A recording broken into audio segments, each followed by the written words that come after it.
Hello everyone, this is Jojo the Hermit. I'm gonna be showing you guys a whole lot more videos just like this. I hope you really enjoy it. Like, comment, subscribe. Hey guys, what's up? This is Jojo the Hermit and I'm playing Alpha Broadcast in VR. I hope you guys really enjoy this. This is gonna be one of my first videos that I'm having myself also as a part of the video. Let's get started. I'm also going to try not to talk too much during the recording of this because I want you guys to hear a lot of what's going on. This game is pretty much a game about censorship. It's quite impactful with what's currently going on in current events, and I'm sure you guys will love it. It's very funny from the clips that I've seen. But now you start to see, I don't want this to be too hard, to be honest. I don't want this. We're still vassals, slaves, we're just in prison. I don't know what this is about. We're only getting started. Okay, let's go.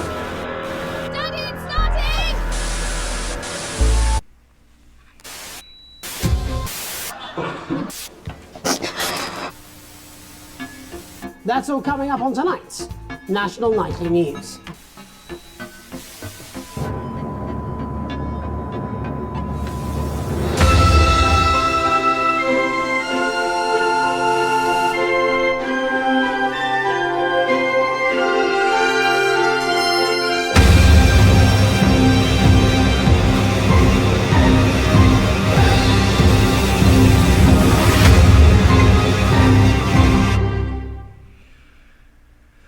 I can't help but to think about this game is a bit daunting, for real.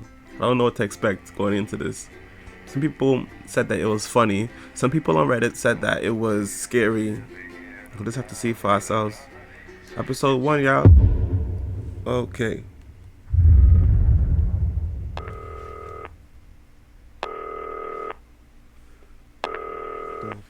Yeah. Who's that? Okay.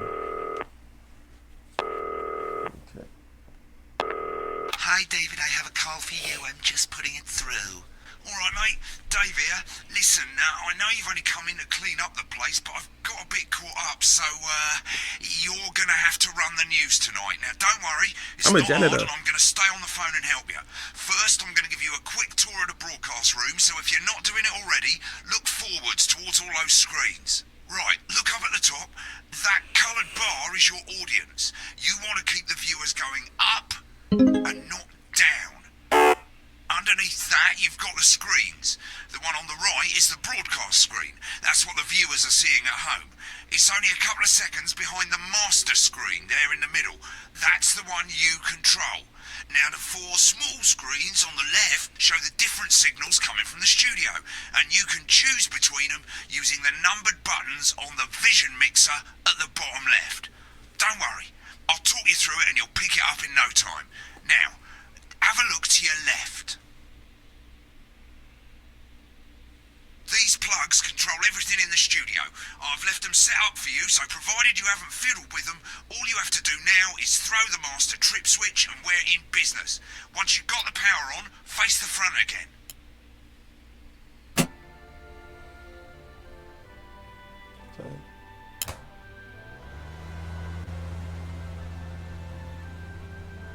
You can see on the broadcast screen that we're in the end titles for the show before us. Fortunately, they go on for fucking ages, so there's plenty of time for me to explain. Oh, right, okay, they're over, so we haven't got long now till the broadcast. Right, quickly, mate, look down under the desk. You can see a load of videotapes on the left. They're your adverts. Pick any 3 and load them into the machines on the right. When you've done that, look up to the front again. Popular sportsman Johnny exercise video. Come on, let's go. Crazy Neil's pre-Christmas crazy clumpy chair sale. Okay, whatever. Subscribe weekly. Pour in a mayonnaise? Yeah, let me see if you Okay, I'm taking it. Right, quick as you can. Select screen 1. Every day. You offer me prawns every day. 10 seconds, everybody. It's how I show love. You're trying to kill me. And yet you persist, going in 5, 4. Got my settings to sat down. I might have to change that for the next Good time we're evening. going. I'm Jeremy Donaldson. Our main stories tonight. Okay, I don't know what I'm doing. next is going to be the throw to the news titles on screen 2. There'll be a countdown, but I'll count you in as well. Just relax, mate. It's all gravy. Buys Honest Andy's Totally Independent and corners the flowered market. Top chat. Sports fans everywhere celebrate as popular footballer Johnny Hamsleys wins Sports Personality of the Year. And a spoonful of sugar. Megan will be chatting with movie star Lawrence Blunderclatch about his new movie, The Medicated. And, of course, we'll be going live to Advance headquarters to hear what the leaders of this fledgling party have to say on their historic... Right, button 2 in 3, 2, 1, now. Lovely, mate. Next thing is the throwback to Jeremy with button 1 when that globe in the middle shrinks down and vanishes. Gotcha, Chief.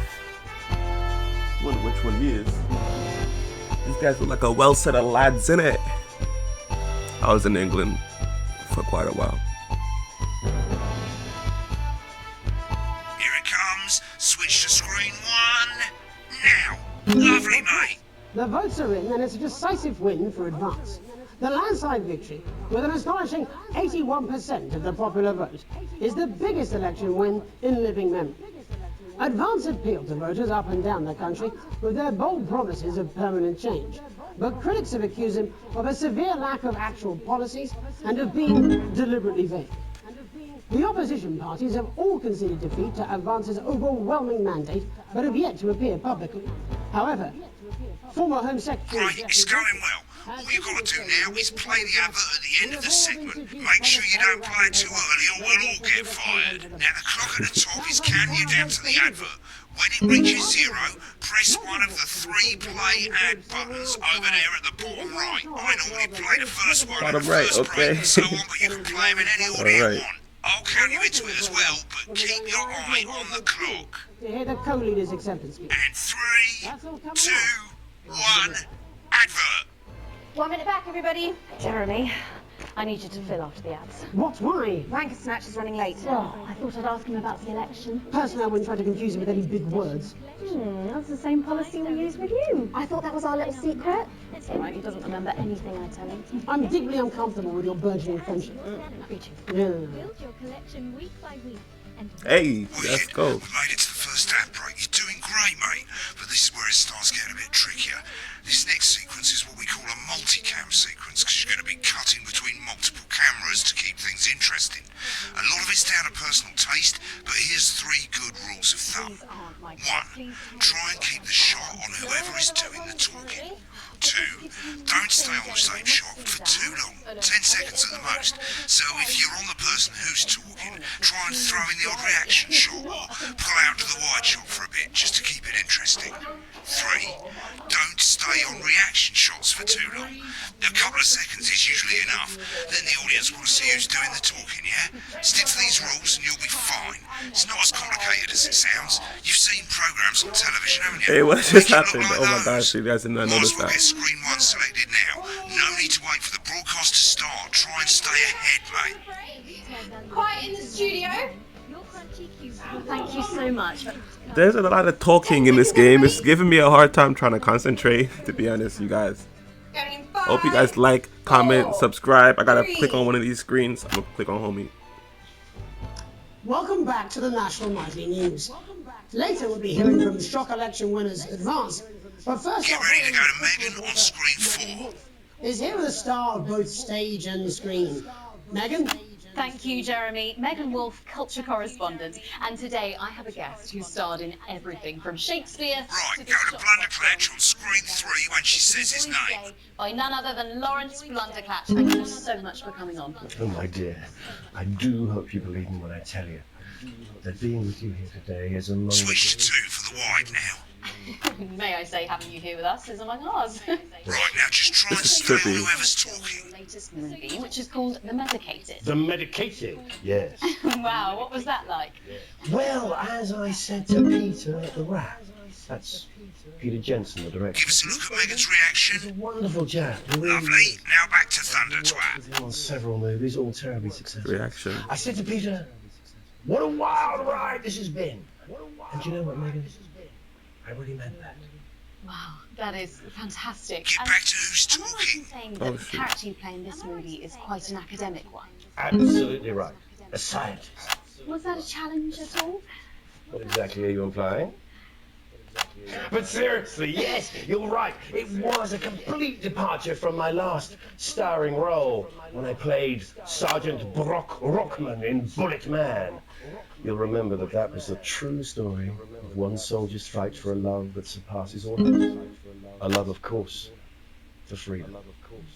I think it's What's grossed the yellow over, mean, I wonder? But honestly, who's counting? It's a role that saw you scoop 2 Best Actor awards, if I remember correctly. So I would love to do this job in real life, to be honest. Okay, I'm sorry. Okay, chill out. Those three little statues. Apparently, I'm the janitor. This is crazy. With all the others, I'm sure. Too long on this, mate. Okay, If sorry. you're not doing it for the awards, what is it then that drives you? Oh, that is a beautiful question, Megan, and not easy to answer. Like you, I'm afraid. Cut me, and I will bleed. And Been on that shot a bit long. that's how it feels, doesn't it? Doesn't it? Bleeding, giving, suffering for one's audience. I suppose in the end I do it for the difference it makes. I do it for the people that I inspire. The little people. But most of all, I think I do it for the positive change that I can bring about in the world. And The yellow must today, be for the of course, reaction. we're calling for some real change, it looks like, in the coming few months. What do you make of this historic election result? Oh, well. Well, now you're asking. Historic election result. Indeed. Historic is the word. Well, it's difficult, isn't it? Very Remember difficult. the 10-second rule? I wasn't listening to you, bro. I'm Clear thinking about when it cleaning comes to toilets. politics, Stop your foolishness. one should Right? always strive to not fuck things up. Shit. Oh, shoot. Don't worry, you won't do it again. Shit, he did it again. Okay, don't panic. I'll explain how to deal with swearing at the break. Dedicated, which opens Nah, next week. I messed up. I've swapped the shot of Jeremy on screen 1 for a VT of the Oh, movie shoot. clip. You'll get a countdown on the screen, Okay, but I'll just okay. let Megan cue you in. My character, Dr. Lods Hemlock, is faced with a decision that could affect humanity's very survival. Exciting stuff. Let's take a look. Make it Oh, cute looks again. like Blunderclatch is really losing it in the studio. I'd love to hear what he's saying, but we can't find out now. We'll go to the Rushes room together once the broadcast's over. I don't understand it.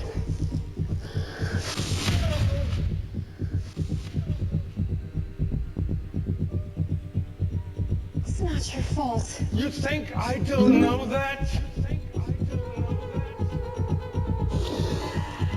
Nolans mustn't think of Carol. That's Dr. Lance to you, Miss Flanagan. What? What is this movie about? Did it for you, baby. All for you. Dr. Hemlock. We're gonna change the world, you remember? I wanna listen to you. Dr. Hemlock. You told me, but I didn't listen. Doctor, I'm drowning, Lance, you said. you need to see this. No, it's all too late. Look at this!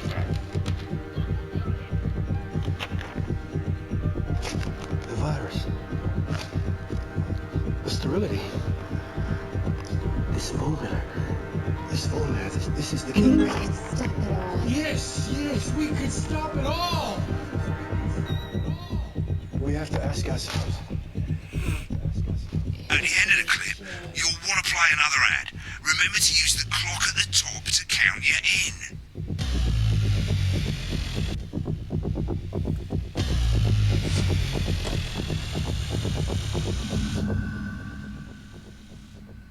Right, I guess I better explain how to deal with bleeping out swear words. As you've probably noticed, the broadcast screen, here, is about 2 seconds behind the master screen, here. When someone says a naughty word, the bleep button lights up, like this. 2 seconds later, you'll hear that swear word going out on the broadcast, and you a censor button for as long as the swear word lasts. It can take a bit of practice getting used to hearing two things at once. Just stay calm and you'll get it. And if you can't tell when to bleep, just above the button, you'll literally be able to see the sound scrolling by. All you gotta do is hold it down while the red bit is over the red line. Simple. Of course, if you do it by eye, you'll have to take your eye off the screens. That's why real professionals do it by ear. Most people like to have the volume of the broadcast screen a little bit below the master screen. Let's set it now. As you turn it up, you'll hear the advert getting louder. Good. You're set to start censoring. Like I say, it takes a little practice, but I'll try and help you through it, and soon we'll have you bleeping like a pro. Remember, button lights up, count 1, 2, and hold it down. Shares that are still at a deal. We got those shares. You want crazy? We got crazy. Crazy deals got crazy deals. Remember to select screen 1 there that you've got the feed. Don't wait for the broadcast to go live, that's too late. You can use the vision mixing buttons on the left to select the screen you want. Seriously, Heatwave. 5, 4, 3. Welcome back. And I'm told we can now go live to Advanced Headquarters, where the two leaders, Peter Clement and Julia Salisbury, are about to make their acceptance address. Oh shit, he's pissed. Get ready to play. And pissed in British means that he's drunk, Thank you all for coming, and, well, where do I start? Well, what a day. They said we couldn't do it. They used every dirty, low-down, lying southern bastard trick I had against us. But you, the people, you saw right through it. I'm sorry about the language there. Sorry about that. My biggest lip. Memorably put. But to be honest, who can blame Peter for celebrating? Come back to the person Throughout the talking. campaign, you've heard us say that Advance are not a political party. A party is what you have when Need to things get are better with going this. well. When the country is suffering, you don't need a party. You need a team. A team that can change things. But today is day one of a new future. A better, fairer future. So perhaps we should all be celebrating. Except for the rich. For them the party's over. They shouldn't be celebrating.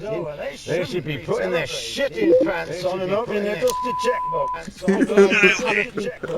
Again, not inaccurate. Get back to who's talking. Before we came out here to address the nation, we used our executive powers. This game requires so much concentration because I want to watch this. I want to see what's going on. Office, we have produced a definitive list of every person in the country with wealth into the Mix it up a bit, eh? Know this sort of problem. You rather you don't.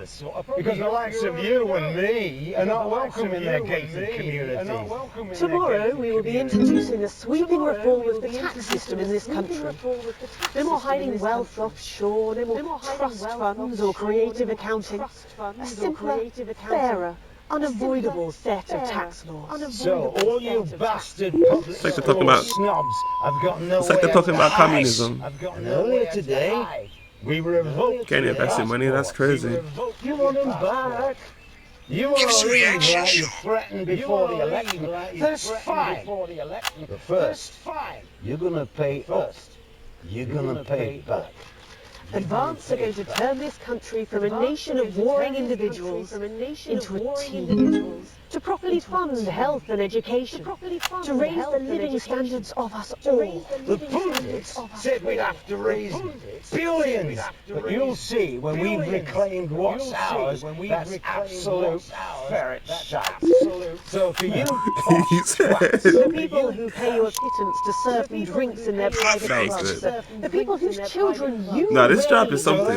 These guys are cursing too much. This isn't normal. Advance have this to say to you. Damn. Advance have this to say to you. These are politicians. It's supposed to be Donald Trump. And your Right, sorry. It ends today. We will put the wealth of this country back where it should have always been. In the hands of the people who created it. It ends today. Yes, it ends today. And tomorrow, we'll start making it fair again. Just like we promised we would. And until then, ladies and gents, I suggest we all get pissed. I can't argue with that. Piss is a curse. I didn't know piss was a curse. Well, interesting acceptance speech there from ladies of advance. And our apologies for the fruity language. Hopefully we got that bleeped out for you in time. If not, someone's going to be in trouble. So, as the country braces itself for new government, that's all from us this evening at the National Nightly News. We'll be back tomorrow with full coverage of the first day under advance. I'm Jeremy Donaldson. Have a peaceful Right, looks like you've got it now. Thanks for the help, mate. I've got to go. Ferry's about to leave. Probably won't be coming back. Job's yours, mate. Good luck. You're in politics then? This is some weird fever dream. Am I dying now? Now you can have me. You should be so lucky. Right there. I'll see you tomorrow night. You're not going for a drink? No, I've got a date. Lucky you. Try not to get murdered. What is this? I'll take you through a proper match day workout with my two cracking assistants. Who knows, within a few weeks, you could be as fit as them.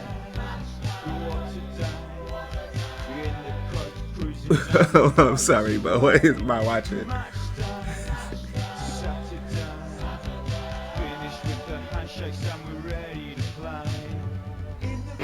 Did you know that fat people are less likely to laugh, marry, or live past the age of 26?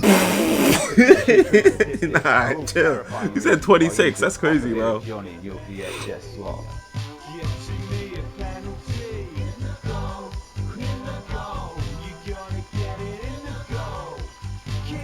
Every exercise is recommended by sports professionals and is 72% likely to get rid of those tricky tummies and cruel cellulite.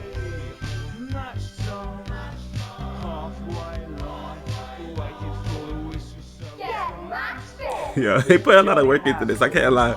They put a lot of work into this. When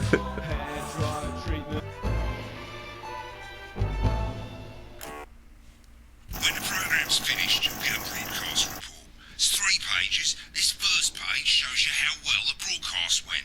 Each sequence and an overall grade. Remember, grades mean bonuses, and they keep the boss happy. Right, this is the important page. It tells you how much you're going to get paid. And how much Broke work ass you have poor, overall. bro. That's That box at the crazy. bottom shows you the financial state of our main advertisers. But you don't own any fucking shares. You're a cleaner, for God's sake, so why would you care? Oh yeah, I forgot I'm a cleaner. So I'm broke ass poor, but like, I gotta get some special incentive for doing this work. This is the last page, and it tells you the state of the world, tells you how well the government's doing, and down the bottom there, this one's important, tells you what Channel 1 currently thinks of you.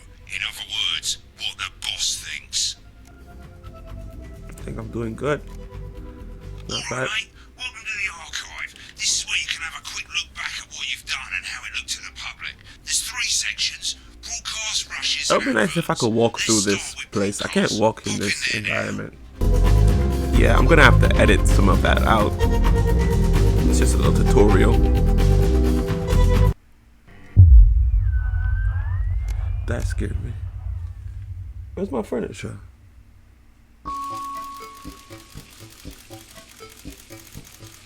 Okay. These are the segments that you get to choose different decisions, and apparently these decisions would have an impact in what goes on further in the story. There's a lot of different playthroughs that could be done throughout this game. Suppose I'll read this, because I'm good to you guys. You arrive home to find a post on the mat, most being nothing more than the usual junk mail. One letter, however, catches your eye. The team wants to know you. Curiosity gets the better of you, and you open it up. Okay, I'm not a choice of that, huh? It's my job. That's making me broke ass poor. Day 3. It's a form from the new advanced government asking for information on all citizens.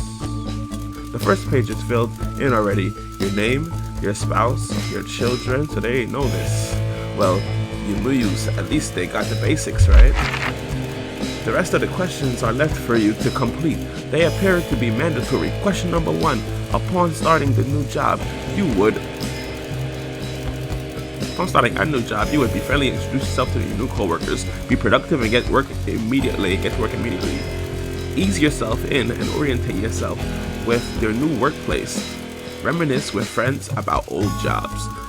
I'd do the first one. What would you guys do? Put it in the comments. A colleague in a different department has confided in you that they've been taking home confidential information.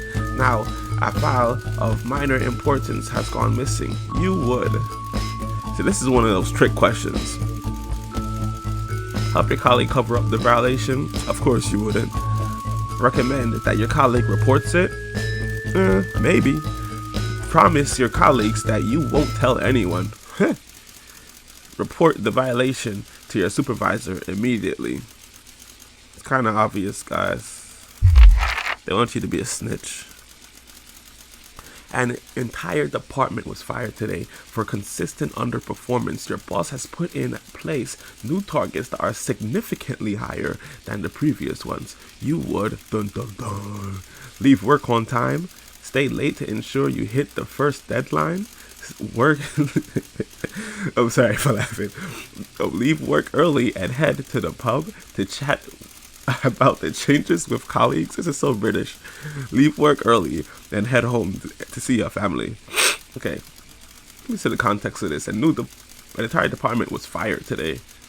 Okay, the entire department got fired. So this, like, the tabloids are gonna hear about this. So I'm gonna leave work early, head home to see my family, leave work on time, to be honest. It's the annual, should I put that? It's the annual company barbecue, and you and your family have been invited. You are looking forward to enjoying a nice day out with family and friends while washing your hair that day. Go. There's one of the queens out there. Go if you're free, but wouldn't mind missing it. Have been practicing with your colleagues and think you'll win the talent contest this year. Okay, let me kiss a bit of ass, because I did pretty bad on that last question. You've had a long, successful career, and now you're about to retire. In your speech, you list your achievements and all the good memories you have of working there. Give an honest review of the pros and cons of the company. Focus on the issues and challenges you faced while working there. Refuse to attend.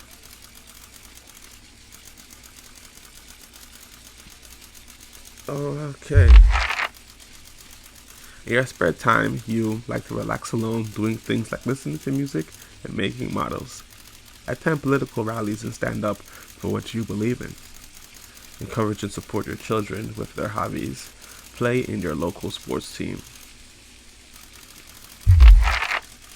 Your ideal holiday getaway would be surrounded by natural beauty, getting away from the strain of the daily grind, exploring somewhere unfamiliar and discovering new experiences and challenges.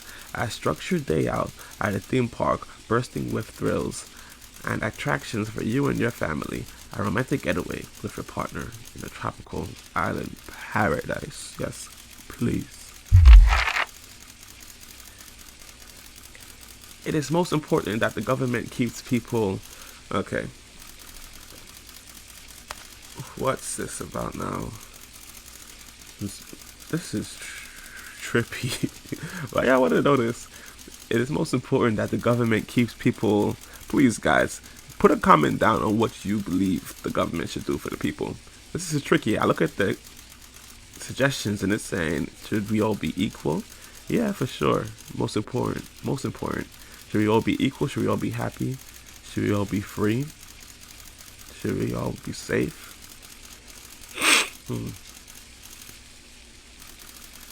We could be equal. I don't want to look too deep into this. We should all be equal for sure. But what if we're not happy? What if we're not free? What if we're not safe? Because they're bringing up some communist stuff earlier.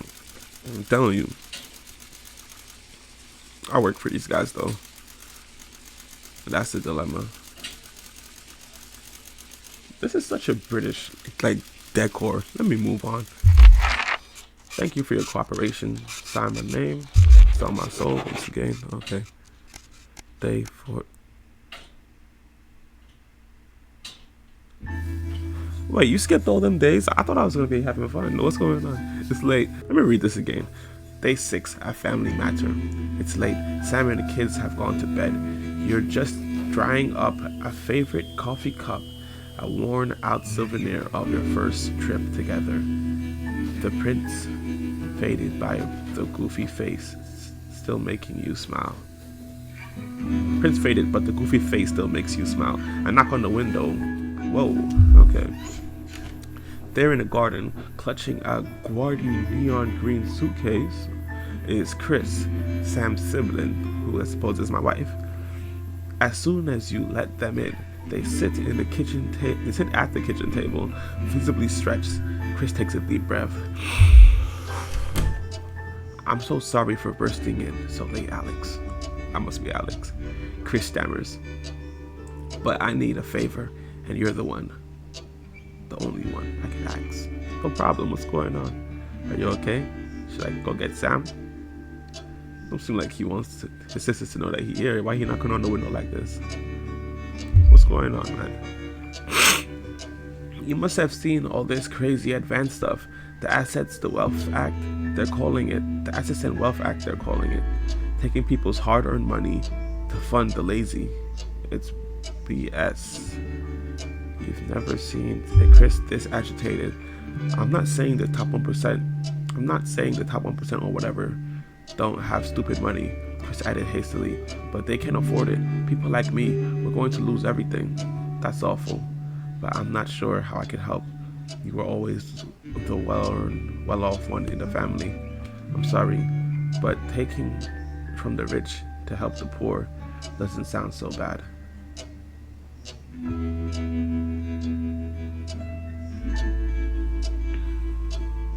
How would I honestly react to this? I don't know.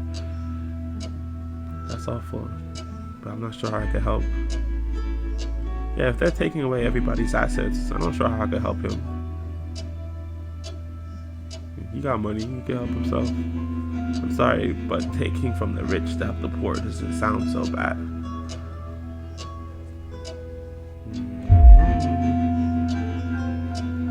They're going to take everything, Alex. Everything I've spent my life building. I can't let this happen. I need a favor.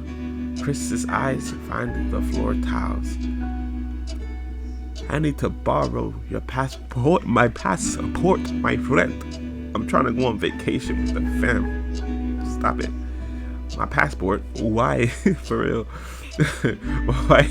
Why do I get the feeling I'm not going to like this? Yeah, I don't want to come across soft. So let me just say this. They're taking mine and half the bloody countries, but people always say you and I look similar. So, Chris pacing now. I need to leave before it's too late. Once I'm out, me and my money will be safe, but I need to go now before they freeze my accounts. Please, Alex, I wouldn't ask this if I had any other choice. Man, if they're gonna freeze your accounts, they're gonna freeze my accounts too. We all in this together, my friend. Okay, it's upstairs in the safe. Let me go and get it. I'm not gonna give you my passport. That is a form of identification. Like, if I don't have my passport on me, then that's just crazy. Sure, surely there's another way. It can't be that serious. I could use my driving license for my ID.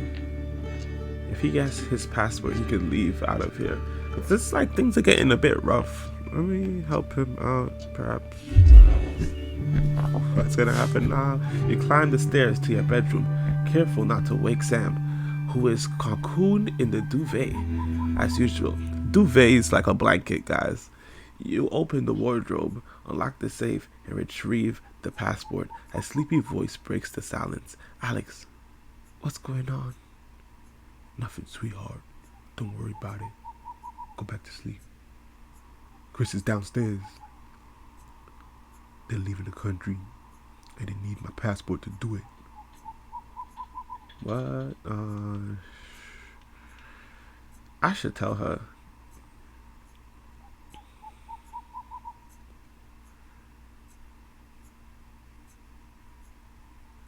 You told him you wasn't going to tell her. Don't worry about it. She seems unsure. You sure?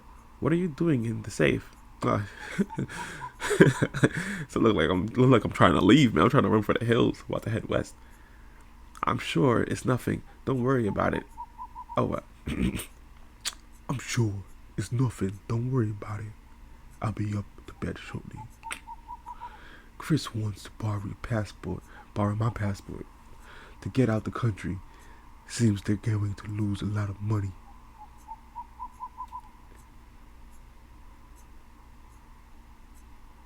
I mean, I'm in the family safe. I gotta tell the truth now. You know what I'm saying? Sam sits bolt upright now, all thoughts of sleep gone. What? They're leaving the country? Are things really that bad? Apparently, but they'll be fine if they can leave. Chris can take my passport and get out, according to Chris, but I'm not so sure. I don't know if I really want to give up my passport. Apparently, but they'll be fine if they can leave. Chris can take my passport and get out. I mean, they're freezing assets. Like, yeah, it's like they're freezing assets. So, what's good is my passport gonna really do? I got this job for the foreseeable. This job's funny, man. According to Chris, I'm not sure. I don't know if I really want to give up my passport. In the moment, I'd say this, to be honest. This must be tearing Sam apart. Their family has always been close. You know what I would do, Sam says finally. You know what I would do, Sam says finally. But it's not my passport. I can't ask you to give it up. Okay, fine. Just like when we at the restaurant, you don't even give me the full answer. You're right. I'll do it. Family comes first. Then we're not got a copyright violation on this. I'll be back up in a minute. I can't do it. I'm sorry, sweetie. I think Chris is overreacting, and I could get into real trouble for this. Man, look, I'll just tell them I lost my passport. They gave me a new one. They got this much control over our bank accounts. Give me another passport. Stop it. Stop it. You're right. I'll do it. Family comes first, for real. Family's close, right? Come on, let's go. You close the safe and head back downstairs to find Chris at the table fidgeting. They jump up as soon as you re-enter the kitchen. So, have you got it? Yes, here, good luck with everything. I'm sorry, Chris. It's against the law. You'll just have to accept it. Yeah, here, man. Family loyalties. Okay, wonder how this trickles down. Get them my passport. Guess I can't leave. For the first time, Chris smiles. It's infectious. Thanks, I really appreciate this. I'll get back in touch once I'm safely out the country. Chris takes the passport, breathing a sigh of relief, grabs the nigh-on fluorescent suitcase, and heads out into the night. You head to bed, hoping you can pry some of the duvet away from Sam without waking them. What do you mean them? I don't understand. Sam, them, I guess I got Sam. And I got another Sam. Cause that just gets down like that. Y'all like my deep voice? Gets us back to work. Another day, another day, another day.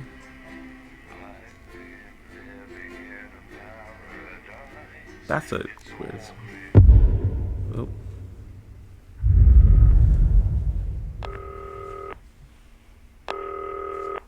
Alright, lad. It's Dave! Oh, Christ, it's noisy in here, Jesus. Right, hang on, Rich Scales. Thanks, darling. Yeah, I'll take that one with me. Cheers. Right, oh, that's better. Let's get set up and get on with it, eh, so I can get back to my guests. First of all, let's get the power on. Okay, let's go. You need to get at least the bottom 4 plugs on. At least the bottom 4 plugs. Right, let's load up the adverts. Is that a plane? Whoa, that's cool. You know, load the tapes under the desk. Look down. You might want to have a bit of a think about it. Your decisions have consequences. consequences, don't they? This is Toy Right, Face. you can see they finally got the old headline system up and working again, and the vision Mr. mixer's Snugglehead. already in headline mode because headlines always come at the start. It's really simple, mate. This is really These safe. two buttons at the bottom of the vision mixer, you can see they now have A and B on them, and they're to help you pick image A on the left bottom screen here, or image B on the right bottom screen here. It's really simple.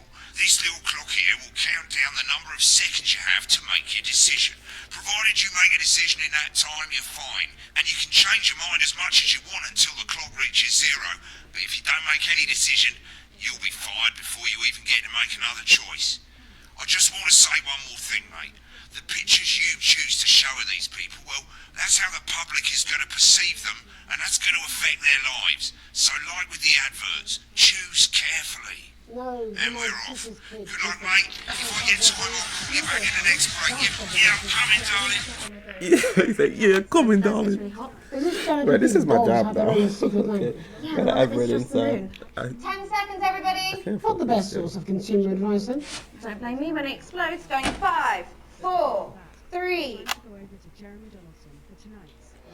Good evening, I'm Jeremy Dawson. Our main headlines tonight. Destination unknown. At the end of Advance's first full week in office, we ask exactly who's leading this charge. Tonight, I'll be discussing what the new future might hold with a leading economist and Shut him smiling. With the Assets and Wealth Act on the brink of raising living standards for the vast majority of the country, I'll be asking my guess if we're on the way to a new future. Out with the old, Remington's Fist have appointed Sophia Remington as their new CEO. The following photo, taken from our archive, gives us a sense of this influential young firebrand who, at the tender age of 23, becomes the youngest female CEO in history. Sophia Remington has always impressed. She was top of her class at university and graduated with the highest honours, immediately being asked back to lecture. The markets have responded favourably to Sophia's appointment, with stocks rising 30 points in light of the announcement. In her first press conference this afternoon, Sophia announced a children's toy named Mr. Snugglehouse. Sophia promises it'll be all the rage this Christmas, but concerns have been raised about the product's safety. Making a splash. Intrepid scientist Dr. David Wong and marine biologist Ingrid Swarsborg-Horgensford have today set off to explore Dante's taint. The recently discovered cave system was previously thought unreachable, but thanks to a new breakthrough in underwater flower technology, the pair hope to successfully reach the imposing central cavern and the undiscovered plant species it contains. This is, of course, only the latest in a series of successful expeditions for this unlikely pairing. In a joint statement about the dangers their team might face, the pair stated, "We will face the plentiful challenges together like we always have." Playing the field, rumours abound as sporting legend Johnny Hamsleeves is snapped leaving Bush, one of the capital's hottest clubs. The footballer was caught while out celebrating being named Sports Personality of the Year last week, as reported by this very programme. And judging from the angle and velocity of that spray, it looks like Johnny may have been celebrating a little bit too much. I certainly wouldn't want to be his strike here. And grievous bodily charm. With Advance promising a radical new position online, how afraid should we actually be? I'll be going live around the country to talk with people who've seen the criminal justice system from every perspective. With more and more powers passing to the police, and less oversight, are we using an advanced-shaped sledgehammer to crack a nut? All that, a mega move for a group of young actors already experiencing the positive side of the new Assets and Wealth Act firsthand. They'll be talking and performing later. That's all coming up on tonight's National Nightly News. 30 seconds back, everybody. Can we get this?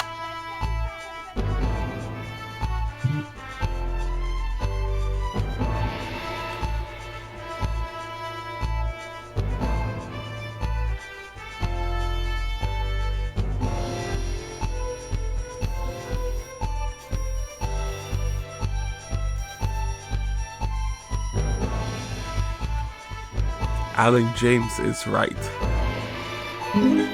Why they take the book away from him, buddy? In the wake of the government's swift enactment of the Assets and Wealth Act, we're talking about advances first week in office and what the new future holds. Joining me are Katie Brightman, a leading economist, and Alan James, author of Alan James is Right, The Free Man's Guide to Waking Up. Alan, the government certainly haven't dragged their heels on delivering some of the legislation they promised. But what does the Wealth Act mean for us? Nothing, Jeremy. We're still vassal slaves, we're just in prettier cages. A confident dismissal there. Katie Brightman, do you agree? I'm afraid I don't, no. I think that Advance have realised that the current economic system of unlimited, unending growth is untenable, so they're changing things up. There I agree with you. They're moving to the next steps in the grand plan. Grand plan, Alan? It's all in my book. Alan James is Right, Jeremy.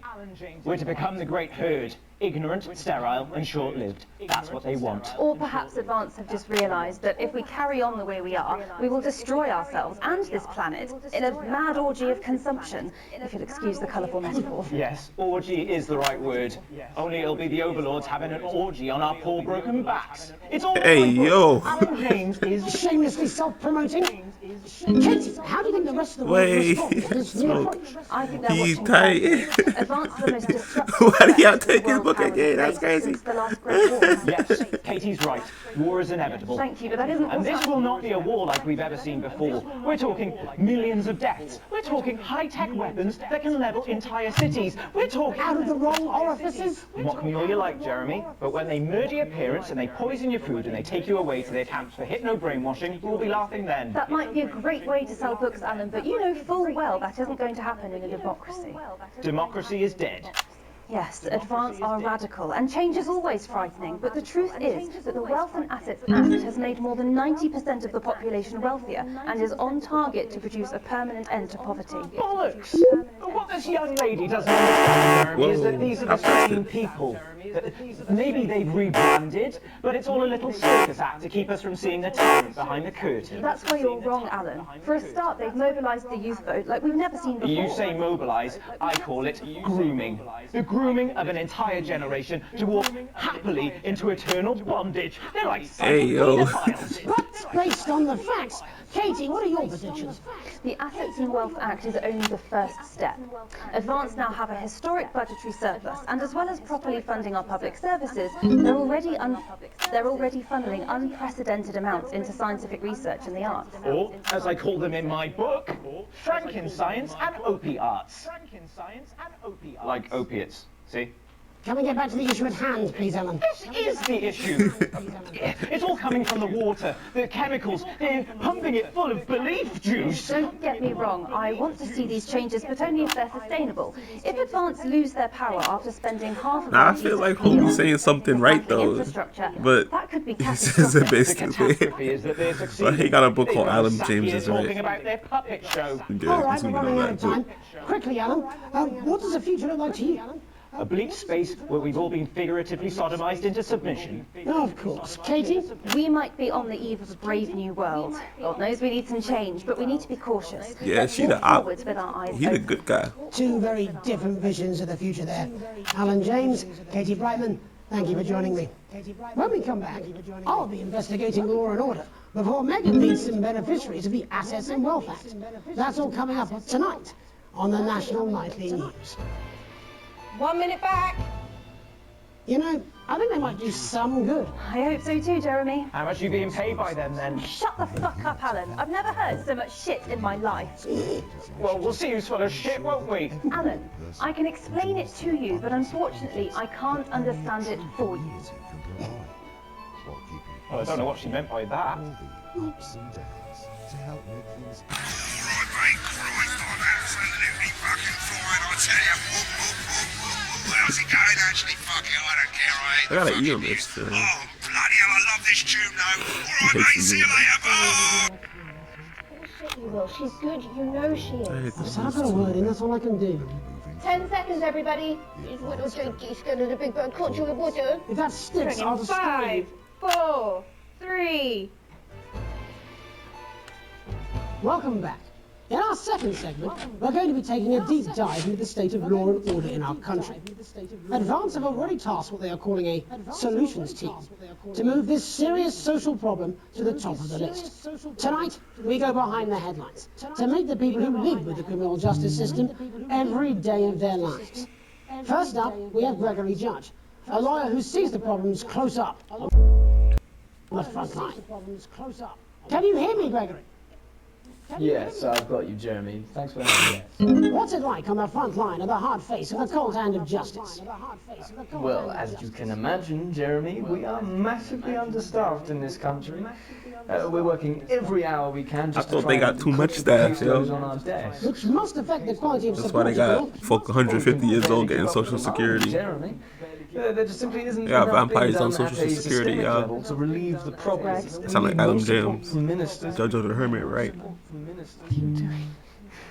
Oh, we need change at a structural level, I'm Jeremy. leaving, Greg. Not a good time, darling.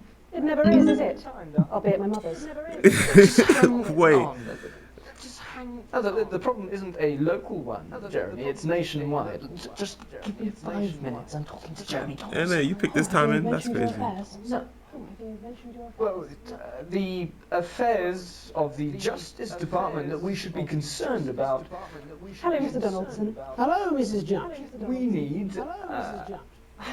We need legislation to relieve the pressure on our public Sorry servants. to interrupt the news, Mr. Donaldson. Can I have a moment to tell my husband I'm leaving? Yes, I totally understand. Quite the picture of a burdened legal sector there. Gregory Judge, thank you for joining us. Next, I'm joined by Police Chief Constable Bob Peel, a man with a very different perspective on our nation's crime. Do you think there's a problem with the system, Bob?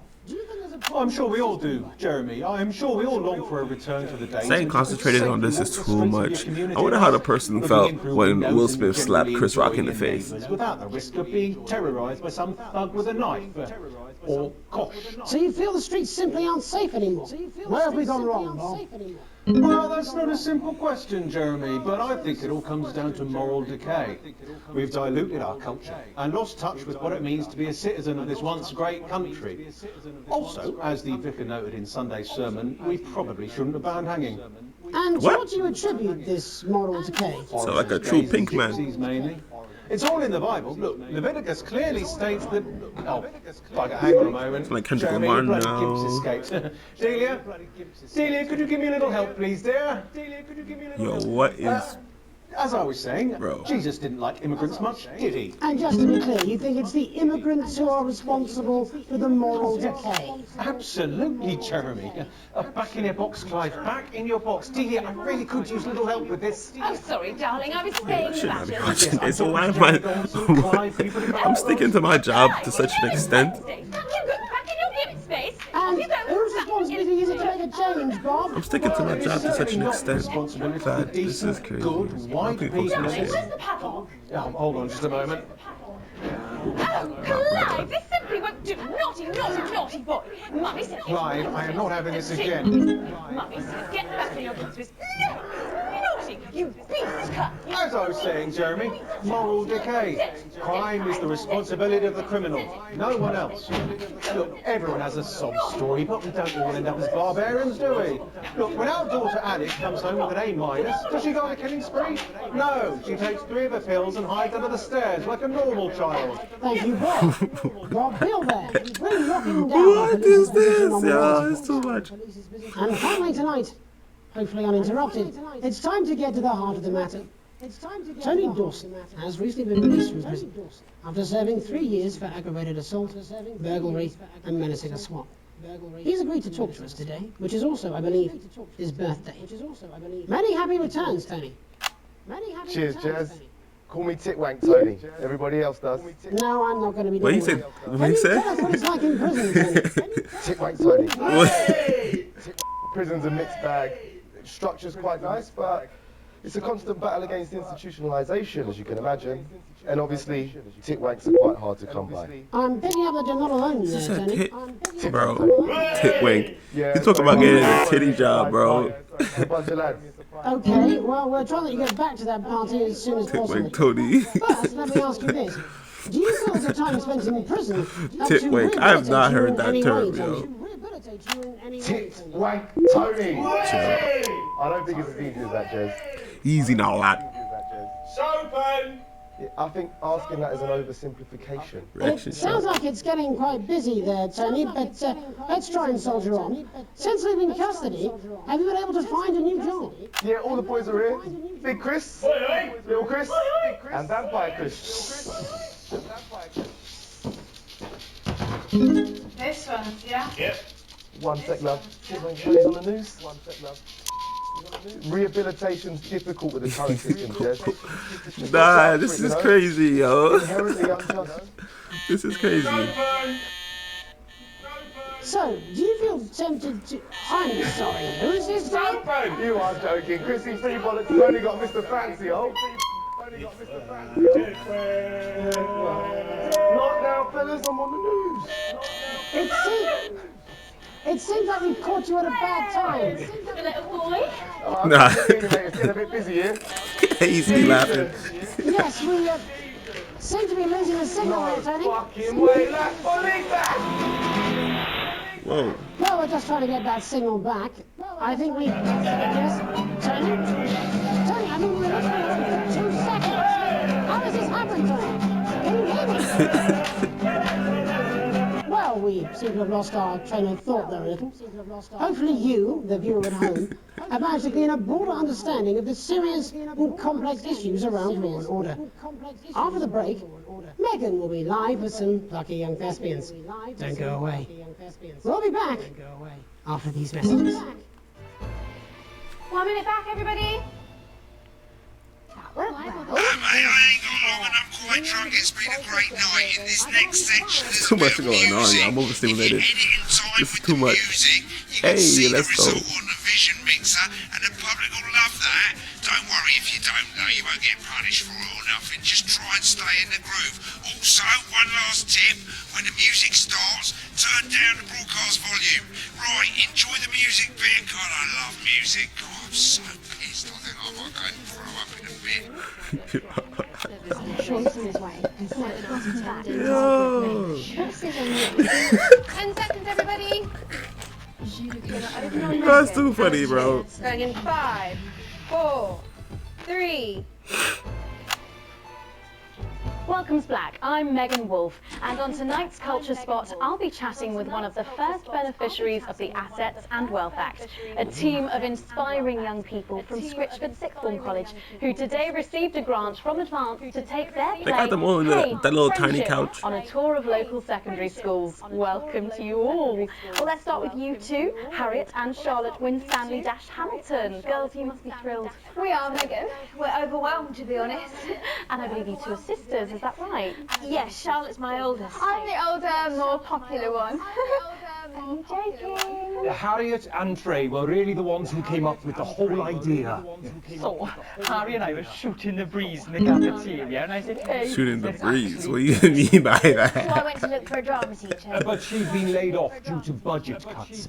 Fortunately, She's been laid off. She's a I student. directed a pantomime when I was Sixth at form. university, It's like so I knew the ropes. college before college in England, because they actually go to universities. Maths teacher. Maths is really important. Oh, thanks, Steve. Maths is really important. Yeah, thanks. As is theatre. Yo. It's one of the oldest art forms in history, Aristotle. I just think that when we travel around all these problems, Yo, too much is going on, yo. She quoting Aristotle. they say, He's saying this I and that. really want to be like those attractive kids. And that's a very beautiful and powerful thing. We touch our audiences, and they touch us right back. I suppose with a surname like Algebra, there was really only one choice of career for me. My wife, Angela, and I, we often laugh about it. Angela Algebra. Yes.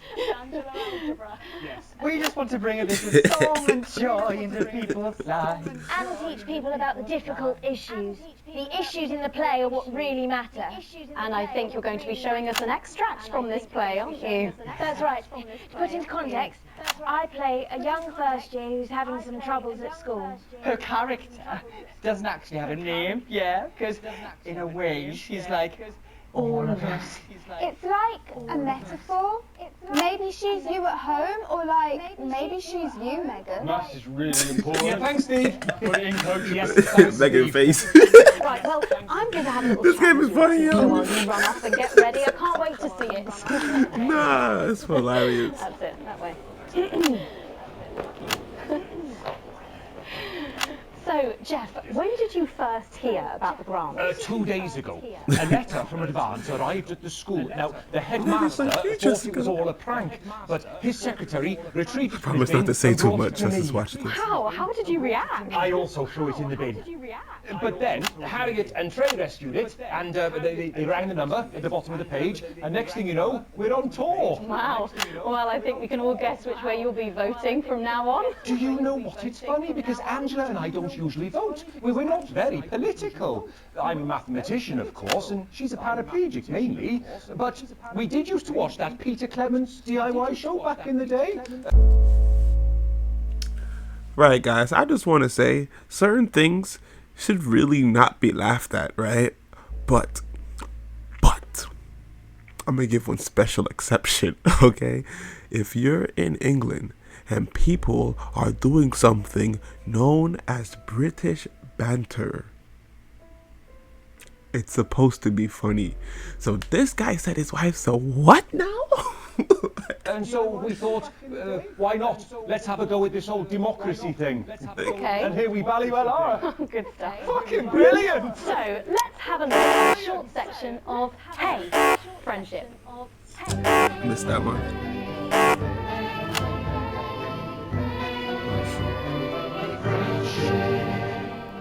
Dear Diary. I'm not sure I can take another day at this school. Another day of tears. Tears. Another day of fears. This is the music segment. But still I walk the corridors alone. Alone. Dreading what might be around every corner. What's around the corner? What's around the corner? What's around the corner? Oh, hi Gary. Oh, heavens no! It's Gary the Fist! Oh, heavens no! Gary the Fist! Going somewhere, little first year? Great. I've been looking for some poor victim to bully all morning, but will this make me feel better about my violent father? What? Excuse me, I'm late for maths. It's my favourite subject. And so important.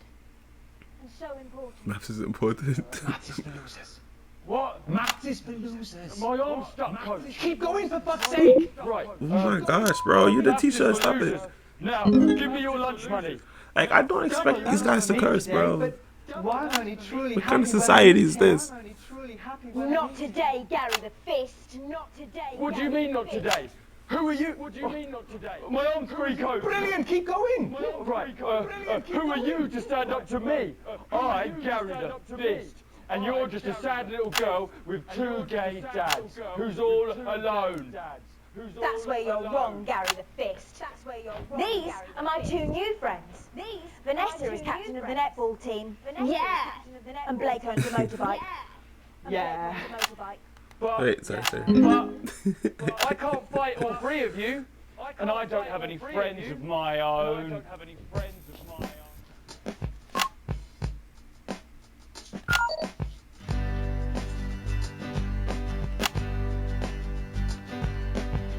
Take a look at me. Take a little look at my face. I could be you. She could be you. Oh, shoot. Life can be cheeky if you work as a team. It's my choice to be made. Gary the Fist. What's this about? Now make a different choice.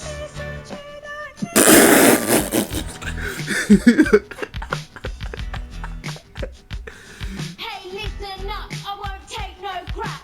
Who said middle class girls can't rap? I ain't afraid of your cruel maths. I'm a mother-loving rebel, but I still love maths. What?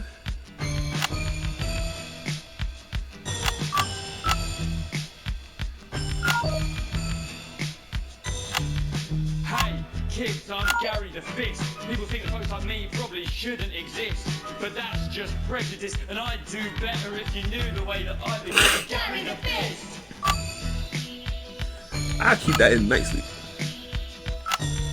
I grew up on a council estate.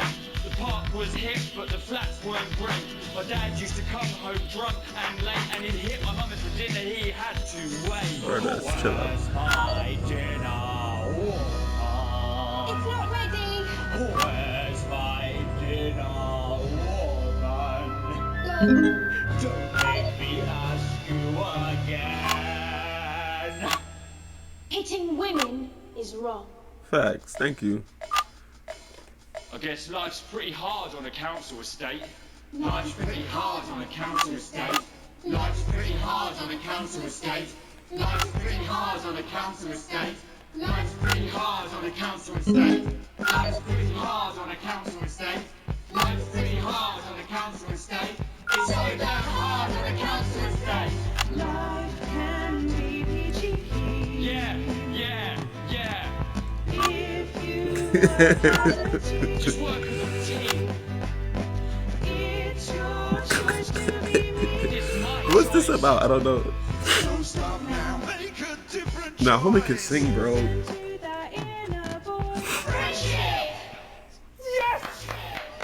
Oh, the thing singing in the background.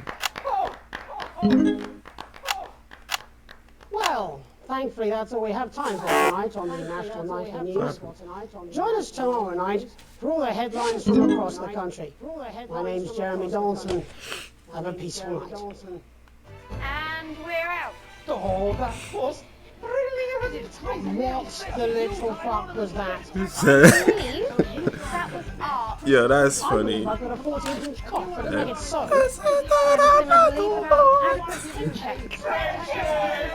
Oh, someone please get these twats out of my studio. You want your house to look like a Christmas bomb in here, then we've got the ornaments for you. You want something like vases or vases or another... Oh gosh. Yeah, he did so good.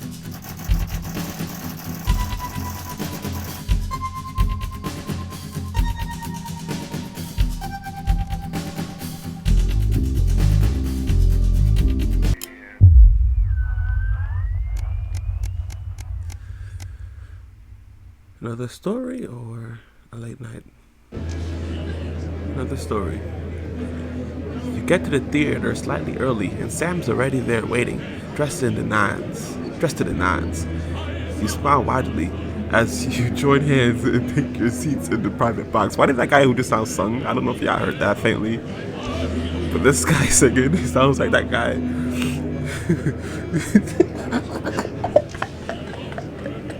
He said, stop now, make a different choice. That song was kind of good. I can't remember. That song was really good. He said, make a different choice. The tickets arrived on your doormat on Monday with the typed thank you from Chris. You'll get your passport back soon enough, apparently. The show isn't to your usual taste, a pretentious opera in a language you know for a fact that Chris doesn't speak either. Still, the complimentary drinks sure go down smooth. When the show finally ends, how many bows do these people need? You stand in line to get your coats, and Sam has you in creases with the hilarious impression of the coordinator, arms flailing wildly. The couple in front of you are talking about the relocation of people who couldn't pay their new tax bills. Does sound awful. Relocation of people that can't pay their tax bills. That's weird. Sam smiles gratefully at you as you both think of Chris. Safe and sound. Safe and sound. When you get home, you're still laughing as Sam heads upstairs to shower before bed. You know this, your 14-year-old son isn't home, and there's nothing on the kitchen table in his almost illegible scrawl. There's a note on the table. It says he's at a friend's house. Sometimes I need to adjust this thing on my face. He's at a friend's house. Wow, okay, it's a school night, so you go over there and march him home. You trust Charlie. I'll be home soon. My 14-year-old son isn't home. He says he's at a friend's house. Probably got a girlfriend. Wife in the shower. Kid got a girlfriend, probably. He there, man. Come on. It looks dark outside though. But I trust Charlie.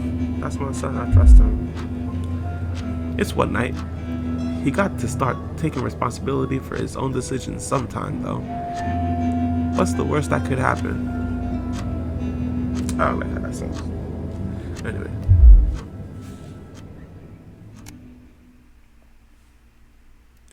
A call from school. Shoot, what did he do? Your family answer machine cracks into life. Who could be calling you while you and your spouse were at work? Oh my gosh, what happened? Good afternoon. This is a message from the Winston family. It's Miss Smith calling regarding your son, Charles. The teeny woman goes on. We're not ageist around here, y'all. I'm sure there is a perfectly responsible explanation for it, but he wasn't in school today, and we haven't heard from you that... Oh, shoot. I'd like to remind you. Do we... Oh my gosh, this is crazy. My wife's gonna kill me. I'm sure this is perfectly reasonable. The person knows. Oh my god, I can't even read this now. This is crazy. What should I do? I'm sure there's a perfectly reasonable explanation for this, but he wasn't in school today, and we haven't heard from you that he would be absent. I'd like to remind you, we do require all absences to be authorized in advance, or in exceptional circumstances, for parents to ring first thing in the morning. Please see to it that it doesn't happen again. Thank you. Goodbye. Where's my kid, bro?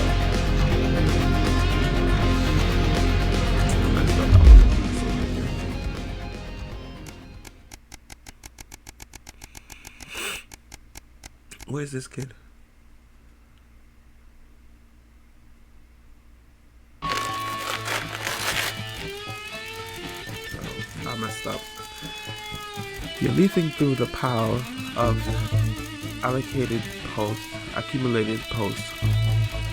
Each new bill pulls on your gut like a lead weight until a flash of blue makes you pause, recognizing the teal Advance logo on the envelope.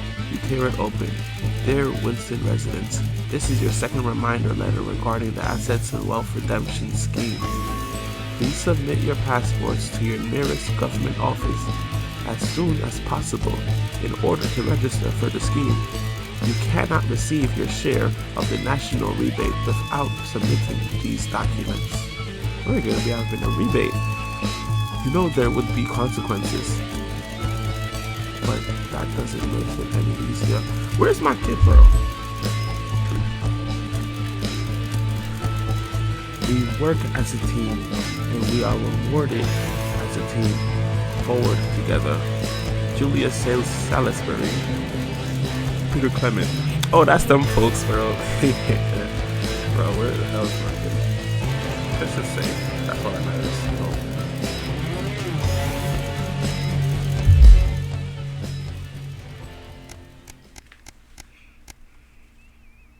I don't know if I comprehended that just now. Christmas Day.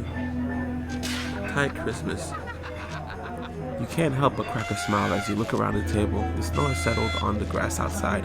The kids are pulling a cracker. Wow, your elderly mother tries to keep her eyes open. You did always have a soft spot for Christmas. You're sitting at the head of the table now, your dad's place. Excuse me. Across from you is Chris's empty seat, probably on a tropical beach somewhere, you think. You catch Sam's eye, who breaks into a smile, clearly thinking the same thing. Even without Chris, the food has had to be stretched a little thinner this year, but no one seems to notice. Christmas really can be a wonderful time of year. Look around the room at your family. Are you having a nice Christmas, Grandma? You stay silent. You make a toast. I have a lot on my mind.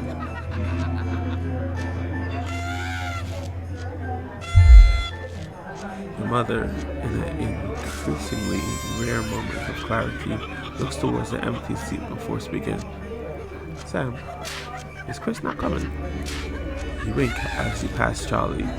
A mangy portion of potatoes. And answered gently. Chris has had to go away, Sandra. But everything's okay, thanks to Alex. Your son, Charlie, looking at the empty seat, adds, I miss Chris. Frowning, your spouse puts a hand on his shoulder. Me too, sweetheart. We all do. You hope Chris will be home by next year. You look around the room at your family. Are you having a nice Christmas, Grandma? You make a toast. You stand and raise your glass. Merry Christmas, everyone. I'm glad we're all here. Well, most of us. There are murmurs of cheer and much clinking of glasses. Your daughter, Susie, seizes the opportunity to corner you. You know how you love me. You raise a questioning eyebrow. I'm not going to like this, am I? You joke. You know me and my friends are planning to go on going traveling this year, Susie begins innocently. Well, I was hoping you'd help me with the money. Well, I mean it. I'm a mind reader, you chuckle, as your 19-year-old daughter rolls her eyes. You wish you could say yes without worrying, but now that your mother has had to move things aren't quite as simple anymore. Just how much are we talking here? Only a few hundred, she mumbles, as she pushes a straight plea around her penis. She's 2025. Yeah, we got ChatGPT. You gotta read this to him towards me for real. It takes a great effort for you to not spit your moldy wine across the table onto your elderly mother. I know it's a lot, darling, Chris interjects, but trains are expensive. This is a great opportunity for her. I did already say she could go. I'm sorry, but that's money we don't have. You're right. I'll make you work them out. We don't got so much like food on the table. It's Christmas Day. She's trying to go out and travel with her friends. So I take a sacrifice. I'm broke ass poor. She ought to know this by now. I don't have money. You can't take it away from her, Alex. Sam insists. I've already said she can go. Oh, okay. Susie says nothing, but you can tell she's holding her breath. I hate being the bad guy, but money is too tight right now. Alright, if you think we can afford it, then we can afford it. What is money? It's my current wealth status. What is money? I don't know. Imagine that. Susie grins. It stretches from ear to ear. Susie's grin stretches from ear to ear. You mean it? Okay. Looking around at your grinning family, your mother whispers your father would be pleased. Oh, thank you. Your dad be right with your napkin. That's cute.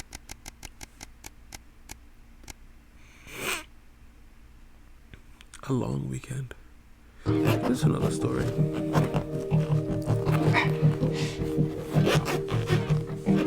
Why does the zip on this damn case never close? It's your anniversary. Every year you and Sam go away for the weekend, usually camping. You're not made of money. You've been looking forward to it for ages. Finally getting some time alone together where you can forget about the noise of life. No kids, no work, just a bit of romance and some peace and quiet. The zip finally gives up the battle, and you drag the bulging suitcase down the stairs. The answering machine is blinking on the hall table. Good evening, Alice. This is Mr. Bossman. I'm calling to inform you that you will be required to work this weekend. Who's Mr. Bossman? Oh, that's the boss, man. Your heart sinks. Okay, so boss man wants me to go into work. The it's my anniversary, some information has come to light concerning the rising tensions between our nation and foreign powers, and the national nightly news team will be working around the clock to ensure we break this story first. Needless to say, I will expect your attendance tomorrow morning, 8 a.m. sharp. Have a pleasant evening, Alex. Chapter 6. What are we going to tell? What are you going to tell Sam? Sam comes downstairs, brimming with excitement, kissing you. They grab the car keys from the dish and start to load your bags into the back. Ignore the message you need this weekend. Apologize profusely to your spouse, but you really should go into work. Busman's temper is legendary. Man, if I get sacked, I get sacked, bro. You know what I'm saying? They got me over here thinking about what is money. Like, they must got me on the same wage I was at when I was a janitor. Stop it. I'm gonna ignore the message, even though I answered this thing terribly wrong. But what do they know? Message deleted. What was that? Comes a voice from behind you. Nothing important, you reply as you put on your coat, adrenaline coursing through your body. Grabbing Sam round the waist, you practically slam the front door. You might as well enjoy your time off. You're going to pay for it on Monday. Yeah, facts. And welcome, Maria. When you get to work Monday morning, get some sour looks from your exhausted colleagues. Note sits waiting for you to immaculate. The immaculate script is blood red. I'm very disappointed in this. Was it worth it? Uh-oh.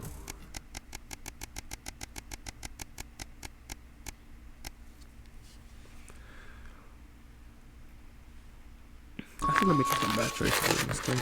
Your son Charlie hovers at your elbow as you read. See, I was thinking, where the hell is this kid at? He must have came back. Your son Charlie hovers at your elbow as you read. Do you find yourself striving to achieve? Are you an active member of the team? Do you really feel like reaping the benefits of cooperation?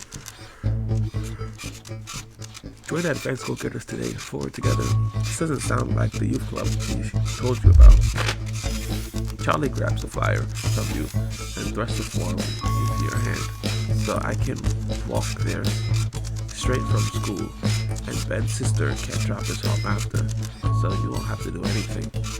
You signed a permission slip to your son. Join advanced go-getters. I didn't even read the permission slip. How could I sign it? I refuse to sign this deal because I don't want to stop it. Sorry, mate. I just don't think it is the right place for you. Your hand back the form gently. What? This is so unfair. Why? I know. It seems that way, Charlie, but you'll understand soon enough. Yeah, I bet you would. I'm surprised I'm still working for these guys. A free ticket. Alan James. Some guys are working give them to me. They can't go. Sam stands in front of you, brandishing 2 tickets. You see the title in bold. Alan James is right in front of you. I'm really unsure. What do you think? Shall we go? Free tickets are free tickets. He's a character. It'll be hilarious, if nothing else. I don't think so. This guy's a nut job. Yeah, I feel like, man, let's go. Because he seemed like he was saying a lot of things that make sense and that are true. Not that make sense that they're true, but he wasn't articulating himself like a politician would, if you know what I mean. So let's go. I want to actually go though. The show is entertaining, but much less funny than you thought. He's a powerful public speaker, and something about it sticks in your mind. Lying in bed that night, wide awake, long after Sam's breathing turns heavy, it hits you. It was the crowd. Not laughing, but roaring.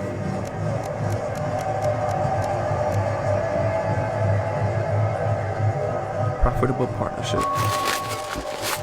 After a particularly long day at work, you come home to find this post sorted into piles as Sam has taken to doing recently.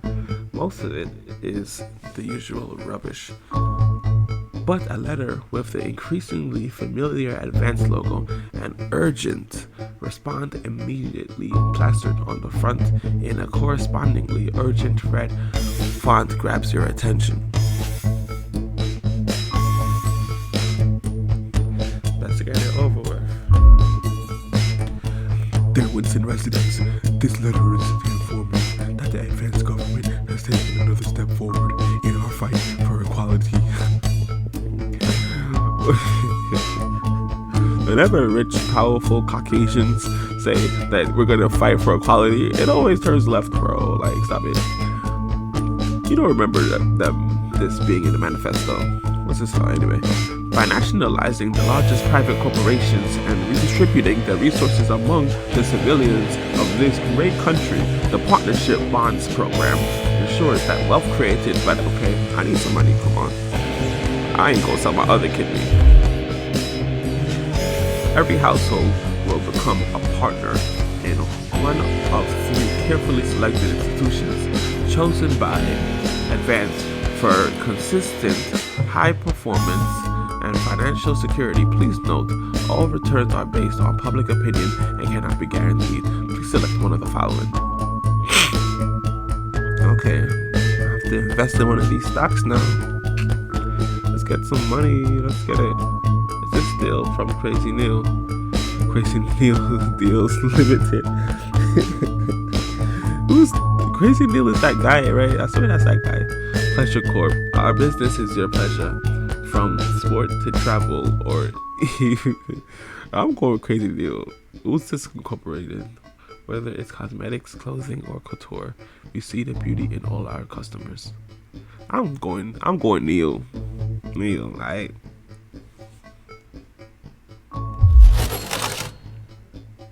Okay, I got a little bit advanced. I'm making some bad choices on this game. That is an advert copy. Thank you for making your selection. Please return this form using the envelope provided. You will receive a report from your partnerships in 3 to 6 working months. It seems even Advanced can defeat the quagmire of governmental bureaucracy. The government of this nation is in partnership. Forward together. Both of these nonsense. It's got me talking British again. And Nunce is pretty much idiot.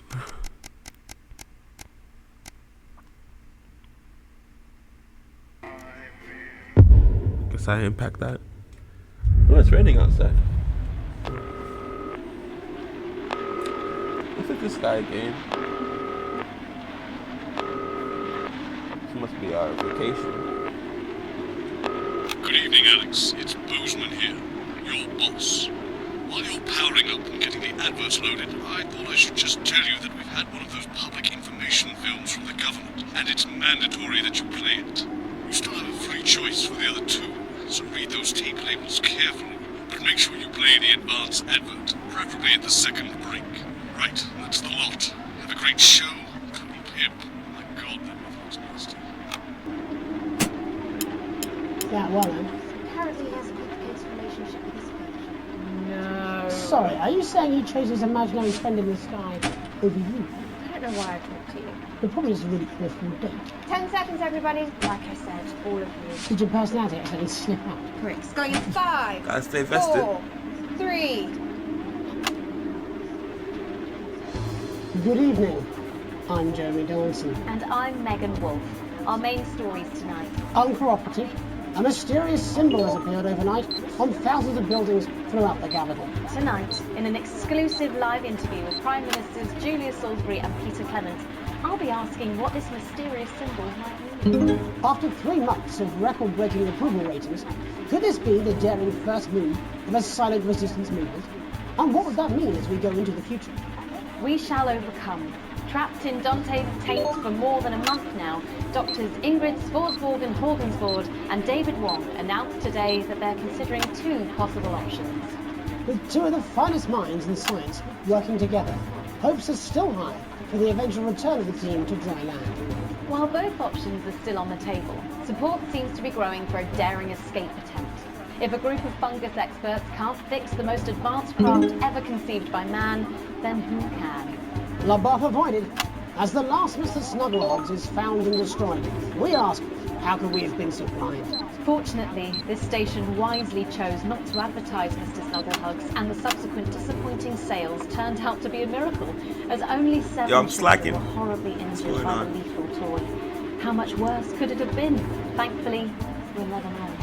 Questions have been raised about the government's judgment, with Prime Minister Peter Clement forced to apologise this morning for seeming to endorse the self-combusting plaything in this publicity shot taken last Christmas. Let's hope his niece recovers quickly. Fallen angel? Notorious addict Johnny Hansleaf seems to have reached a new low in his battle with booze, as this recent picture reveals. Johnny's star certainly lacks its former glow these days, with public concern over his mental and physical health growing at an alarming rate. Let's hope that the team at the Gentle Touches Rehabilitation Centre can help Johnny get back to his former glory. Johnny's family have asked for privacy during this difficult time. We'll have reporters at the clinic around the clock, so you don't miss a thing. Is this once celebrated role model about to become the bad boy of sport? And onwards and upwards. In an attempt to put the Mr. Snugglehugs disaster behind them, Rimington's Fist CEO Sophia Rimington today announced a brand new product that already has the markets buzzing with interest. This groundbreaking product came as quite a shock when it was revealed earlier today, though its critics are sceptical that the young CEO can fulfill her promises. When only a Flard will do, you need the Flardmaster 5000. That's the slogan accompanying the announcement that has rocked the construction industry this morning. The breakthrough device for aiding in installation is sure to change the way we see the humble Flard. With that exclusive Prime Ministerial interview coming up later. And our very own Patrick Bannon live at the first annual Sports Board final. You won't want to miss a second of tonight's National Nightly News.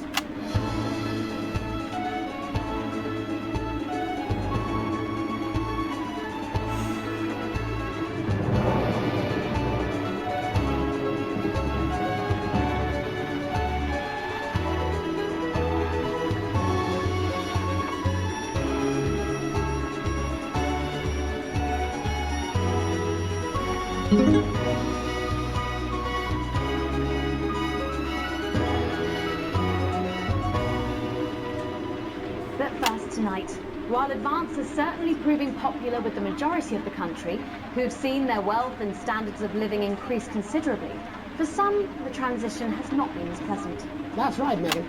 The formerly aristocratic members of our society have had to make major adjustments to come to terms with the new regime. Robin Short is in suburbia investigating rumours that these previously privileged people may be planning some kind of protest. Robin? Thanks, Megan. I'm here in Moderate Hatchings to talk to Wentworth and Penelope Somerset Bentley, who were relocated to the house you see behind me after Advance passed the Assets and Wealth Act on their first day. It must be raining on them. Tell me, how are you settling into your new lives? Well, quite frankly, Robin, we're not settling in at all. Our neighbours are whitewatters. It's simply untenable. I hope you'll forgive my language, but it's as steaming as a Wednesday hatch basket with too much spatting. Steady now, Penelope. Sorry, Robin, my sister's under a lot of pressure. She had to dress herself this morning and she still hasn't quite recovered, Robin. Bubble tea! My goodness, that must have been quite a shock. She really struggles I never with heard women, these posh curse words in my life. You've been rehoused in a nice big house. Big house? This grubby little gadder spatch only has one staircase. And the breakfast room and the dining room are the same bloody place. Imagine that, having all one's grow up in one room. One room, Robin. So what do you say to the people that feel that your family has had it far too easy for far too long, and that these redistributions are both fair and just? I hardly think we've had it easy for fuss's sake. Only one of our swimming pools was even heated. But realistically, what can you do? Well, you've asked the right bloody question, Robin. Thank you, Wentworth. I wasn't the youngest ever editor of the Swinstead Middle School Inquirer for no reason. I think our toilet butler was from Swinstead. Dear George. Oh, I wonder what happened to him. Daddy tried to shoot him in the buttocks and he ran off into the woods. Oh, that's probably my last happy memory, Robin. Tragic, but what can you do? We will rise and rebel. We wage war on our revolting rulers with righteous words and rebellious writings. Our best guess in our quest to redress is the I'm trying not to talk too much on these. Oh, what's that? Daddy! Daddy, it's Daddy! Please don't do that. We can't show this on the news. Right, you buggers! Carry her! Tilly! Get the dog! Tilly's our mummy. She's proper cracked off too. Well, at least you are showing some shame.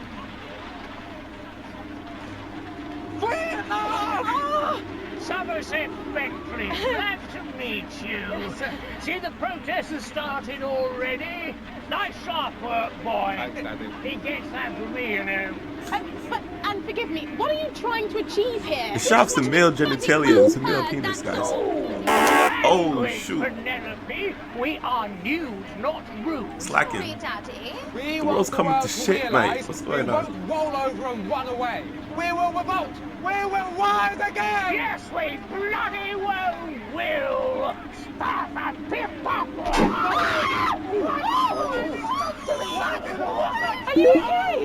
Daddy, I'm coming. Oh, shut up and get your Well, Jeremy, Megan, as this embryonic protest movement takes one in the top rows, it's back here in the studio.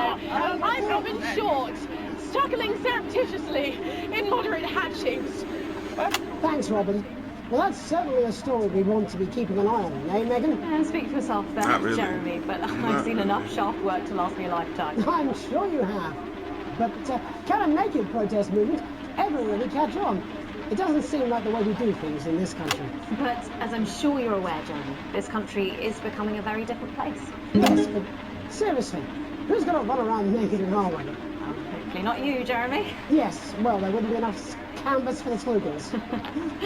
When we come back, our very own Patrick Bannon will be live from the Sports Board Finals. So stick around, you won't want to miss it. We'll be back after these messages. 1 minute back. Oh, sorry, I'm busting. Oh.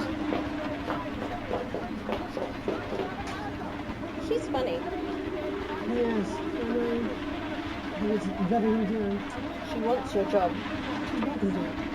Why is it raining on my desk? Alex, Bozeman, we're getting reports in that naked protesters might try and spoil the sports board final by waving their fleshy bits about. Try and make sure you don't broadcast it. It's 6 p.m. for God's sake. No one wants to see fannies on the news. Bozeman out. Okay, I gotta watch for some fannies, guys. Fanny is a female genitalia, for all of those who don't know.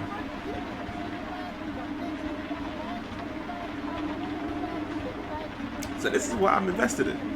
I should have picked something better. That's what it says. Yes, I understand that, but I always say welcome back. I think we should just keep it as it is. Well, of course you do. I've got one hack line. What's that supposed to mean? I didn't write it, Jeremy. That's all right, fine. Jenny, there's something wrong with the auto cue. 10 seconds. Oh, I just got to trip again. Have they not fixed this? I want to see us fry. It's good for the ratings. 5, 4, 3. Going first. Welcome back to the National Nightly News. I'm Megan Wolf. Coming up later, we'll be speaking to the Prime Ministers about their exciting new healthcare facilities, transition centres. Nice to see they care. You're absolutely right, Jeremy. But first, we're going now to our own Patrick Bannon, who's reporting live from the finals of the new game that's gripping the nation, Sports Board. Patrick? That's right, Megan, you joined me live here for the final of the first annual Sports Board Championship. It's been a hotly contested competition so far. I think it's fair to say these two have been dancing around each other all season. First up, we have Eddie Striker. She's the more experienced of our two players today. Striker has got an accuracy of 7, a danger rating of K, and a 12-month driving ban. Striker's known for her signature move of the year, Oranky Hamster.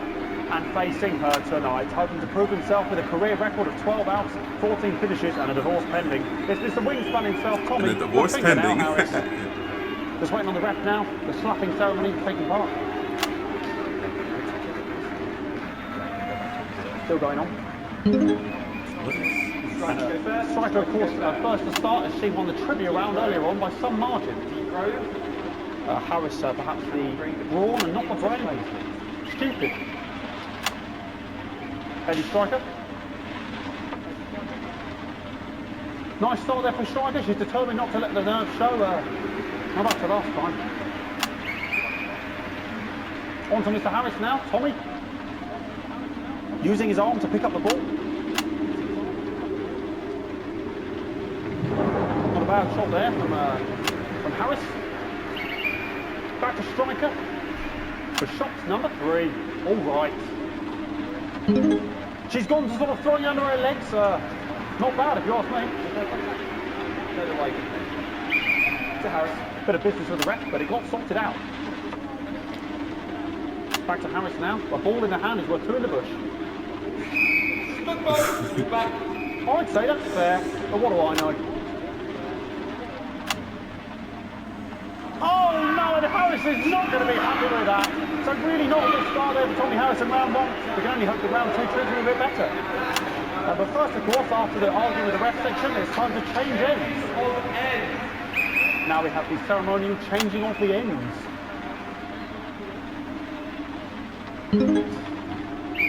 And of course, now they go back to the starting positions, as that makes sense. What? Striker giving it large. What's going on? What even is this for? Okay, we seem to have some sort of streak on. What? Oh my days. We broadcast any of that stuff. We appear to have slogans across breasts and arse. Try and ignore all of that. Security, I'm sure, will take them out as soon as possible. Apologise if we broadcast any of that. As I said, we're going to get the situation resolved as soon as possible. They're trying to carry on play, but it's proving a bit difficult, and I'm struggling to follow. Because it's quite an eyesore, and women's body, yeah. All right, great. Okay, so back into round 2 now, and Harry's absolutely determined to close that massive gap. What the heck is it? Oh my gosh. Eddie Striker. No, it's just one of the tightest play I've seen ever. This job can be difficult because it's like you don't always know what's going to happen. Harris. And was that offensive thumb screw? We haven't seen that since the Heats. What a brilliant move. This was blurred. Back to Striker. And we know what that means, ladies and gentlemen. That is, of course, the ground sound. Whoa, whoa, whoa, whoa. She put some gusto into that. I saw that. Play here on both sides of the bucket. I don't know about you at home, but I'm finding the technical mastering display here absolutely blooming jaw-dropping. He knows. He knows. The ref has spotted something in Harris's neck or head. And Harris is having an absolute shocker. What a miserable start there. Yeah. Tommy Harris. You lost. But he is a late bloomer, of course, towards the pick up. And after all, it is a game of 2 halves. 4 rounds and 7 subs. But now, of course, it's time for the half-time show. Sponsored by Bloomington Smith. On my whistle, on my whistle. Nice piece of music here to start the half-time show. Okay, another plus protest salute on the court here. We can only apologise for that. We'll do our best to shield you from having to look directly at it. Is running around here with his genitals on display for all to see. And ruining what was shaping up to be quite the dancing salute there. Now he's thrusting himself in Harris's face. Security's on it. And the bucket has been knocked over! I cannot stand it when the bucket gets knocked over.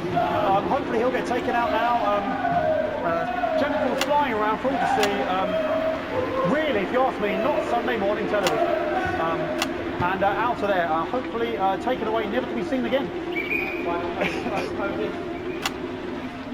We cannot be in the final post.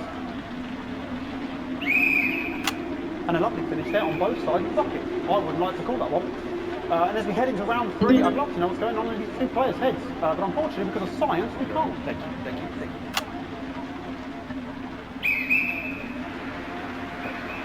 Not bad. So that ball boy's giving me the eye all the day. What's going on? Striker there, not a great start. She looks a bit flustered, I think, after all that swinging around. Back to Harris here. But what I wouldn't give to be that ball, am I right, ladies? Tommy Harris. And it dribbled down his arm, which is actually a really good move, because of course if it dribbles down his arm and goes on the floor, it's not going in the bucket. Do you know the entire premise of this? The entire premise of this must be the simple fact that a lot of what they show us, while shit has gone down the fan, they show us a bunch of foolishness. What is this? Harris, of course, undefeated by. And I'm just here doing this job, like, okay.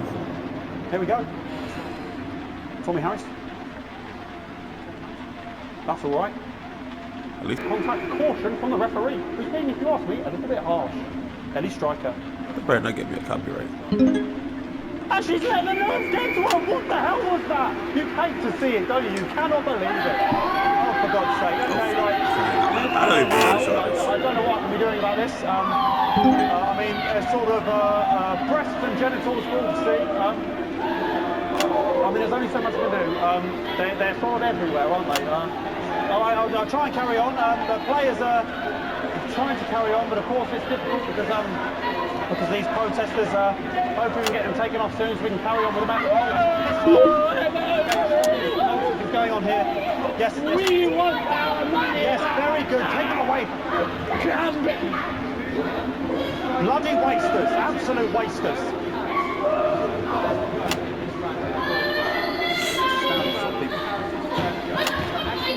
Oh, jog on! This is the mine round. It's an absolute bloody... Okay, and now we're going to go into the final round. And of course, as it's a Tuesday, the final round is a mime round. Who could believe it? Nice imaginary shot there from Harris. Really yeah, this is foolish, bro. Really high level this is wasting time. This is actual wasting time. Can I come back, boss? The bucket getting moved back to its proper place. It's about time, if you ask me. She's juggling it around from her hands. And she's put it in her mouth like as if it was an egg. And now she's spat it out. She did the egg spit. So a wonderful move there, quite late on from Striker. But she's in it to win it. On it, like a car bonnet. Tommy Harris here, having a bit of beef.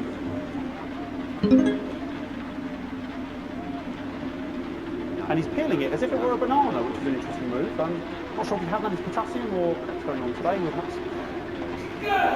And he's trying to have a banana with the ball! What a fantastic move there from Harris! Unfortunately, that is the end. What a pathetic... There we go, Jeremy, that is over. How can he look his 8-year-old son in the face tonight? What a lump! We just have to wait for the referee now to announce it to make sure it is all official. Contestants in, please.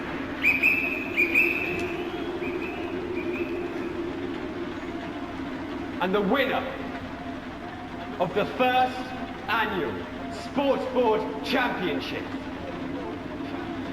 is...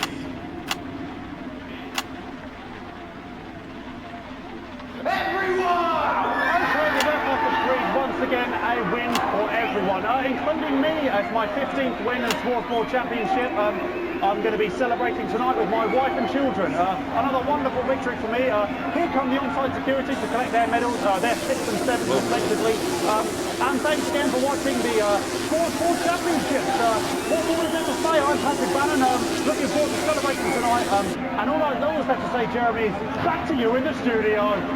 Patrick Bannon there had an extraordinary fight. Historic sports board, Jeremy. I didn't know you were a fan. Oh, yeah, I can wrench a doubler with the best of them, I'll have you know. I certainly wouldn't bet against you. When we come back, I'll be talking live with Prime Ministers Julia Salisbury and Peter Clement, who apparently have a big announcement you wouldn't want to miss. That's coming up after these messages. 1 minute back. Fucking microphone shocked me. What?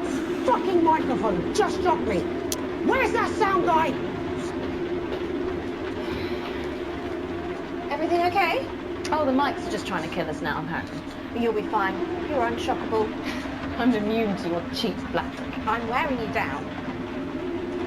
Bozeman again. Just heard from the chaps in maintenance that the storm is causing the odd power surge. Some of your controls might be a bit dangerous. Now, I know you're tough and you can take the odd shock for the sake of a perfect news broadcast, but too many in quick succession can stop the old ticker. I'm sure you'll make the right decisions. Bozeman out. Seems to have sprung a leak. Well, several, actually. You're going to need a whole new lining up there. We'll wait for 10 minutes, but I'm good to see you again. Miss Wolf, your star seems to be in the ascendant. It's a great time to be alive. You're bloody right. Peter Clement. Megan Wolf. Oh, these guys are back. Peter Clement. He's Julie Salisbury. Am I here? Here, with Mr. Clement on your left. Right you are, pet. You see that? 10 seconds, everybody. No, mine's fine. You had a little accident. Cheesy cat. 5, 4, 3. Welcome back. I am delighted to be joined by Prime Ministers Julia Salisbury and Peter Connolly. Welcome to the National Night News. Oh, please, it's just Julia and Peter. We don't believe much in Chinese. It doesn't seem very advanced. I just got shot. Delighted to be here.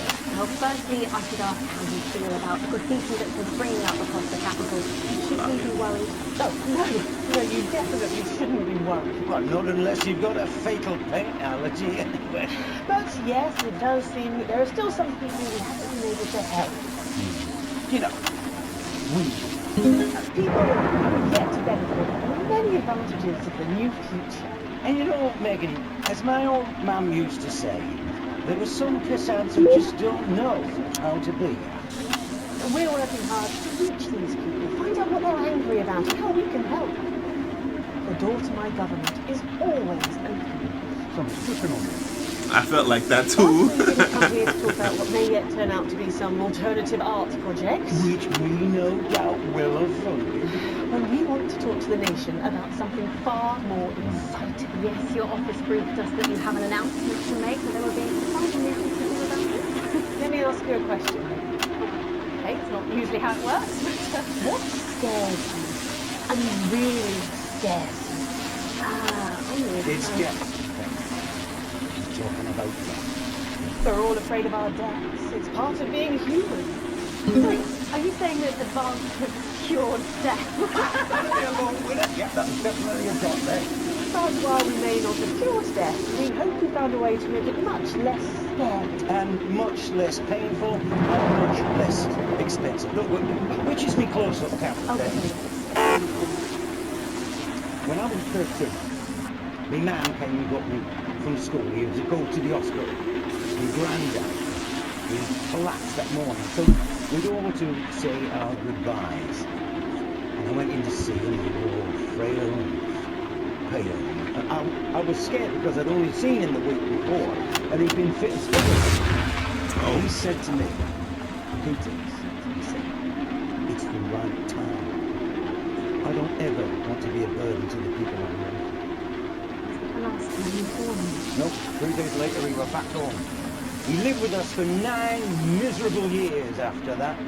He had to be fed with a rubber spoon. He had a commode, so he'd just take a shit right there in the lounge while we were watching football. He wouldn't even wait till half time. Sounds it was awful. It was awful for us, and this is the point. It were awful for him. They could see it was destroying me man, watching him slowly fade away. And he would beg her to turn off his breathing equipment at night, but she wouldn't. It were a crime, you see. And she didn't want to lose the children, as well as her own man. No family should have to suffer like Peter's did. And now no family will have to. The health service is today opening the first of 300 new transition centres. The transition centres will handle everything for your last days. The legal, financial, medical and emotional costs are all catered for and paid for by the government. So, even the poorest citizen gets to pass on with dignity when they choose. And that choice is important. This is a service only for people who That is such an ethical dilemma, you guys. feel they run their course. You're telling me that if you're in the hospital, right, you have a choice to like. With a slow, long, humiliating It's an ethical dilemma, guys. Just giving me electric shock. Are you okay? I don't know. I think it's from my asshole. Sorry, my apologies. Oh. Are you not worried that this new system might be open? Fry my asshole. Sorry, I've got a second. Can I get a little bit of help here, please? That the older generation might feel somewhat.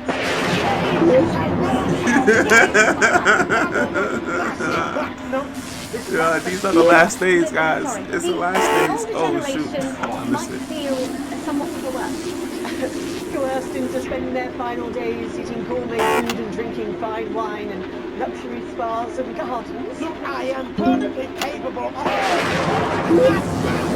With a rusty Prime Minister, please watch your language. Oh,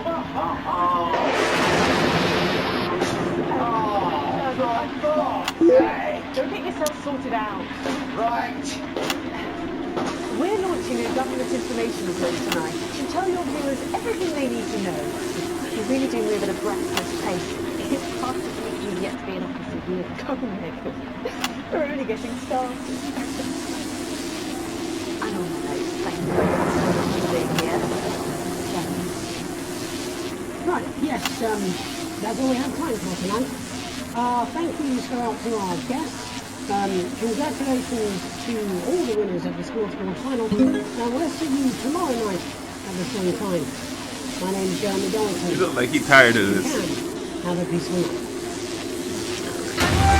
Good job, everybody. So they've just... I don't suppose there's any way this could be a good thing. It's my nephew, so we transitioned the moment I saw the leak.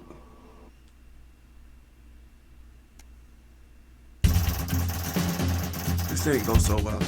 D.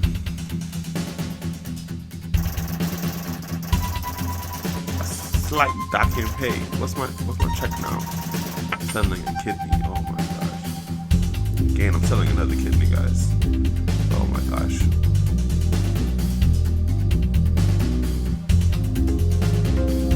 What's this? Looks like a revolt. On the rise. My company don't like me.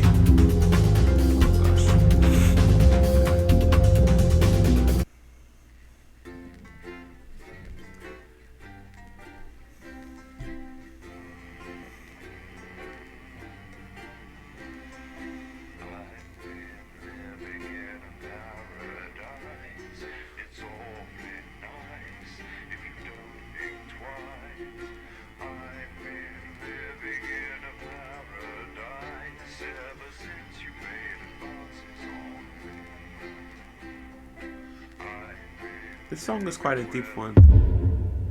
The lockdown. Uh-oh.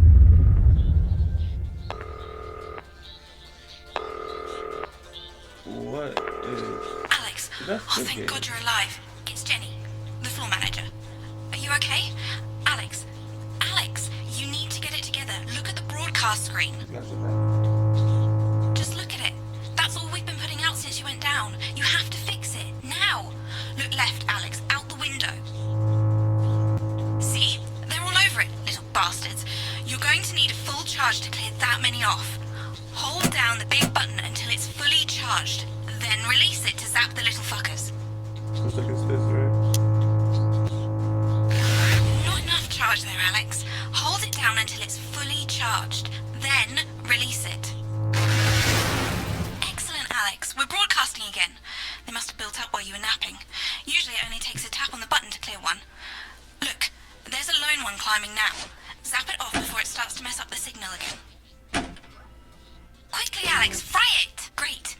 That seems to be the last of them. For now. Right. We're about a minute out. Get the adverts loaded up. I've got to deal with my pet idiot. And Alex, keep your ears open. You'll hear them climbing up the tower. Don't let them build up. We'll be going live to the National Nightly News. But before that, let's take a look at what's coming up later on. This has no credibility, Jenny. On Channel 1 at 7 o'clock. No professionalism. What's wrong with this picture? It's not a mess. Everything is where it should be. It's ramshackle and characterful, and I expect you to know the difference. Of course Megan's place looked lovely, but I can't see it, can I? Thanks, Jenny. How's lock-in with the boyfriend going? Decided to take his chances on the wild streets, eh? Rather than endure another romantic comedy. Jeremy, Jenny says your hair looks stupid. Yes, I can hear her. As she says she's not talking to you. Yes, I know, I can hear her. Shall I count us in? Make it so. Okay, 10 seconds. Break a leg, everyone. Preferably a furry one.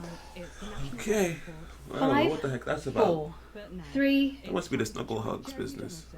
Good evening, I'm Jeremy Donaldson. And I'm Megan Wolf. Our main stories tonight. Snugglehugs? It's been almost 5 weeks since all the Mrs. Snugglehugs toys woke up simultaneously in factories worldwide and began searching for their husbands. The Mr. Snugglehugs we had so short-sightedly destroyed.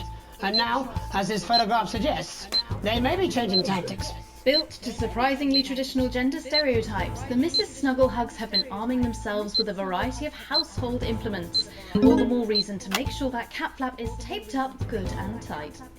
This frightening new development means that even those previously thought to be relatively safe, like the young and fit, must take care to watch their backs and keep their ears open for the soft steps of sinister feet.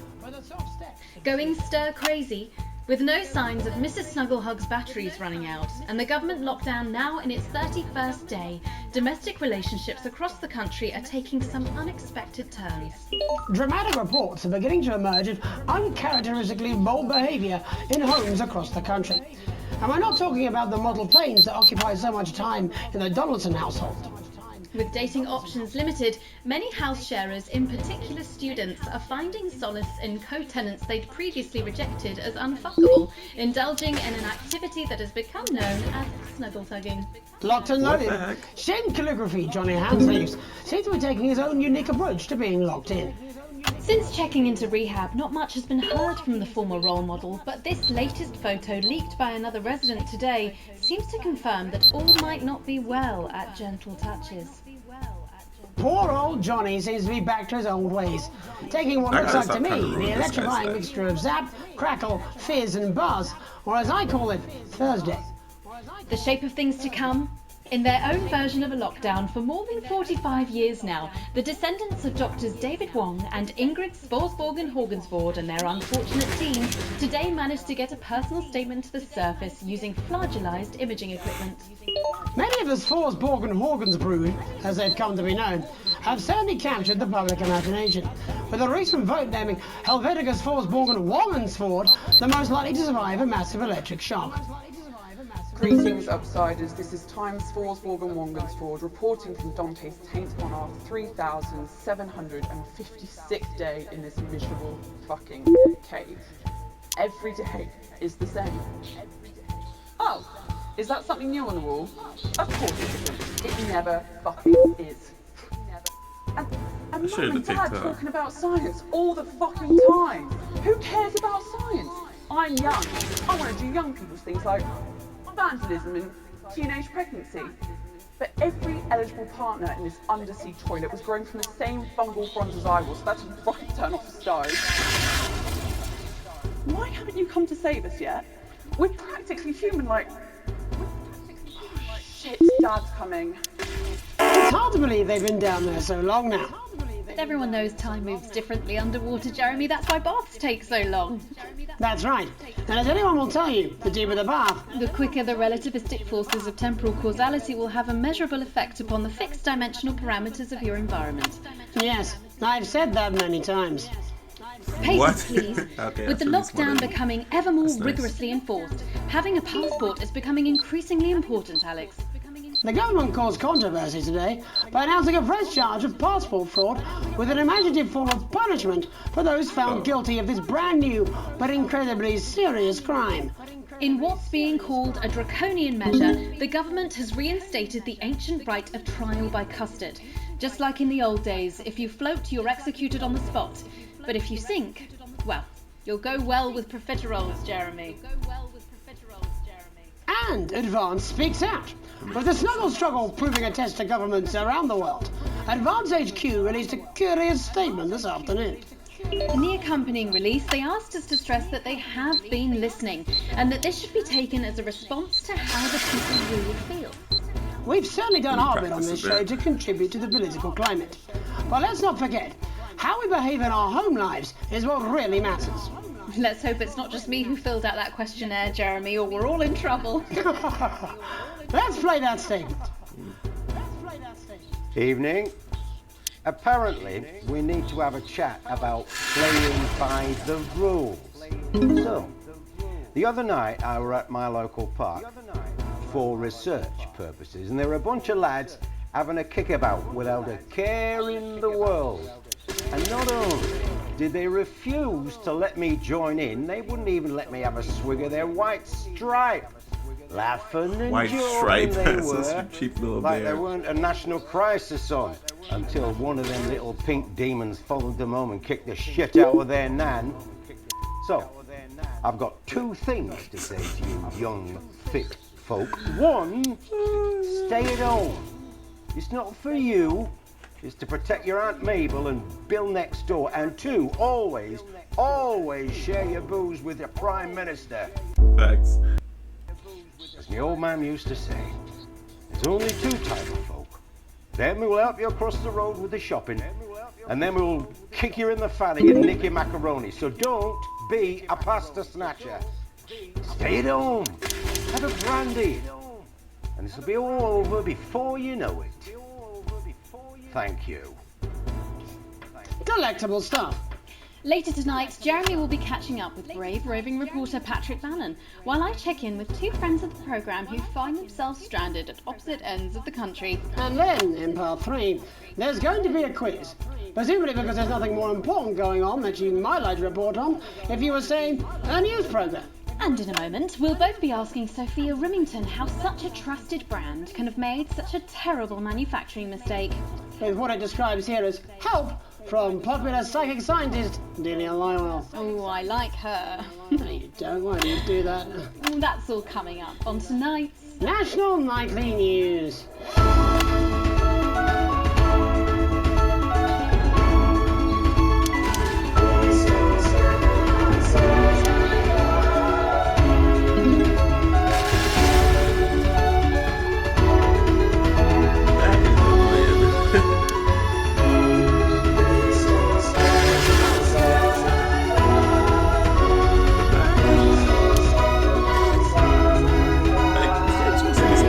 It's just kind of a whack job. First tonight, how did we get here? Where are we going? And most importantly, who's to blame?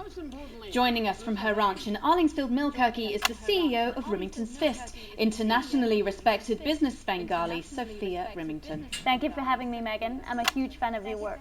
And from a crystal healing laboratory in what I assume is a garage in Upper Lowington, inexplicably renowned psychic scientist, Dr. Delia Lywell. Thank you for being here. Thank you for having us. Sorry, us? Myself and the eminent professors. Is that what you call the voices in your head?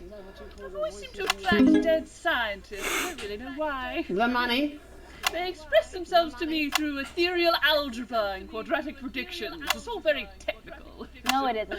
I concur. Miss Rimington, the entire Snuggle Hugs range will surely go down as the biggest public relations disaster in history, won't it? Well, of course, that's one world record we would never have sought to claim. What can you say at a time like this? There is only one thing that can be said. I'm sorry. We're sorry. From everyone here at Rimington's Fist, but especially the dedicated inventors and world-beating engineers at Rimming Toys, we are deeply, deeply sorry. Who could have predicted that letting a child's toy learn how to love could have such unforeseen consequences? Mary Shelley? We see you, Sophia Rimington. You are preening by a metal vessel, and where you venture, you will see neither land nor sky. Is that supposed to be the future? Only the past is constant. That's supposed to even be the truth. I remember being a child in my grandpa's workshop when he made the first dancing hangman toy. He put it by my bed, and when I couldn't sleep, I'd wind it up and let it go, and I'd watch that happy little executioner just wiggle and wave his tiny noose and dance before my eyes. Grandpa sold thousands of them, on the quiet, obviously. And he used the money he made to found Rimming Toys, which is now just one small part of the global supermassive megacore that is Rimington's Fist. Sadly, we lost Grandpappy along the way. He died in a fire at the preschool tobacco factory. Another one of his pet projects. Tobacco factory. But we never lost his spirit of invention. Yes, I'm not entirely certain what your grandfather's offensive toys have to do with the current predicament. The spirit of invention, Mr. Donaldson. The passion to create, to problem solve. And that is why I'm here today. To tell you about a brand new product we're launching simultaneously around the world from midnight tonight. We said science! Science! We hear its song on the breeze, its breath on the wind, its fart under the covers. How does she do it? Well, please, don't keep us in suspense any longer. It'll be my future she's making up next. Rimington's Fist is proud to present Snuggle Trap. Safety and security in these dangerous times. Each box of Snuggle Traps contains 8 devices, all guaranteed to stop a Mrs. Snugglehug in its tracks. That's enough for a small lawn or 4 window boxes. And you want to know the best thing? They're only $129.99 a box. Now that is affordable peace of mind. We see you, Jeremy Donaldson. Not now, honey, I'm mid-pitch. The best thing about snuggle traps is they're powered by next generation Flardinium batteries. So, however long the enemy lasts, these traps will outlast them. We see you, Mr. Donaldson. You are screaming and yelling. Your friends are crying. They fear you. And then you're gone.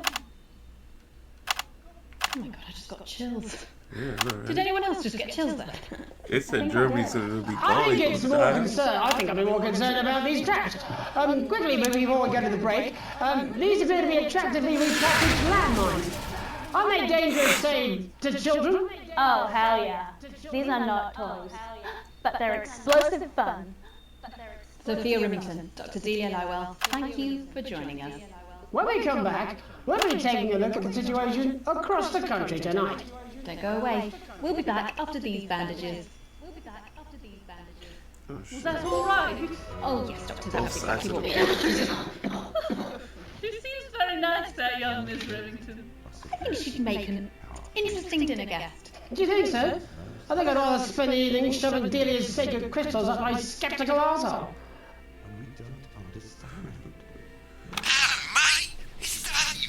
Oh, it's you, Dave.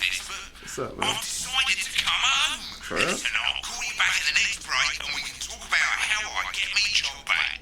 Cheers, Alex. See you, mate. That sounds good, to be honest. Get me out of here. Look, they're rafting. That looks like fun. Yeah, well, it's been a long time coming. Oh, exactly. You said it, I've said it. Alan James is He right. must know, he's not stupid. I just don't want it getting back to him that it came from us. No, Jenny. You're not backing out on me now. We're in this together. It's gonna work. We'll get him. Here's the cake. You're on the balloons. I've got no idea how old he is. 40? 17? Yeah, ready. Okay, coming back. In 5, 4, 3... Welcome back to the National Nightly News. I'm Megan Ruth. Now it's time to take a trip around the country to hear how the lockdown might impact the nation from some friendly faces. Joining me are respected academic Katie Brightman and author of Alan James's Kites, Alan James. Thank you for joining me. It's a pleasure. Thanks for having me, Megan. Thanks, Megan. It really is a pleasure, Katie. I enjoyed our little encounter. I wish I could say the same. So first off, Katie, how are you coping? I'm holding up okay. The lockdown directive was so sudden that, like many people, I haven't been able to get home. Oh no, what happened? I was staying at a hotel after an international policy convention, and we had a particularly heavy night out. You know what economists are like. Notoriously hate splitting the bill. And I overslept, and as you can imagine, I've been here ever since.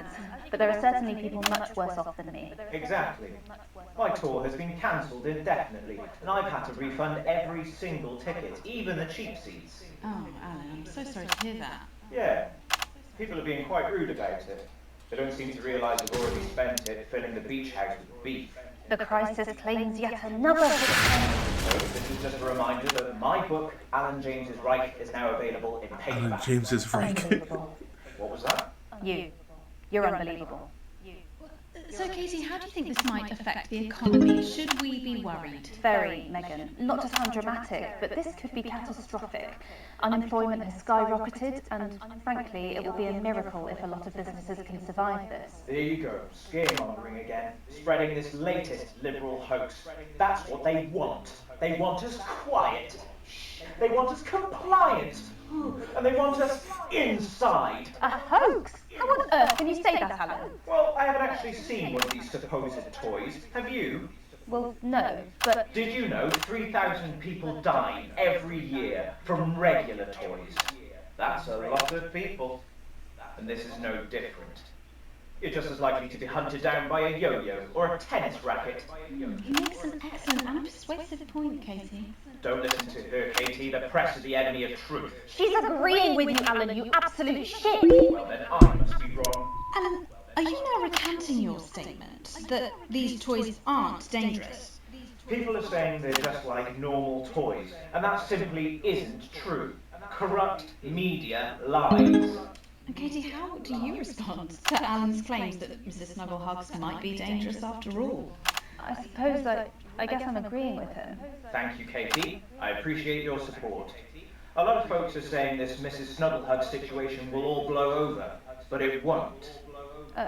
Yes, right, exactly. We need decisive action from the government. We need huge financial support to protect our workers and I'm sorry, I was looking at this guy's we need sandwich. to support the vulnerable, and we need to repent. Exactly right, Katie.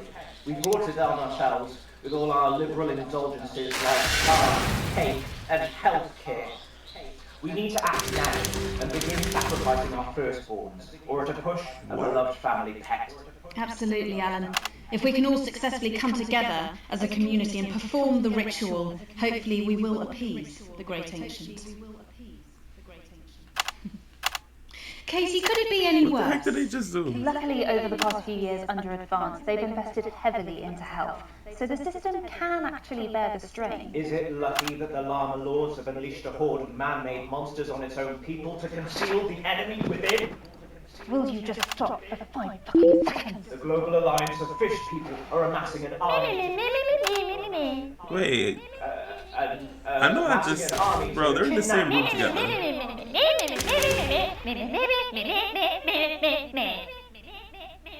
That's you. That's what you sound like.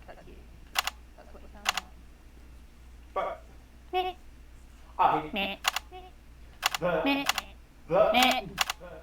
I don't sound like that. Yes, you do. You do, Alan. You do sound like that. And that's why no one wants to be your friend. I've got loads of friends. No, you haven't. I don't think you do, Alan. Yeah, stop lying, Alan. I'm not lying. You are. Oh, good one.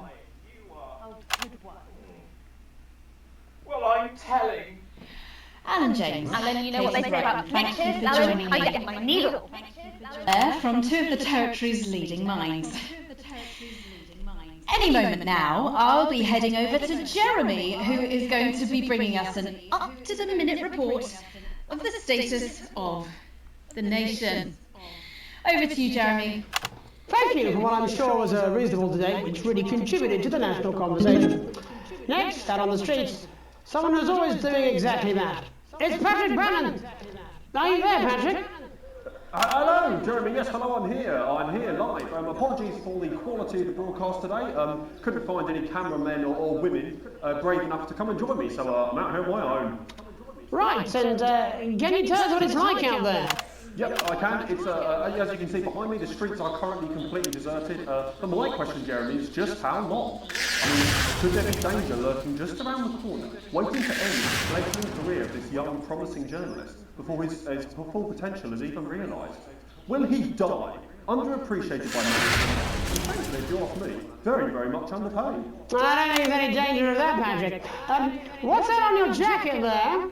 Well, that's actually a sponge. What I've done here is made a snuggle-proof jacket, Jeremy. The network didn't bother sending me any PPE, so I've been forced to improvise. In fact, showing the sort of resourcefulness that would make me an ideal candidate for, I don't know, for example, an anchor position starting whenever they'd like. From your point of view, Patrick, just how safe are our streets? Not safe at all, Jeremy, not safe at all. I'd recommend people staying inside, following government advice, and not putting themselves at any risk at all. Unless, of course, like me, it's for groundbreaking journalism reasons. And just where are you, Patrick? I'm in the street, on the street. Which street? I think I'm struggling to hear you, actually, Jeremy, there. Which street? Which street are you on? Oh, which street am I on? Oh, God. I'm just looking for a sign. There it is. I'm on Bannon Avenue. Bannon Avenue? Your name's Patrick Bannon. You're on Bannon Avenue. Bannon Avenue. Yeah, no, I can hear you fine. Yep, I'm on Bannon Avenue on the side. It says that. Like Patrick Bannon? Oh yeah, that is like that's strange. That's a weird sign. I don't know what's going on there. Where are you really? I'm on Bannon. Alright, fine. I'm not on Bannon Avenue. I'm at home. To be honest. Alright, fine. Well, I'm in my bathroom technically, but you know. Wow. To be honest with me, You know, it's terrible out there. I don't want to go outside. They're everywhere. He really does have sponges We on don't him. expect any less of you, Patrick. You hear that sound? I can, yes. I'm no expert, Patrick, but it sounds unmistakably like a tiny fist tapping on your door there. Oh, fuck, it does. Oh, fuck, Jeremy, shit, no! Oh, bollocks. Perhaps there's a small queue of tiny fists, each wielding a different gendered household implement, ready to bash in the heads of lying little roving reporters. But you're lying, aren't you? Oh, shit, fucking, listen to me, you bastards! If you're out there, just piss off, you little fucking snuggle fucks! I'm too talented to die! Oh, Nah, he better not die though. That's crazy. oh, God. Oh, God. Don't worry, Patrick. I'd say you've got a few seconds before they break their way in there and finish you off.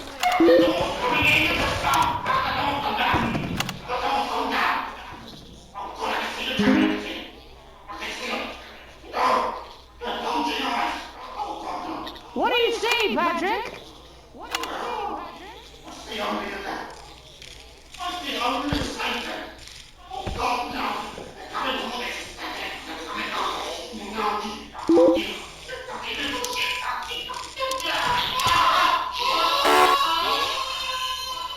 Thank you, Patrick, for that report, showing the nation, and more importantly, management, just where you belong. It's time for another break, so when we come back, we'll be hoping to take your mind off the world for a little while, and who knows, maybe even bring you a few smiles. Join us after this. You're damn right. What? Yeah, I had them delivered. Yes, to Bannon Avenue. Yo, this is a fever trip, bro. Like, this is a fever trip. I don't know what's going on. I've run into a few problems getting back. All I'm not as bad as yours. Looks like you got one loose in the studio. Whack it on the head if it gives you any trouble. It's pretty bad here too, mate. I've got on board. I don't want to Captain's do down. with these people. Worse, chef's down and we're out of rum. Not sure I'm going to make it to Sterility or dry land. If I had a missus, I'd ask you to tell her that I love her, but to be honest, I've kind of pissed my life away, mate. Still, at least I'm outdoors, eh? At your nearest workstation now. Every week you'll receive a high-quality electric current of increasing voltage directly through your body until you lose consciousness. Don't miss this shocking offer. It really is the prime of a life. No, I'm not. I'm not going to. And we'll send you this card from HR. He's joking. That's right, free. I thought I turned that off. The only regular threat to your health that is both completely avoidable and ever present. Oh. What are you doing? Well, welcome back anyway. We know isolation isn't easy, so finally tonight, we have something a bit different for you. Even though some people, but it's not our job to entertain the public with absolute nonsense, other, more important people overruled those people. So it's time to find out who will National Nightly win, and who will National Nightly lose. Fuck off, Jenny! There's nothing to do this to me, there's nothing to do fucking puns. So, how do we play? Well, joining me as a man who knows all about playing, it's Tommy Harris. Hello, Tommy! All right, Johnny. It's good to see ya. And how are you finding the lockdown, Tommy? What do you mean lockdown? The enforced isolation of everyone in the country. Ah, yeah. I think I heard about that actually. Yeah. You're in bed, Tommy? Yeah. You called during nap time, so. Of course, that's my fault. So, why don't you tell us how the game is played? Well, it's pretty simple, Jeremy, you sausage. I'm going to ask contestants from around the territory 3 questions about what else, yours truly. And those people are going to get a chance to win a very special prize. And what are they playing for, Tommy? Drum roll, please. Drum roll, please. Jeremy. Oh. Jeremy. Thank you. This. What is that? It's my athletic support, Jeremy. Oh. But I've signed it, so... Oh, well then, what a fantastic prize. Have we got anybody waiting to win this once-in-a-lifetime prize, Jimmy? I believe we have Angie on the line. How do you feel about winning this man's old pants, Angie? I've never been so excited, Jeremy. Let's get When can I stupid, say, bro. I'm getting tired I of this now. love you, both of you. I love you. In a way. Tell us about yourself, Angie. Well, what can I say? My name is Angie, always has been. I'm a human woman, and my dental hygiene has been described as acceptable. Brilliant! Right, well, shall we get this shambles on the way? Absolutely, John. Can I get 30 seconds on the clock, please? We haven't got a clock. Yeah, I did ask for a clock. So, Well, why don't you start, and I'll stop you when it inevitably becomes unbearable to watch. I love it. All right, here we go. Can we Time just skip starts. this, bro? No, now. Question 1.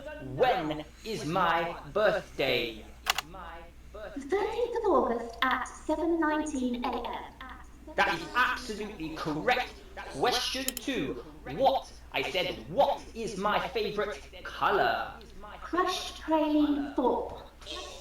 Correct, the colour of my nipples. Angie dear, what is my star sign? That's a trick question. You were born outside of the human understanding of the cosmos. Unbelievable, that is correct. Stop the clock. Yeah, this guy gotta take his head out his ass, bro. How did you do, Tommy? I'm with Jeremy, son. Angie, my Doesn't love, make no sense. you've got every single question right. Which of course means you lose and win absolutely nothing. Thanks for playing, Angie. Bye. Do we have another contestant on the line at Jelly Bean? Indeed. We should have Sonia Artleach. Are you there, Sonia? Of course I am, Jamie, darling. Thank you for being here, Sonia. I feel like I'm playing a part in this shitty society. Like, what the Let me hell? guess, you work in theatre, don't you? Is it that obvious? What gave it away? Was it the glamour or poise? It certainly wasn't your inherent sense of humility. Tell us about yourself, Sonia. Oh, well, if you must play this game. I am a theatrical agent. I represent the likes of Rudy Beefman, How am Sally I breaking these toys apart? Carpetburn, among Boy of the month right here. And how's the lockdown affected you, Sonia? Well, they may have closed the theatres, shut the studios, and boarded the cinemas, but they won't get me that easily. How are you managing without any work? Due to a savvy clause in all of my artist contracts, I am able to claim my 15% from their unemployment benefit. Wow, that certainly is sharp. Standard stuff, standard stuff. And can I ask, where are you speaking to us from? Well, I work from home, you know, to keep costs down. And who's this? Oh, well, you know, when they gave the order, I was actually mid-meeting with a client, so we've been isolated together. No fucking way! What the fucking fuck? Is that Tommy Harris? I'm a huge fan. Can I just tell you how bloody brilliant you are? Actually, Jack, we're about to play a game, huh? We've got time. Well, if it's not too bold, I think I am in love with you, Mr. Harris. No, it's not too bold. That's all right, don't worry. Hey, I'd love to show you some of my stuff. I've been working on some new shit. Well, at least you're already aware. During lockdown, we've been workshopping some of Jeff's ideas for much younger children, haven't we?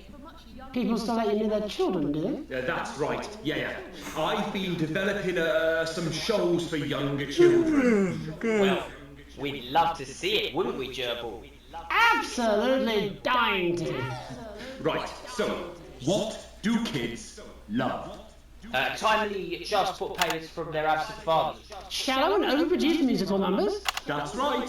Animals! So, I'm trying to address the things that kids need to know, but through a medium that they'll understand. Do you understand? I think yes. I think so, yes. Jeff's one of my best clients, aren't you? I am, yeah. So, the first one we've been working on is called The King of the Jungle's Mortgage Repayments. It's about a lion who's having problems with his interest rates. I see. Does he have a broker? He does, yes. He's a porcupine.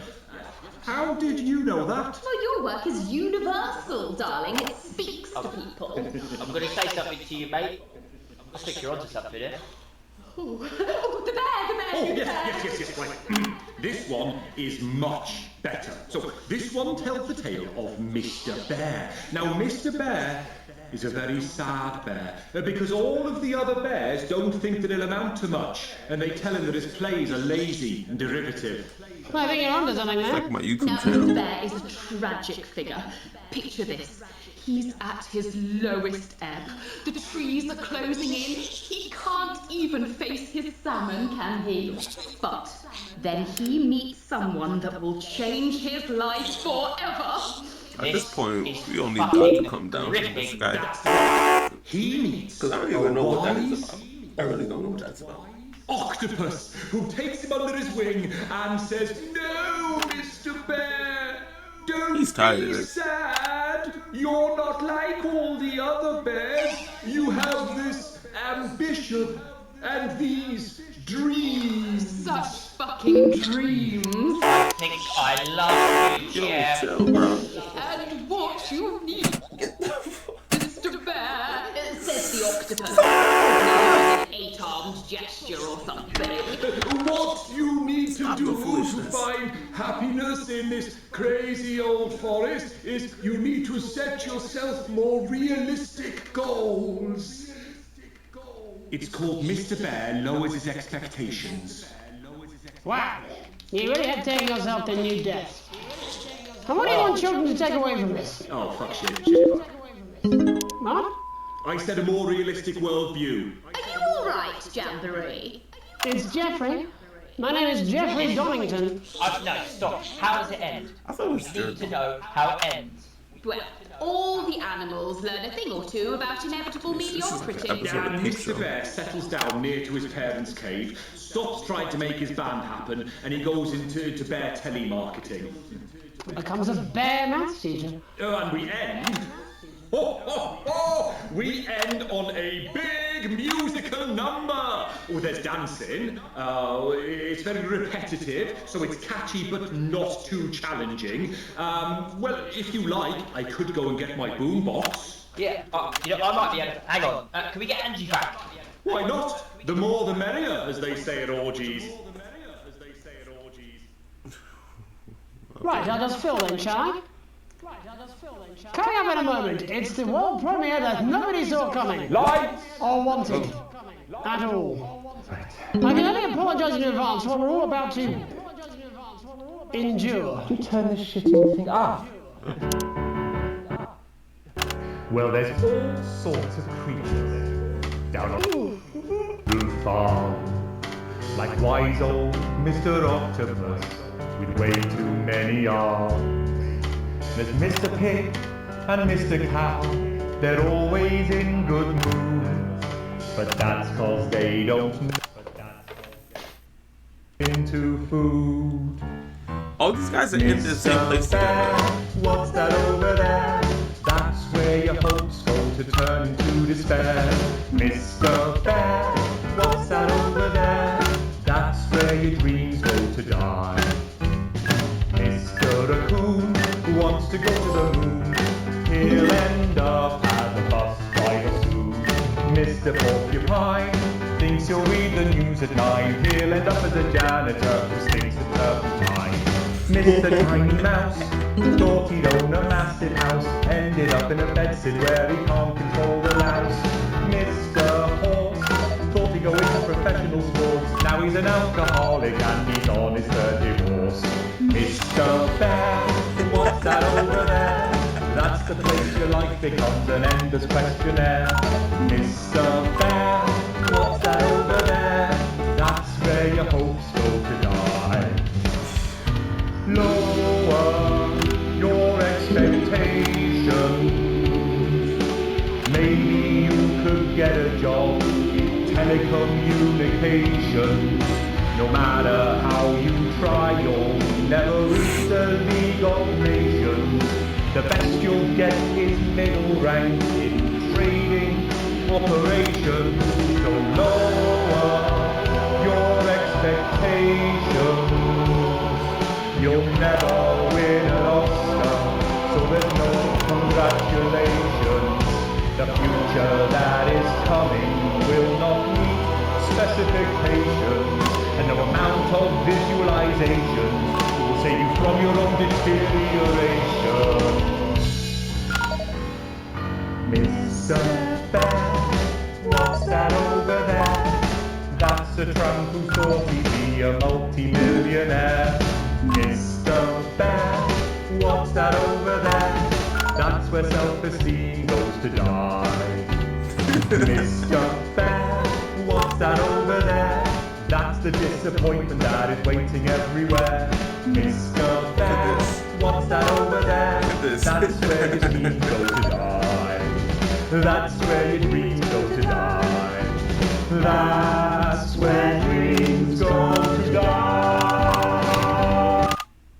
Whoa, fine. Well, I'm sure we'll all still be singing that tomorrow morning. That's it from us for tonight. Many thanks to all our guests. I look forward to seeing them all again. Eventually. But before we go, Alex, I wondered if I might have a word. You see, I've had my eye on you, friend, and I've got to say I'm not liking what I'm seeing. You keep letting me down, chum. Playing it safe. Making the dull, boring choices, failing to assert yourself. No one likes a pushover, Alex. You know that. Who's Alex? Is that my Alex? And frankly, chum, you're acting like a bit of a wimp. Alex, will you give away your passport so my super rich sibling can abandon us all? Sure, here it is. Pathetic. Can I have the money we need for food so I can go around the continent on a jolly? Sure, Susie. We can always eat your grandma when we run out of food. Wouldn't it have felt better to take charge? Whoa, why am I being gaslighted like this? Lay down the law. You know what's hot, Alex? What? Other than me, obviously. Confidence. Power. Control. We're all drawn to it like that's my rats to the family. Stop piper. it, yo. Shoot. Don't you care where your son goes at night? You will when you find out. What?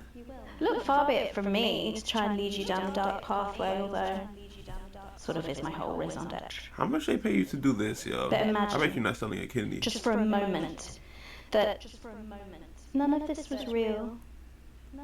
It was just some stupid game where you could just do it all over again if it all went wrong. I don't think I want Imagine to if go Sam and for Charlie and Susie were just characters. Wow. Think of all the fun you could have. Just being bad, you know. For the hell of it. They're my family. Megan Wolf. Stop it. My name's Megan Wolf. Have an evil night. What? Ugh. Jen? I'm just gonna smile. I ain't gonna pay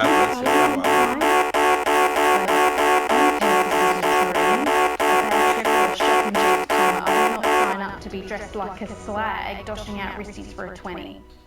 Right, I am a professional news anchor, not a fucking bogan. It's bad enough that he makes me do that unconvincing accent the whole time. I mean, look at this. My skirt's so short you can see my Jew. Alex? What's up? Why don't you wake up, What's you up? fucking perv? Hey, stop it. I don't give a shit.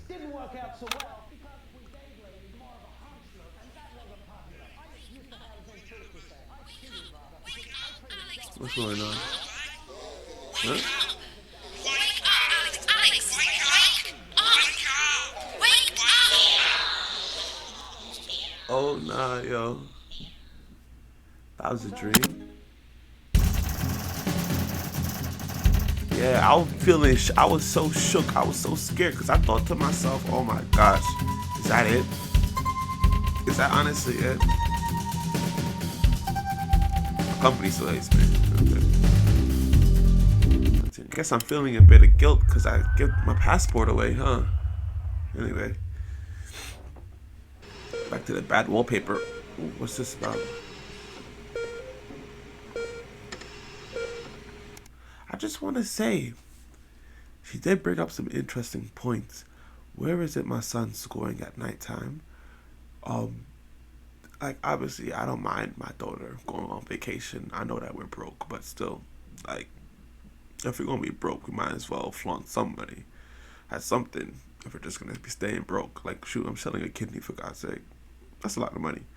And number 2, the main bit was that she said, I get my passport away. She's like, oh, why don't we have some balls, Alex? That's a nice outfit, though. So it sure did remind me that I got some balls. Anyway, what's going on here? The rhythmic beeping of the heart monitor brings you slowly back to consciousness. Opening your eyes, you're greeted by a semicircle of concerned faces, your family by your side, a reassuming familiar sight in these new surroundings. You blink a few times to clear the sleep from your eyes and bring everyone into focus. You feel a hand on yours, gentle but reassuring. Sam, they're with you, as always. Their expression, understandingly concerned, is somehow more affectionate than ever. We know you'd be okay. Never doubted it for a second. If I ever see that bossman, I'll squeeze your hand back and attempt to wink. The worry lines on Sam's forehead fade a bit. Lord knows you've both got enough to be anxious about without your health being thrown into the mix. With a final smile at them, you turn to the rest of your family. Just as you see Juicy's absence, you notice Charlie fidgeting, clearly trying not to look worried. As soon as you turn to look at him, you see Charlie tense up, his concern on his face. So, you're definitely good, right? He finally asks, quickly looking away.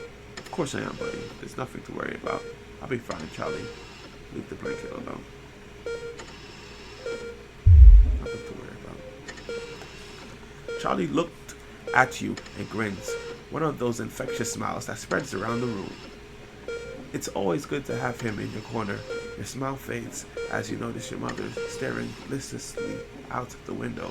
Despite all of your best efforts, she's not been doing well lately. Are you okay, Mom? Your mom starts. Your call clearly shocked her out of her reverie. She turns to you and smiles, and you're grateful to see the increasingly rare recognition in her eyes. Yes, dear, of course. How are you feeling? You smile warmly and nod, but before you can respond, a doctor bustles in and ushers everyone out. She asks for you, then, what feels like the 100th time, how you're feeling. Surprisingly well, all things considered. Excellent. There's no sign that you'll have to pay some crippling insurance payments, because we're in good old England, and people get procedures like this free of charge, like how human beings should be treated. Anyway, there's no signs of any real damage, just a bit of a shock to the old system. Pardon the pun, she smiles. Not that we'd recommend you do anything like that again. Of course, after a couple days rest at home, you should feel right as rain. She turns to leave, but she stops at the door. And the private room and care. The doctor gestures to your room, which you now notice looked rather expensive, has all been paid for by a Mr. Bossman. He left those flowers and said not to worry and to take the rest of the week off. He'll see you on Monday, apparently. Seems like the least he could do. Excuse me. So what bits of my dream was actually accurate? I wonder. Crippling debt, oh my gosh. I suppose all that just wasn't even real. I hope all that was not real, because that was just some foolishness, from the sports match to the people going back and forth. It's just foolish, honestly. You come home from a particularly late shift to find the kitchen light on, which isn't normally a good sign. Everyone's usually in bed now. Softly opening the kitchen door, you see Sam sat at the table. Bills and papers are strewed in front of them, as well as what looks like to be their second pack of biscuits.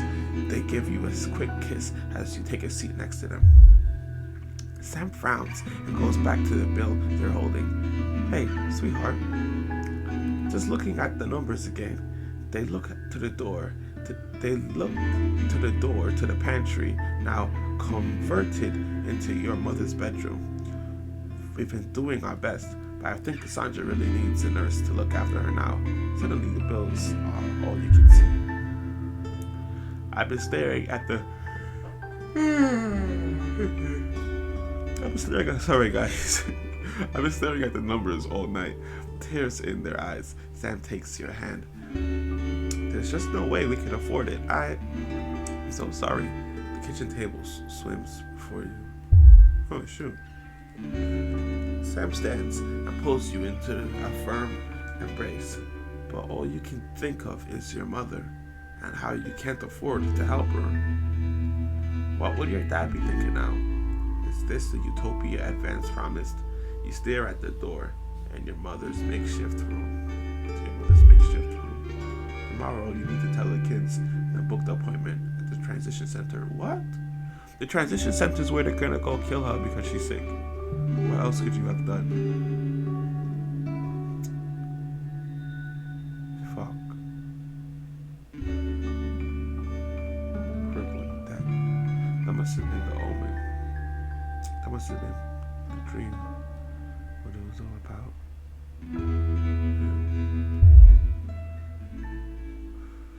These wet dreams never did me justice.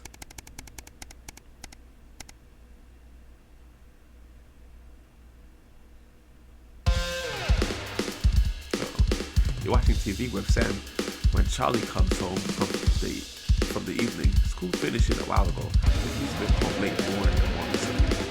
Also, finish the episode of Me, My Damnation and I.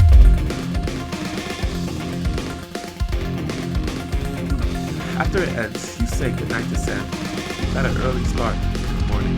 At the top of the stairs, on your way to bed, notice a new poster on Charlie's door.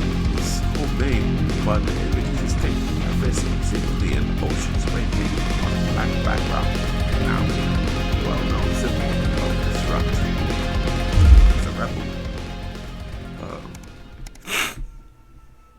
Okay, 2 more days come. Sam's out with work tonight and Charlie's staying at a friend's. The house is yours. You order a takeaway, have a couple of drinks, and decide to relax in front of the TV. Not a great selection tonight, but surely something to watch. You feel like a laugh. Comedy it is. Sam's not here, but you can still watch a horror without them. You just want to switch off. Action thriller is the one. Sam isn't a fan of historical dramas, so you make the most of them. Being away. Yeah, let's look back at the old times. Genghis Khan wasn't really something you were interested in, but the drama's not half bad. Okay, hey sweetheart, Charlie lost Susie's present. Do you mind looking for it tonight?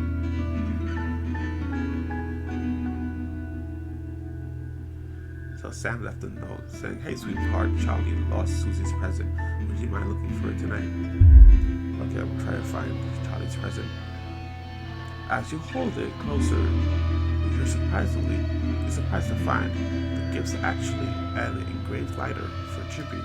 She claimed the nickname affectionate. She claims the nickname's affectionate, but Charlie still growls every time she sees it. The accompanying note from Susie explains, here Kistan has a long tradition of glorifying the art of starting fires. Thought you'd like it. Don't do anything stupid, Suze. However, hopefully, it's just a souvenir and not a new pastime he'd pick up. Or all this read. This stuff that's being read towards me. Rather than stuff that be read towards me. Like, why don't it just be shown on the TV? You know what I mean? Okay. The silence. On ABC. Anyway. Sabotage. Jenny? Problem? I want her fired today, now. Don't worry, Kath, it'll be alright. No, it won't be alright, Kath. Pack up your weapons of optical destruction and get out. You realise I'm getting to sound like me? I mean it, Kath. stay where you are, Kat. Jenny? This is not Jenny's decision, Jeremy, or yours. I'll talk to both. Oh, good. You can tell him I'll return his wife's casserole dish at our dinner next week. Jenny? And his very first guest is popular parrot. Sorry, Kat, you're going to have to leave. At 11:30, it's a double bill for popular transatlantic comedy That Night. Letting it go to your head. She nearly blinded me. 10 seconds, everybody. That's all part of a team these days. Things are better, Jeremy, you know that. Just stop being so high-mighty and do your job. You'll have me fine, 3. Don't tell me. Good evening. I'm Megan Wolfe. And I'm Jeremy Johnson. Our main headlines tonight. The establishment strikes back. The World Council has agreed today to impose punitive sanctions on the people of this country. The sanctions, which are broad-ranging, include restrictions on the supply of oil and gas, food, clothing, and even some medicines. What? But how should we react? We asked the public. What are your reactions to the sanctions? Well, for these fucking airlines. My mind needs insulin. Am I supposed to get a transition? What's the government doing about it? Eh? Thanks, Patrick. Fascinating stuff. Popular Prime Minister Julia Salisbury has released a reassuringly brave statement in response to the World Council's controversial announcement. This international declaration is nothing short of outrageous. We are a democratically elected government with massive popular support. We do not recognise these sanctions, and we encourage other socially progressive nations of the world to both resist and ignore them. Advance have struck fear into the heart of the international community by showing that it is possible to have radical change for the betterment of the many. And whilst I wish we could improve other countries as much as we have our own, we do not rely on the help of others to thrive. This country is entirely self-sufficient. We are a team, now more than ever. And this team is on your side. England's been to 70% of the world and put down their flag. Defiant stuff. But what do you, the public, think of our government's stance? Robin Shaw found out. I think it's absolute I was wondering if you could tell me what you think of the government. What? That shower of iridescent pricks, punishing success and rewarding laziness. They're taking this country down the bloody Swanee. And it's not just me that thinks so. My wife Iris, she agreed. A Flard Day's Night. Following the release of the Flard 5000, production of Flards are at an all-time high, requiring the new manufacturing facility in Grizzleford to move to 24-hour-a-day production. With people finding more and more uses for the ever-versatile Flard, the team at Brewington Assist certainly have their hands full keeping up with demand. So, is there anything better than a handful of Flards? We asked Patrick to find out. Patrick? I don't like it. What's your opinion of Flards? I'd get them banned, mate. Flies killed 3 members of my family and more than 1 pet. We should have stuck with worms. It was safer then. A momentary lapse of reason? Commuters across the capital found themselves somewhat bemused by the latest stunt by a controversial protest group Disrupt. In a baffling start to the day, commuters found performers outside every major station, all dressed and posed identically. Whether we're supposed to be amused or intimidated is anybody's guess, Jeremy, but most commuters didn't even stop to notice. Well, as long as it's not some grand contemporary dance, it's probably harmless. But how do we all feel about Disrupt and their effective tactics? Robin found out. Halfway. Do you have any feelings about Disrupt? It's all a bit noisy for me, really. As Mother always said, leave the rebelling to the rebels, Malcolm. Bubbling up, intrepid scientist Dr. David Wall and Dr. Ingrid Sporsborg-Waltensford today sent a blueprint of the escape craft in which they hope to finally leave Dante's taint. With expert opinions of the plan running the gamut from optimistically engineered to that looks like something my granddad made in his shed, it sounds like the unfortunate team are going to need all the thoughts and prayers they can get. So what should we think about the escape plan? Patrick Bannon, I guess. I think that everything's gone to Dare I ask you about the blueprints? Well, mate, I've never been a submarine engineer, but I have tinkered with a few motors in my time, and I can tell you that thing is not going to work. I'd rather trust my life to Uncle Pat, and I murdered him 10 years ago. Oh, what? You're joking, it's funny. I am not a number. Applications finally opened today for the new Advanced Team Membership Cards, a scheme by the government to allow fast access to all the new public services being introduced daily. The team membership cards are entirely voluntary, but will be recognised as legal identification by all major organisations, including the police, banks, and, rightfully, pubs and bars. I'll be happy for a new ID. And of course, there's no charge, Jeremy. It all seems too good to be true. Well, you've always been a cynic. But most importantly, what should you, the public, think about the new team membership cards? Team membership cards? Oh yeah, fantastic. I'm applying today. I mean, why wouldn't you? What do these protesters do? They don't want us to know who their names are. Besides, have you seen the savings you can get? I'm getting one for the little one as well. Oh, how adorable. Yeah. Gonna be a proper little team member, aren't you? Yes. He smiles. He smiles. And finally tonight, Game of Two Halves. Fresh out of rehab, repentant celebrity sportsman Johnny Hansleaf is promising to turn over a new leaf. In a surprisingly energetic appearance on the Whitney Chinwag show this morning, Johnny showed everyone he's certainly full of life and raring to go. You better not try that on our service. I doubt they'll survive the frenzy. But what should we think of this exuberant behaviour? Patrick? Oh my god, fantastic! Wise words there. Later tonight, in a bit of a switcheroo, it'll be Jeremy in the culture chair, spitting rhymes with popular rapper Jay Sus. And then we'll both be chatting with a familiar team of thespians set to take the nation by storm again.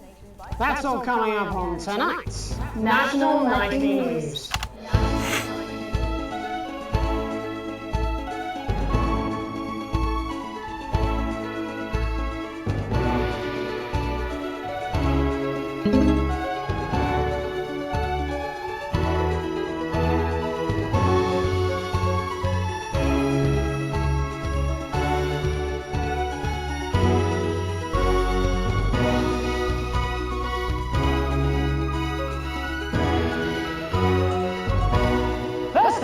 Thankfully, some news as we return to our main story. The World Council today agreed that punitive and potentially illegal sanctions should be imposed upon this country. The sanctions, which come into effect immediately, aim to stop the flow of food, fuel and even some medicines from reaching your pockets. Tonight we have guests from across the continent to discuss this unprecedented situation. For Advanced, Peter Clement is at his home in Lancashire. Are you there, Peter? Yes, I can hear you, Jeremy. Thank you for having me. A momentous day, Prime Minister. Are you shaken? No, I don't scare that easy, I'm afraid, old son. And neither do the people of this country. Well, joining us is Ivan Vodovich, Foreign Minister of Uzbekistan. Ivan, thank you for being here. Great pleasure. You, Megan Wolf, are like strongest guard of labour camp who wake up inside body of a crazy, expensive prostitute. In my country, you will be worshipped as a god. Okay. Minister, as one of those arguing most strongly for these sanctions, how do you feel about Advance's defiant stance? Advance is like man who thinks he has a big career in movies land, when actually he in dirty sanitarium, screaming at mirror and holding tiny penis in hand. He's clearly not from Svenland then. We have like some of the cleanest mental health facilities in the continent, yeah. And welcome to Svenland's Minister of Mojo, Björk. I'm sorry, we don't appear to have a surname. It's just Björk, yeah. We don't use things like socially divisive surnames here, yeah. Minister? It's just Björk, yeah. Right, Björk. Your country spoke in favour of Advance at the World Council today, but you were noticeably absent when it came to the actual vote. Well, what a surprise. The hippies didn't show up for the fight. Actually, that's quite racist, because if you must know, we were going to go to the whole like voting, yeah. But it's actually the festival of Fureland here at the moment, where we honor the old generations. So like we all had to look our grandparents clean, yeah, whilst the vote was happening, and that's like a really time-consuming process, actually. You're like sissy man. You have this expression, sissy man, is like man with tiny penis who like to wash more than once a week. Actually, that's quite homophobic, yeah. Oh, stop winding him up. Either we're not back at the Grange now. Sorry, Jeremy. Ivan and I used to play golf back in my media days. Yeah, he always wins. Nothing gives him greater pleasure than grinding people's gears. The more publicly, the better. Peter, you're like man with tiny penis who think he has tiny penis, but actually he gets starved at that. Oh, could it be? No, it's tiny penis. Ivan's just worried that when the rest of the world sees how well we're doing, they'll notice all that dosh that he's got squirreled away. Because that's what these sanctions are, Megan. They're the last pathetic gasp of an establishment in collapse. Wolves at the gates, Ivan, old mate. Good. You can join others on my wall. Actually, in Svenland, we have like serious animal welfare legislation. And like my friend Helga, she got arrested here for killing a butterfly that was hovering over her fuel tank.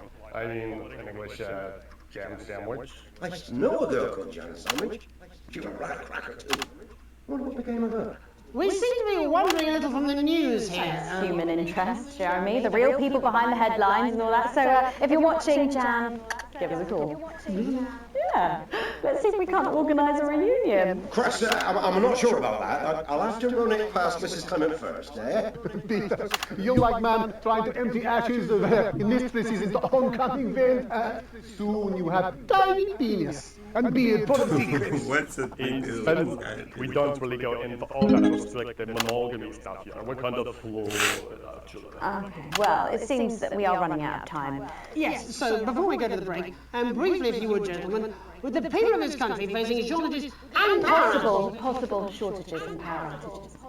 Yes, of course. Thank you. Possible shortages and power outages. Can you summarise your thoughts for us, Minister Beard? Well, from here, yeah, you're all like a bit stupid really arguing about outdated devices, concepts like money.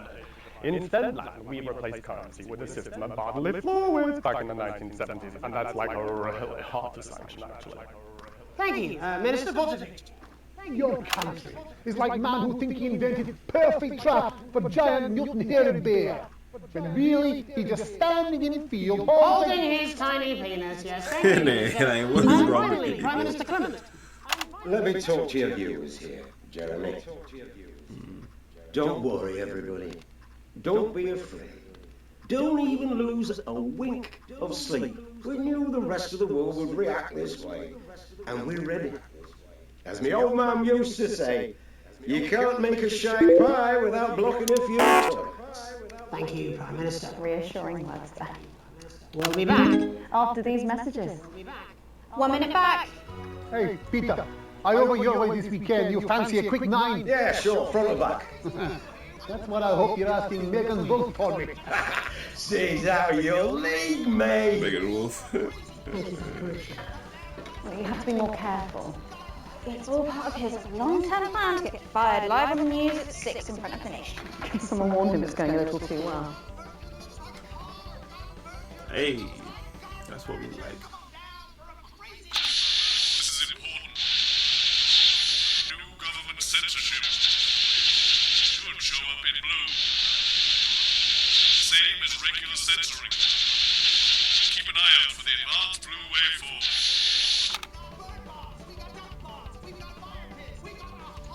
Government censoring. Are you still meant to bow to foreign royalty? What? Should I just like her? Honey, have they given you the Crown Prince report? Well, Megan? This is Jeremy, and he'll be interviewing you. Oh. Yo, thanks for having me on your show. Pull him in like that. It's quite alright. Yo, just a quick one. You're not going to ask me about your children, are you? 5 and 10 seconds. So you put that get up on himself. I'm just saying. Going in 5, 4, 3.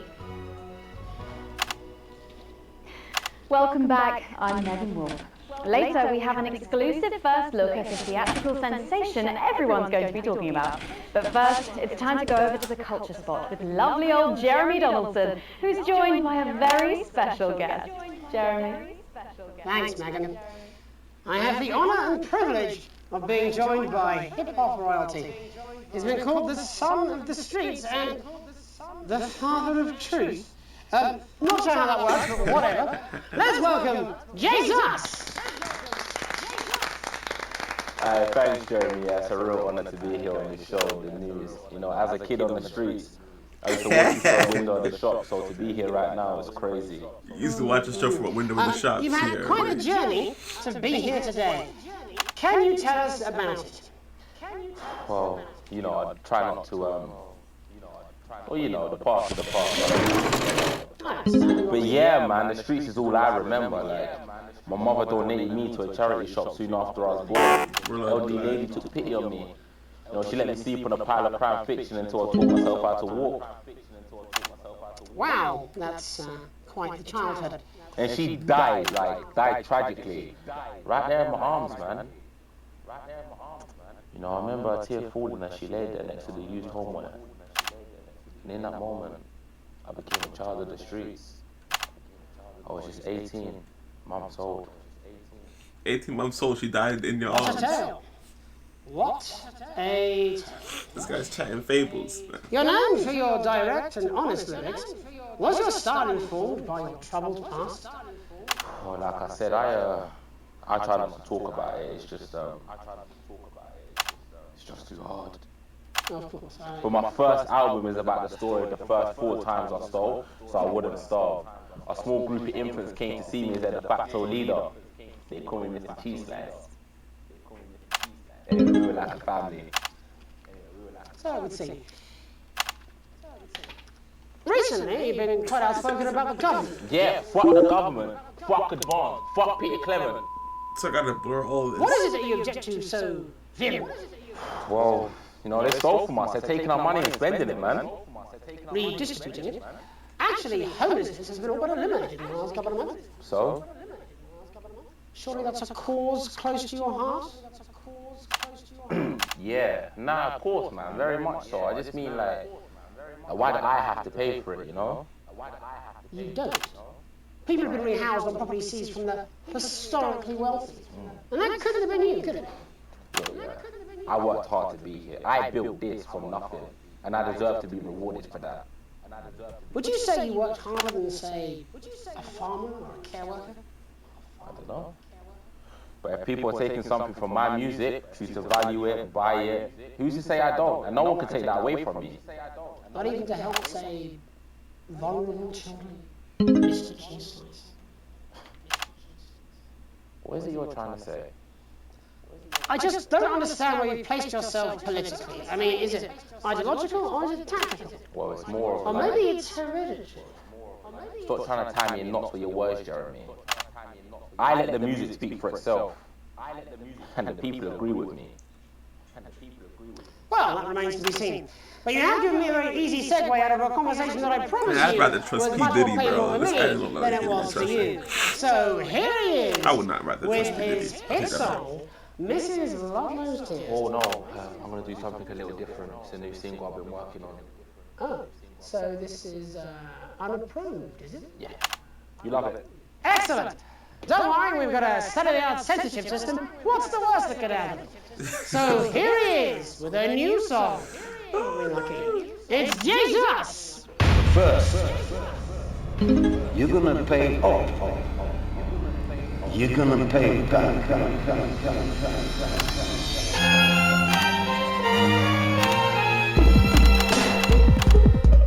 Well, we're all different races from many different places. At any given moment, only one could be the greatest. So you can feel the nation for your participation. Still 2 leaders in this motherfucking nation. Now we're getting sanctioned, talking about expansion. Why does Julie empire massive fucking mansions? So fuck all your schemes. I don't need your freaky team, and I don't need your help to achieve my fucking dreams.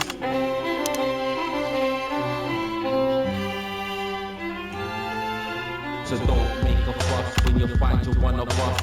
Yeah, every single one of you's a bit Jesus. And you can call me crazy, cause no one ever pays me. But I won't waste a lifetime being motherfucking lazy. I may be inventive, my taste may be expensive. But why would I get out of bed with no fucking incentive? Although it's contravention of your obvious intention. I like to eat a little of the fruits in my invention. You make us the same, but we're not all the same. All our dreams, all our schemes, all our means are not the same. The best of the praise, of the press of the wave. Cause we're only equal when we're motherfucking slaves. Take this time, stain it, break, gonna slam me into being clever's motherfucking head. Cause he's big good shit. The job is I'm doing it, bro. I'm doing it.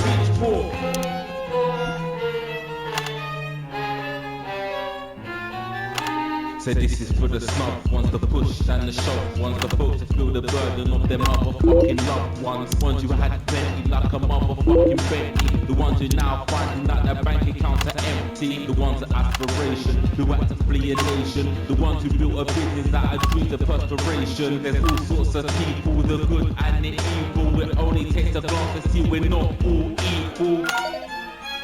Yeah, bring back them teen kids. You make us the same, but we're not all the same. All our dreams, all our schemes, all our means are not the same. And the best of the brave serve the rest of the way. Cause we're only equal people when we're motherfucking slaves. Gonna take this fact, gonna stay it red, gonna slam it into Peter Clemens' motherfucking head. Cause he's fake as shit, he's got a job he's unfit for. Such torn apart with a motherfucking bitch for. Get out of your seats, get your asses in the streets, set a fire in the building, let him feel some fucking heat. Take your hate to go getters, look for the best letters, and burn them on the powers of advanced fucking letters.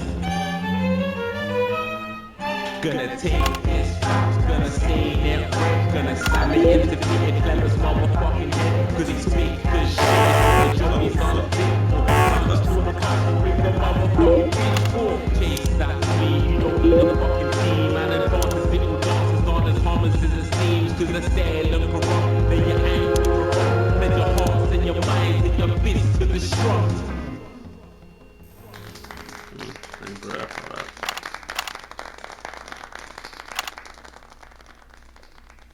Jesus there with his new song.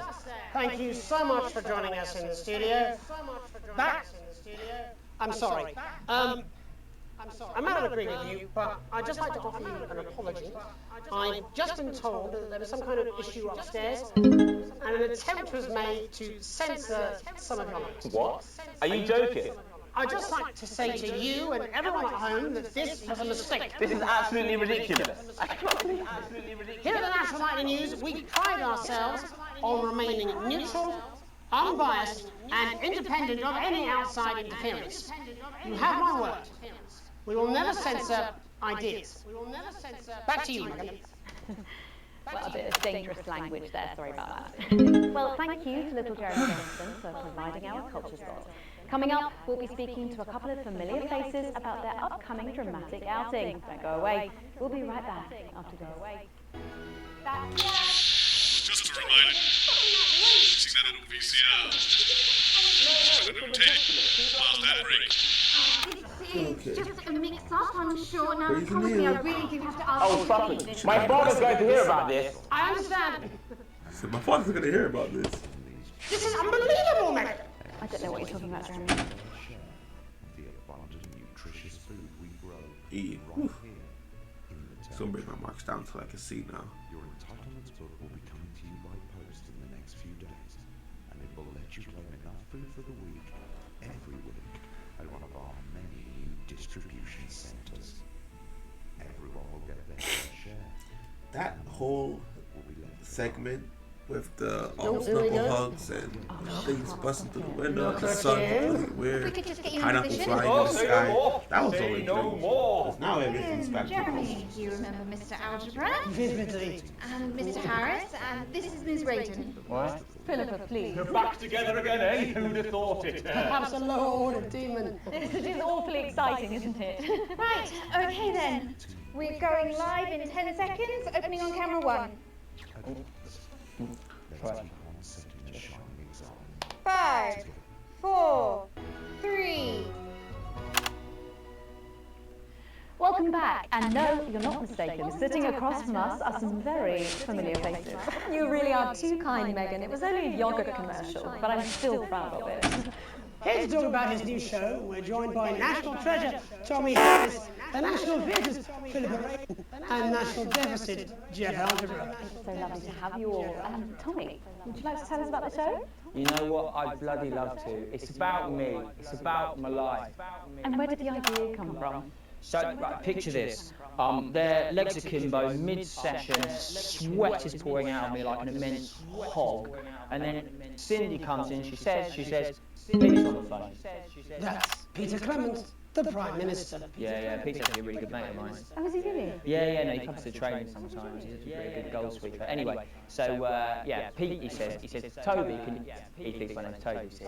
He says, how would you like to spread your message of team spirit and cooperation across this fractured nation?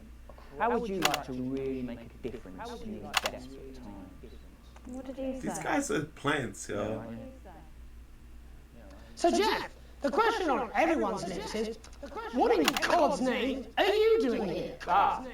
Well, after the success of my debut work and all the people that I touched, I knew that I had a career in theatre.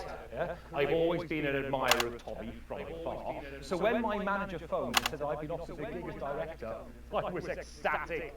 I whipped my trousers off and got straight to work. Why did you do that? I do all my best work with my trousers off. Yeah, I've been told that too. No, I wouldn't say so. Right, Tommy, sorry, would you just give us a sense of what the show is actually about? It's about how hard it's been for me and some of the struggles that I've faced. It like really get into the heart of how tough it is to be me.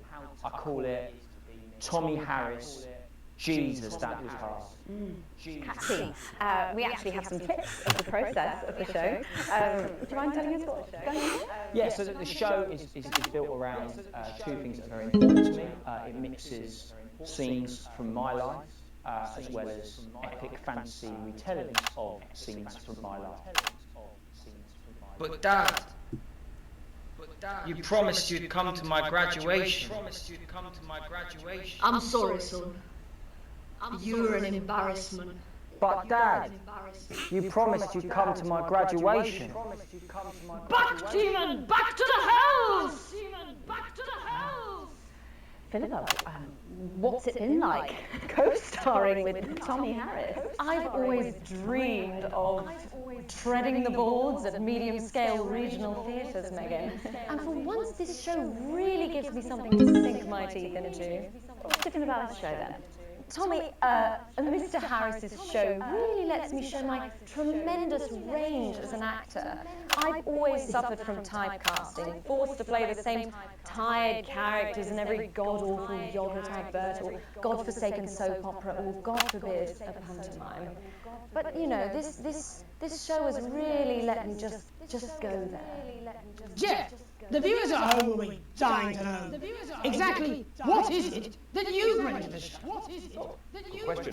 I think these guys would agree with me when I say that it's my steady hand on the tiller, my arm round the shoulder approach that's really brought the production from strength to strength. Absolutely right. Jeff's contributions are immeasurable. He was our rock. Can you give us a sneak peek of anything else that might be in the show? Yeah, awesome.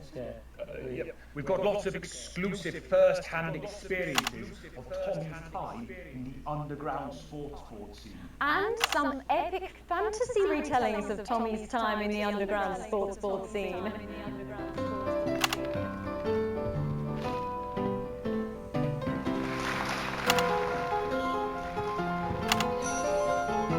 You'll never take the sacred path!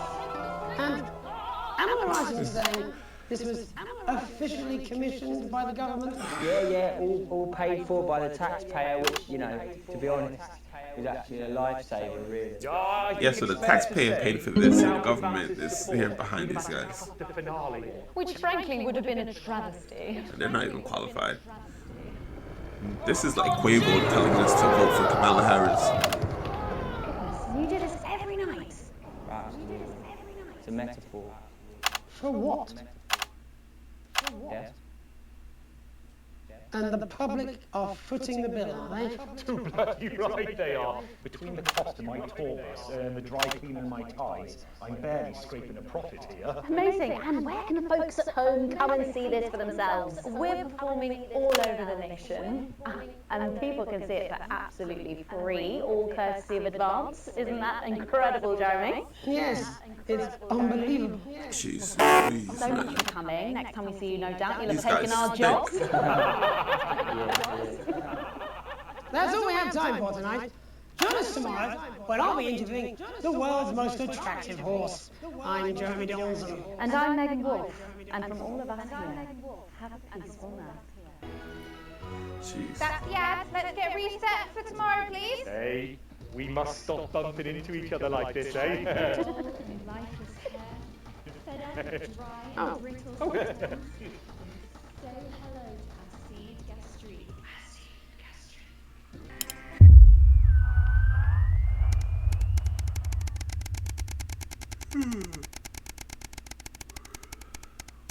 I would have been quit this job. Huh? Sign up things. Shopping, something that's always seemed to be tedious before the sanctions, has become even more of a chore now. Managed to get almost everything we need for the family this evening, but you have to come back tomorrow and get through the week. There's a queue to leave the car park, though it's hard to make out why it is so dark. Hopefully, whatever's causing it. The final car in front of you drives off. You realize the queue is actually you at a checkpoint set up at the exit. A friendly looking man in a advanced uniform COO puzzled in a number of faces.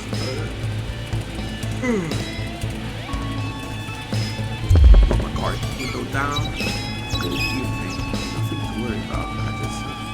I'm just wondering if I can see your team membership card. Or these cards will be on the ring. I'm sorry, I don't have one.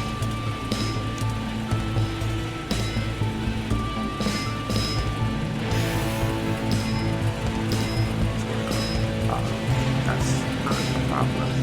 We've got forms with us right here.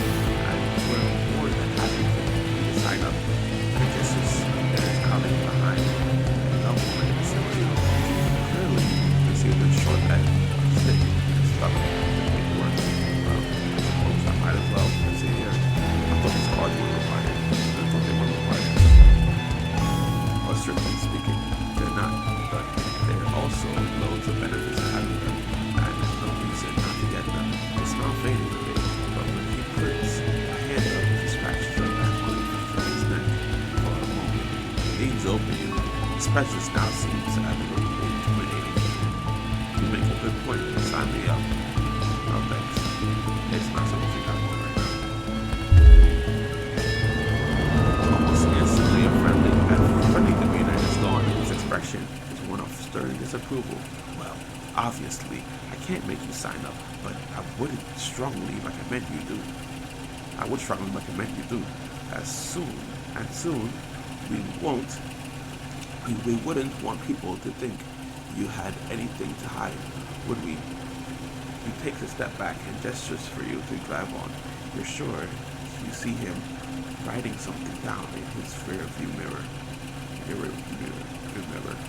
No. Making me feel like I got dyslexia.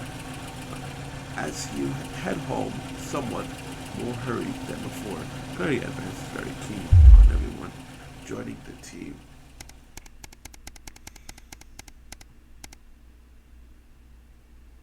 An investigation worth imagining. It's a Saturday, one of your few days off, and you've made the most of it. But as late afternoon draws on, the invitation sits pinned on the fridge, staring accusingly at you. The Channel 1 Gala is a mandated work event. Postman was very quick to tell you also, don't you dare be late. You already skipped a work weekend once. You can't do it again. Let's go. Okay. Let's start getting ready. You wonder if Sam will give you a lift. A drink or two might help with socializing. Hopefully it won't be too bad. After that, you're pretty good at your job. After all, you're pretty good at your job. Okay, cool. Here we are. You arrive on time, really, at the Savonia, one of the oldest, grandest hotels in the capital. You're surprised to see a queue to get in. You quickly realize it's because people are being searched at the door by some very military-looking personnel in this SWAT attire. Oh no, they militarized our media. I must be working for CNN. While you're waiting, you can't help but notice how just how very opulent the building is. Possibly the fanciest place you've been to in your entire life. You submit to being patted down. Again, you're directed to the grand ballroom. Following the signs, you'll marvel at the sheer scale of the place and the amount of armed security guards. When you finally arrive, a very severe-looking woman at the door asks for your name. I'm Alex Winston. She checks her list before whispering something to the waiter behind her. You made it just in time to be seated before dinner. Please follow the manual here to your table. The waiter smiles at you and opens up the great double doors, gesturing free to enter. Immediately you can see why it's called the Grand Ballroom. Pause for a second to think it over. You feel a slight tap on your arm. Emmanuel gestures for you to follow him. He seats you at the table, away from the central floor area, half under a set of stairs. Your view of the stage is at best partially blocked. Wilson is definitely not happy with you at this moment. You're sat with some colleagues you've heard of around the Channel 1 offices before but haven't met. They're considered slackers at best and about to be fired at worst. What category do you fit in? Oh my gosh, I'm making that girl. That's what category I fit in. As the evening goes on, you hear Jeremy Belson receive an award, Outstanding Contributions to Journalism. You also hear Michael Wolf accepting it on his behalf as he hasn't turned up to the event. Not unusual, apparently, but it's hard for you to tell much from your limited view under the stairs. You also notice a community cohesion officer hovering near your table. They seem to be bored to be here, just as you are. A few glasses of, no doubt very expensive, wine later. You see Bosman speaking to a few specific tables, joined by what looks like Prime Minister Julius Salisbury and Peter Clement. This is confirmed by an unimpressed nod from the CCO when you ask them, perhaps a little too loudly. Their presence marked. Oh jeez, I'm gonna butt off. The presence sparks a debate between those of your table and the virtues of both advance and disrupt. You espouse how advance is making the country a better place. You argue in favor of disrupt and their ideals of freedom. Instead of the politics, you probably had too much to drink, to be honest.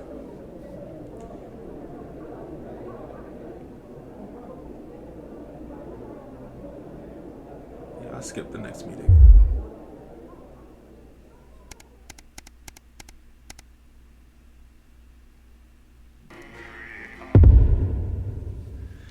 Heatwave. Sure looks hot out there. Oh.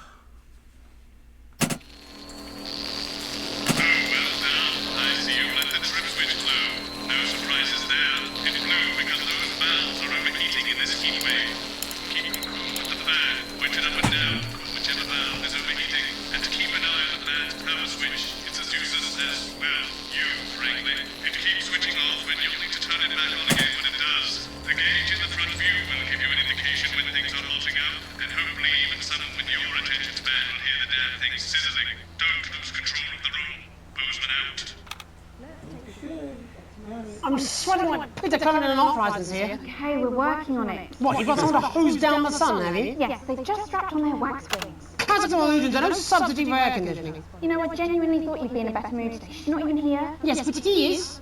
Our gun-toting handler. Who, Andy? I don't know what the fuck his name is, do I? He's here to keep us safe from people like Disrupt. More like Cubas and mine.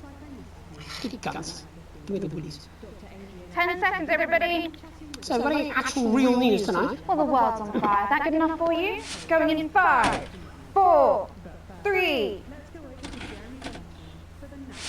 Good evening. I'm Jeremy Olsen. Our main headlines tonight. Siege mentality. The World Council today established a military blockade to enforce the unjust and punitive sanctions now entering their 10th week. In a statement from team headquarters a short time ago, Prime Minister Julius Salisbury issued a commanding response to this unprovoked escalation. Ever since these illegal sanctions were imposed, we have gratefully relied upon trade and aid from our worldwide friends who, like us, refuse to recognise their legitimacy. Today's escalation, however, is nothing short of an act of war. We call upon our international allies to condemn this blockade absolutely, and we warn aggressors to this country that we are neither meek nor defenceless. Thank you. Match day? Reformed bad boy Johnny Hamsleys was seen out in public today for the first time since leaving rehab. The rehabilitated former sports star was photographed returning to public life, looking like a new man this morning as he shopped with friends. Ever since his crowd-pleasing appearance on the Whitney Chin Match show, the rumour mill has been wondering if a new relationship might be on the cards. Speculation is centred around his long-term confidant and friend, performance artiste Tiffany Lamore. The pair have been close since Johnny attended her debut protest show against Fur for Skin. In it to win it, exciting news from Advance today with the announcement of a new monthly prize draw for all team membership card holders. Every month, lucky winners from across the country will be picked at random to receive what Team HQ are describing as unique prizes worth more than money used to be. Take-up on the scheme has been much higher than expected, and if its lucky winner's delighted face is anything to go by, it looks like pretty soon everyone's going to have one. A bridge too flat. After disappointing sales leave them with a massive flood surplus, Remington's Fist have had to find a use for their overflowing stocks. After the decision to ramp up production was met with public outcry, Severe Remington has let slip the future for the overflowing flock of failed flasks. It seems there are now thousands upon thousands of shipping containers full of the formerly fashionable fabrications lying unused and unloved in warehouses around the country.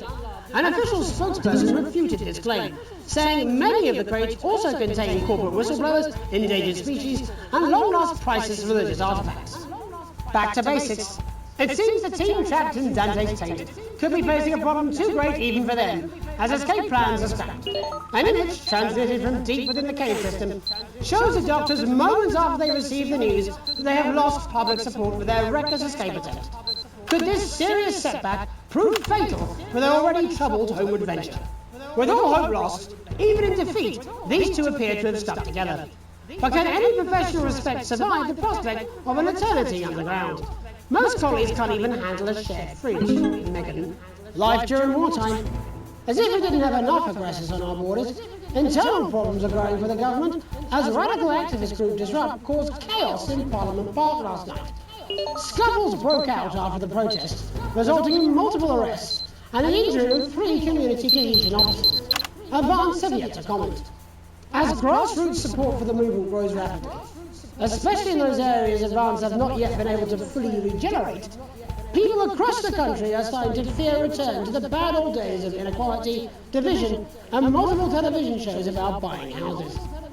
All this, and I'll be talking to some people with fascinating medical conditions, as well as one of the contenders in this year's Feline Football Championship, and her proud owner. That's all up on tonight's National Nightly News.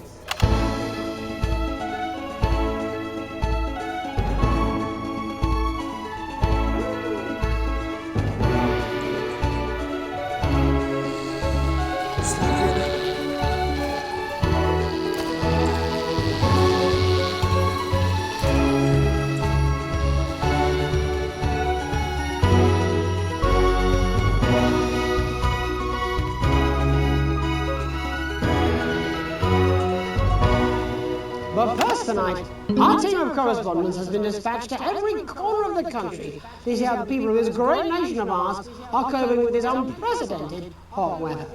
First, let's go to Megan Wolf in Shining-on-Sea to see what the scientific community has to say. Megan, how's the weather there? It's absolutely glorious, Jeremy. Thank you for asking. I'm here with Dr. Anna Burns at the University of Princeton. Are you enjoying the weather as much as I am? Oh, yes, it's wonderful, isn't it? My eyelids are sweating. And you're part of a team carrying out a study into just what's causing this unbelievable heat, is that right? Yes, that's correct. Yes, we want to be able to reassure the public once and for all that there's absolutely nothing to worry about and that they can enjoy their sunstroke and fossil fuels in peace. Those beeps are the mechanisms. Sound very confident about that. Oh, very much so. I can say without any hesitation, there's really no cause for any concern here. I've actually left my car running. So tell us about this experiment. Well, we take data from weather stations from all over the world, along with atmospheric samples, and we take all that and we feed it into this state-of-the-art computer, and very soon we'll be getting a high-tech readout of the results. Blimey, that sounds very fancy. I should just say, none of this would be possible without the generous support of Rivington Fist. This is all thanks to their unrivaled investment in our future, and may I just say, complimentary personal anecdote. Oh, here we go. And, as expected, everything is absolutely fucked. Hang on. This can't be right. Right, but obviously you said a second ago that everything is absolutely fine, so... Well, actually, under concern level, it just says, why, God, why? We should be celebrating these wonderful results, I think. Yes, we need to evolve gills within 40 years. Here it just says, shit. Look at you. This is meant to be a celebration. Can't go around looking like that. There you go, much better. Can I just say thank you again to Sophia Remington for providing all of this. Everyone, we don't have long. Time is running out. Absolutely right. That is all we have time for. Abandon hope and return to the forest. Enjoy that. I'd like to thank Dr. Burns for just one opinion on the planet. The sea will reclaim us all! There you have it, Jeremy. Proof, if proof be need be, that everything is just fine. I'm Megan Wolf, here with science. Back to you.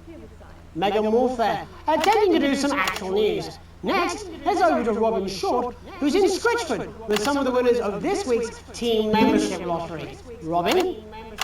Thanks, Jeremy. I'm here in Scritchford with Gary Failsafe, a janitor at the local school, and Amelia Jackhammer, an aspiring poet. Both of you were drawn at random from those who hold team membership cards to receive this week's amazing prize. How do you feel? Filled with fervent euphoria. Yeah, good, yeah. And all that we had to do was fill in a quick form or two. Wow, that sounds so convenient. But we're all dying to know, what have you won? That's right, Robin. I've won dinner with Julia Salisbury at one of the capital's top restaurants. Ooh, swanky. And I've been invited to Peter Clement's house to help him dredge the gutter in. That's absolutely terrific. You must both be over the moon. I've written a poem about it. So, can you tell me about the moment when you first heard the news? Well, I was battling against a particularly difficult floor test, probably one of the sixth formers, when the headmaster came and found me. I was involved in a similarly brutal conflict with a particularly arduous stanza. So you were both polishing turds? No, I don't like to polish them. I like to keep them intact for my collection. Oh! How unexpected. I don't polish turds. I write poetry. Potato, potato. So, Gary... Do you think Peter Clement's going to let me keep the contents of his downpipe? There's no harm in asking, I suppose. Would you like to hear one? No, thank you. Gary, when you signed up for team membership, was it in hopes of winning the lottery, or were there other reasons? I like to flutter, of course, but no. The boss said I had to sign up to keep coming into school. Very sensible. It's important to know who we're trusting around our children. Oh, I have an unpublished book of sonnets about children. Perhaps you'd like to hear one. No! Or an anthology of haikus on the death of innocence. I'd rather hear about Gary's turd collection. Really? I thought you might say that. Oh. The amount of times I've seen passive aggression. Are you alright? Yes, it's coming. It's inspiration, and it's delicious. Right you are. Today on the show, there's no news. Just a man who keeps multiple poos. Yeah, this figure's my favourite. See how it's fibrous, really lovely texture. Would you encourage other people to enter for their chance to win? If it's colour you're looking for, take a gander at old Blue Eyes here. The national news lost its way when it covered some crap on a tray.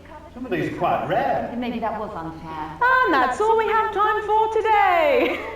Back to you, Jeremy. Thanks, Robin. What a lucky pair they are. And finally in this segment, it's over to Patrick Bannon, who's gone to the smelliest town in the country to see how the unprecedented weather is affecting the locals. Patrick? Hello there, Jeremy. Hello, yes. I'm here live in Grizzleford, which was recently voted the smelliest town in the country. And I have to say that, you know, in this heat, the smell really is. I mean, it's something else. Barry Lardons, mate, you've lived here your whole life. How'd you put up with the stink? Well, we're just all very proud of our achievement, to be honest with you. You can tell that look at him, proud of punch. Do you know what it's like, son, being the second smelliest town? No, I don't. Living in the shadow of Arseminster. Arseminster. But who's laughing now, eh? Well, not me, that's for sure. So what happened, mate? Right, the good people from Remington's Fist came in and saved the day with their factory. You're talking, of course, about the newly built flour factory. Yeah, they gave us this big presentation on Johnson Grove. But as soon as we heard about the stench, we paid them whatever they wanted to put it here. Stink not affect your life in every way, Barry. I mean, perhaps if you're filling in a tax return or completing the physical act of love. It's strong at first, but you get used to it after several weeks of your first bout of sickness. The judges were very impressed. So, what's sickness? Oh, that's nothing to worry about. It takes a few minutes before you develop any symptoms. Now, folk are saying something about the production line and how they dump carcasses directly into the waterway, but I think it's probably a few valves on the high street. On the high street? Should I see a doctor? What are the symptoms? Well, the first one is asking stupid questions. Then folk experience a loss of inhibition. Do they? When was the last time you brushed your teeth, you stinking old tramp? Next recording is a period of randomly bursting into song, followed immediately by delusions of grandeur. It's sexy Patrick Bannon, he's wearing sexy shorts now. Oh my God, look at me. I'm like a stallion. I'm gorgeous, why didn't you tell me? I should take my shirt off. You know what? I'll even let you touch me if you want. That'll be the bout of undeserved self-confidence. Love the Bannon, feel the Bannon! Oh, man, what's the point? And the ennui. All that's left now are the hallucinations and unconsciousness. No, Dottie, was that you? Why are you made out of elbows? You know I don't need opinions. Don't worry, folks.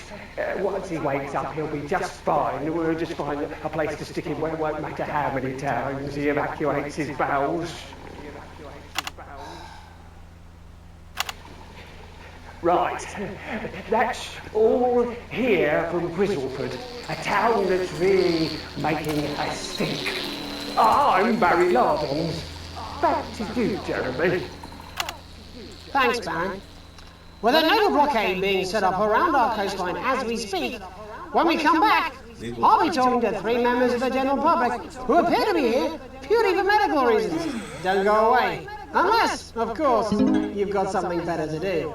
We'll be back after these messages. The next guest has some unsuitable opinions for the evening news. Keep your eyes and ears peeled for subversive talk. It would be nice if you could try not to undermine the station tonight. People are starting to notice you now. And I can't do this anymore. You say this every Friday. I've done something. What do you mean? Jeremy? My mic is still.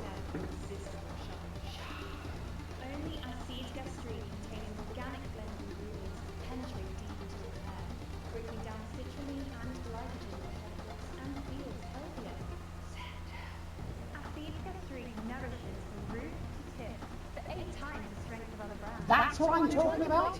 Cat football? We should be doing an interview with the War Minister, or a report from Grentham Downs. Even the weather be more fucking relevant than this. Jeremy, please, free. It's just something like... I know Jeremy was getting tired of this. I'm honestly getting tired of this myself. I need He some wasn't very actually very much on things. Christ, it's so fucking hot! Please take your seats as quickly as you can. I can't do this anymore, Jenny. I've had enough. That's it. This is just 10 seconds. Get over yourself, Jeremy. Why don't you stop feeling sorry for yourself for 5? 5, 4, 3. Like you felt that. Welcome back to the National Night in News with me, your host, Jeremy Donaldson. Later, we'll be talking to the captain of the territory's first cat football team, Professor Pumpkin. But first, I'm joined by 3 guests with some balmy bodily behaviours. Joining me is a woman who's been hiccuping for over 9 months. Isn't that right, Miss Piercy? Yes, that's right. Yes. Tell us, what brought all this on? Well, it's all a bit of a blur, Jeremy, to be totally frank with you. See, I was watching your show and I remember seeing the news about the election, and it hasn't stopped since. Fascinating stuff. Also here is Frankie Steampipe. Perhaps you could explain to us exactly what your physiological foreboil is. I'm here to say it's high time people like me were respected. We're constantly overlooked in the workplace, we're whispered about on buses, and we're asked politely not to leave children's birthday parties. And it's disgusting. It's actually quirk. Oh gosh.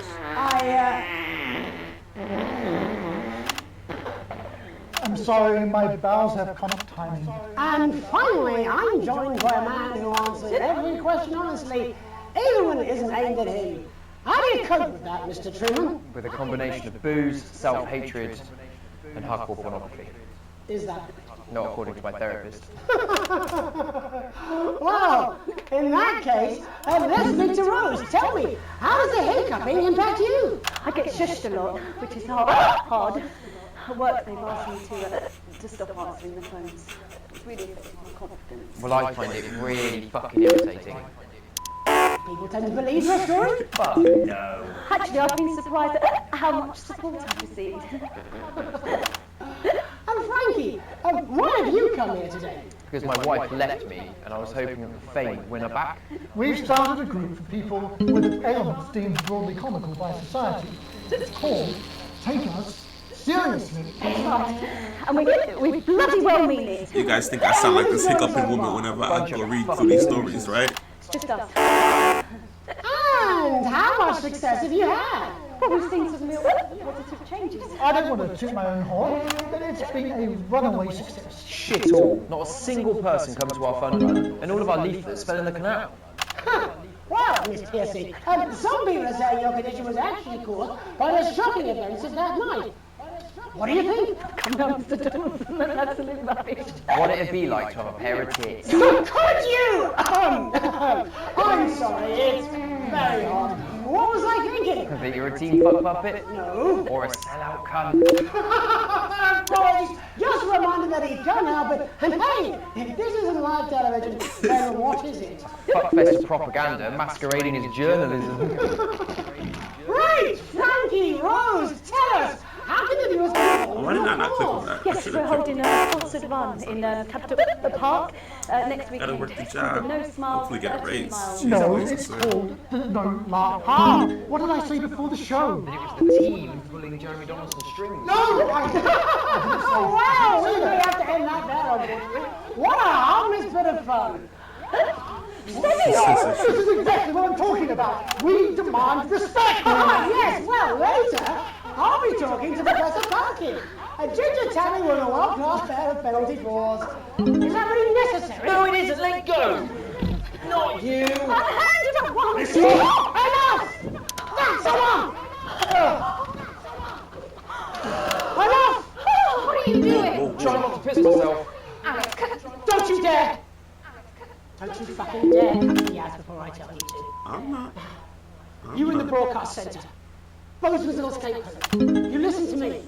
You cut the ads before I tell you to, and I will kill every single person in this studio. I am thinking about what I'm doing. I've been thinking about it for a long time. We all should be. Christ, it's so fucking hot in here! Do you remember when we used to do the real news? Before it was all lottery winners and bloody cat football? We are on the brink of a siege, the likes of which the world hasn't seen in hundreds of years. The enemy is at the gates, and I'm stuck here talking to these three fucking idiots. My cups have stopped. You three, get the fuck out of my studio. Go on, now, go! Before I change my mind. Jenny, lock the doors. Lock the doors. Yes, Jeremy. Now. Good. Yes. Now. Right. You in the broadcast centre. Alex, you listen to me. You pay attention. Now, I'm sure you've already loaded up exactly what you're going to pay in a commercial, but today's going to be a little bit different. Look to your right. Yes, really. Look to your right. There is a VHS tape, and I want you to load it into one of your machines, and when I say so, and not before, you play it. You've got about 15 seconds, so I wouldn't waste any time.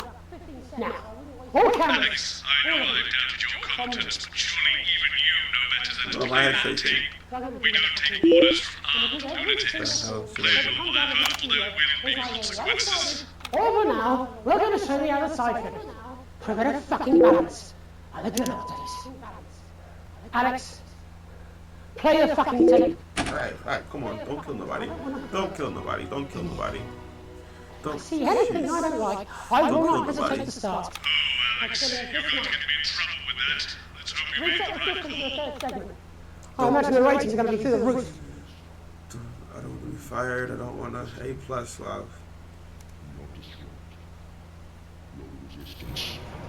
As time you knew the truth. You know Advance are lying to you. You know the elderly are not a burden. You know the rich were not all evil. And you know the team membership card is an ID card, no matter what they try to tell you. But why should you trust us? Another faceless organization. A shadowy figure with a distorted voice. You've seen it so many times in the movies. Well, this is not a movie. My name is Alan James. I used to try and shock people for a living, for entertainment. But now we live in a time where perhaps you need to be shocked. Perhaps we need to wake up. Advance are coming for our freedoms. They're coming for the fruits of our labours. They will take our wealth. They will euthanize our parents and smiling throughout. They will turn our children against us if we voice our concerns. But we don't have to accept it. A great many people already won't. You can resist. You can disrupt. Find us. Talk with us. Join us. It isn't hard. We're everywhere. This wasn't what I planned. What's happening? I mean, some of it was. I was finished, look. But this was unexpected. So what now, Jeremy? It was supposed to be your day off. Please, don't do any more stupid things today. How long, Jenny? How You're already live. Welcome back to the National Nightly News. Joining me, unexpectedly, for I very much imagine will be my last broadcast, are two new guests. Jenny works here at the National Nightly News and is someone I consider, No, this guy is scaring me, bro. well, a friend. And next to her is... What's your name? I don't want to close this. Andy's a policeman. Only we don't call him that anymore. He's a community cohesion official. Officer. Sorry? It's community cohesion officer, CCO. And how's that feel, Andy? Being rebranded? It's good. It's not about confrontation anymore. You know, the force had its fair share of problems. The team doesn't have as many. But it still has some. I couldn't say. Couldn't or wouldn't? I don't know what you want me to say. Christ, you're fucking useless, aren't you? We'll come back to you later. Jenny? Don't want to be on the news, Jeremy.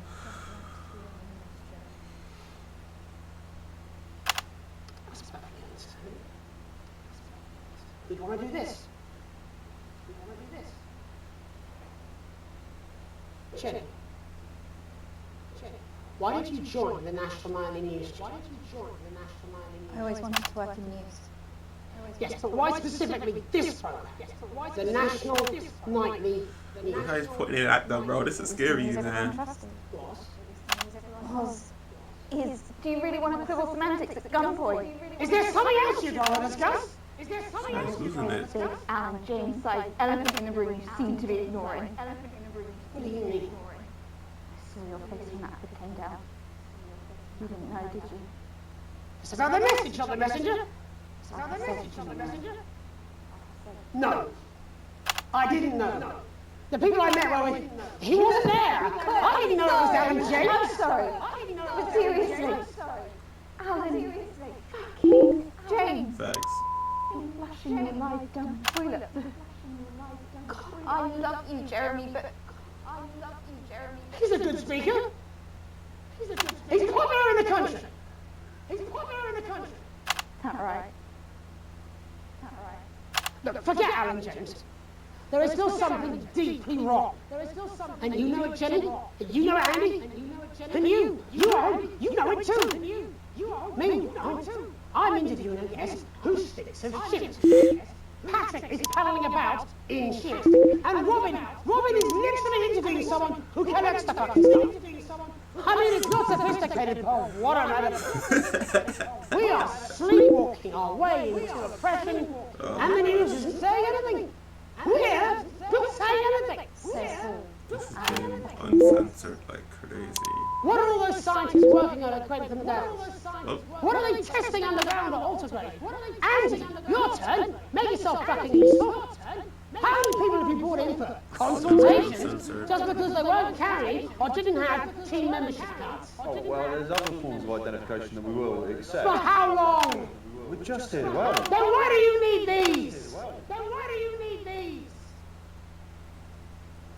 Not really help when it's offered at gunpoint, is it, Andy? Let me demonstrate it for you.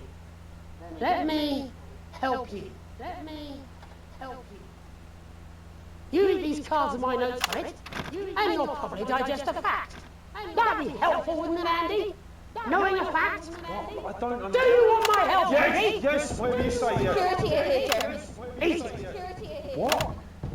Eat the fucking news, Andy, or I'll force it down your fucking throat. Jeremy, stop. Go on. Really? Eat it, you fucking idiot. Jeremy, stop. We will kill you. Please, don't make me watch that. They got a thing between them? You're right. Sorry. Sorry, everyone. Hey, yo, you know what? Yeah, we got a lot of views right now. I think it's the most. You can put the card down now. You can go now. You too, Jenny. Fuck off over there. And Andy come. All cameras on me.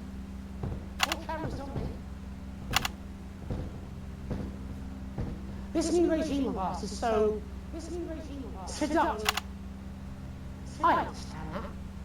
But before we all hand off our freedoms, should we ask the who we're handing them over? Don't you want to know what's being done in your name? How many people were transitioned last month? A record high. Again, if you care. Shouldn't someone ask advance how they plan to deal with this blockade? How many years or months of supplies we have? Why aren't we asking these questions instead of who shit is this? There's a cat backstage dressed as a fucking goalie, for Christ's sake. He's even got the little gloves. Hey, that's why I arranged for you to see that broadcast from the last break. I didn't know it was going to be him, but I guess that just about sums it up. We are all up Ship Creek with a paddle made of Alan fucking James. Christ, it's also fucking pointless. I was going to quit tonight. Take a holiday. Try something else. Out of the limelight. Maybe try having a relationship. I hear they're nice. Never tried it. I loved them. And now, well... God, Jeremy, don't! I've tried my best to be honest with you. Don't shoot yourself. This just isn't the mood anymore. And I'm sorry. I've lost this fight. Alex, think of the consequences. I've let you down. Please, we can't cut to the ads. Please, we can't. My name's Jane Coles. Do it now. If you can. Do it now. Somehow. I envy you. I envy you. Have a peace of mind. Jeremy! Our society has never been fair. From the food that we eat, to the education, transition and community cohesion services we all enjoy. Finally, by working as a team, we have raised living standards and are the envy of an increasingly jealous world. And with these newfound luxuries come new opportunities for those who have put the needs of the team before their own. From this month, everyone who is registered for a team membership card will automatically be entered into a lottery to win life-enhancing prizes. And why wouldn't you register? After all, the team membership card is your passport to your world-class public services, and it's absolutely free. Just be sure to have your team membership card with you at all times. It really is that simple. After all, how can we help you if we don't know who you are? Team membership cards. Look after the team, and the team will look after you. He killed himself.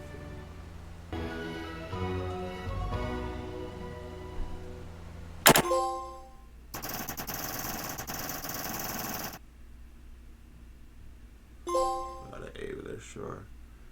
Are not happy with me.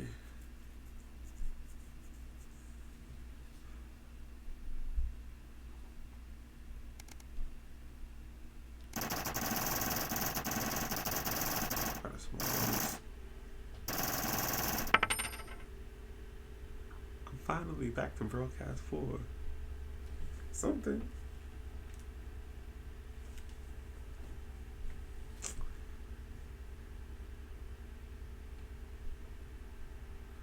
That's some daunting shit, yo.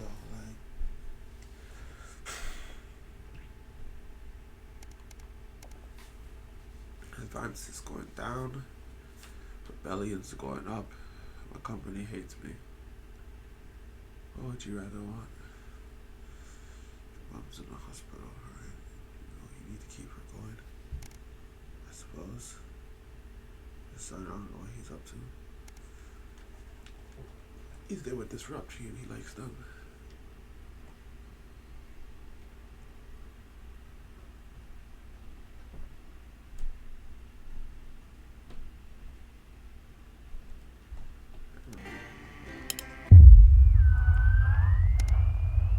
That's even been a full year.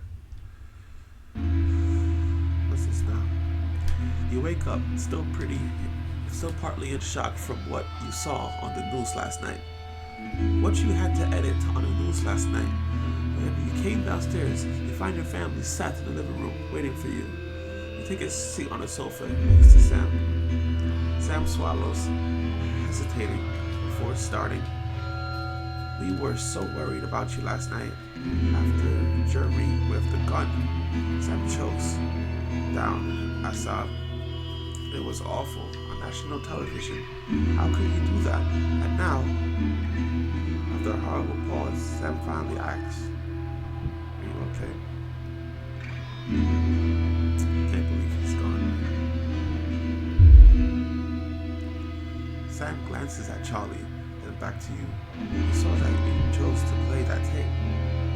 He paused before continuing, and I couldn't help but wonder why.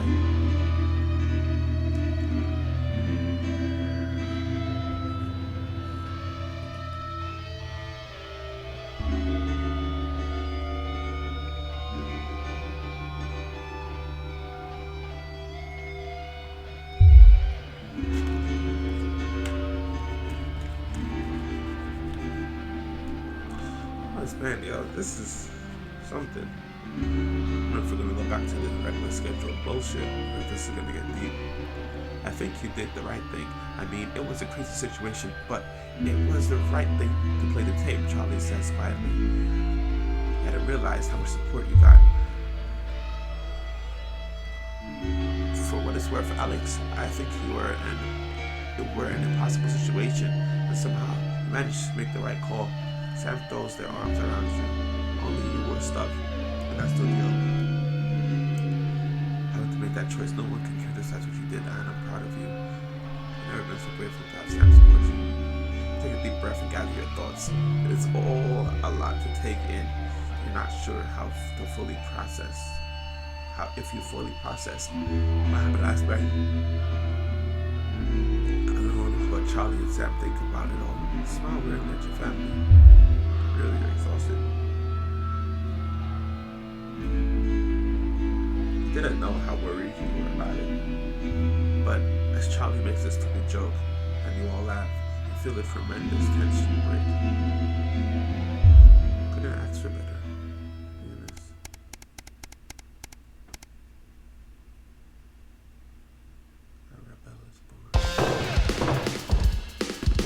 Wakes you and Sam up in the middle of the night. Make your way downstairs, grabbing an umbrella near the front door, or for comfort, actual weapon, so you push the kitchen door. Lift the umbrella halfway above your head before you realize it's Charlie. After the chairs have been knocked over, he stops his elbow. He looks up. Standing in the doorway, worried, turning to some curiosity. What the hell are you doing? Crashing around and stopping night?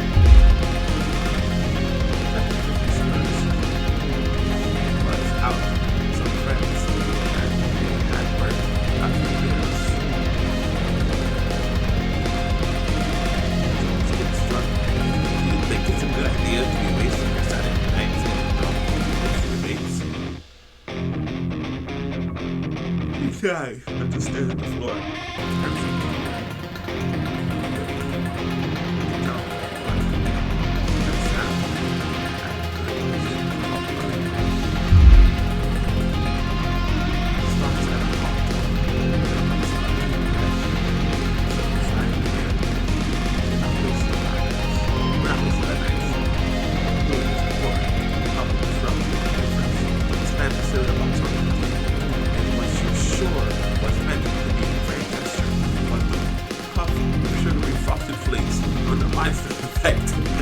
You're 14. Go to bed. Charlie, sleep it off. Charlie chuckles, shaking his head, leaving without a word. Sound like that guy. Not the reaction expected. You remember when you used to go to the park together, pushing on his friends.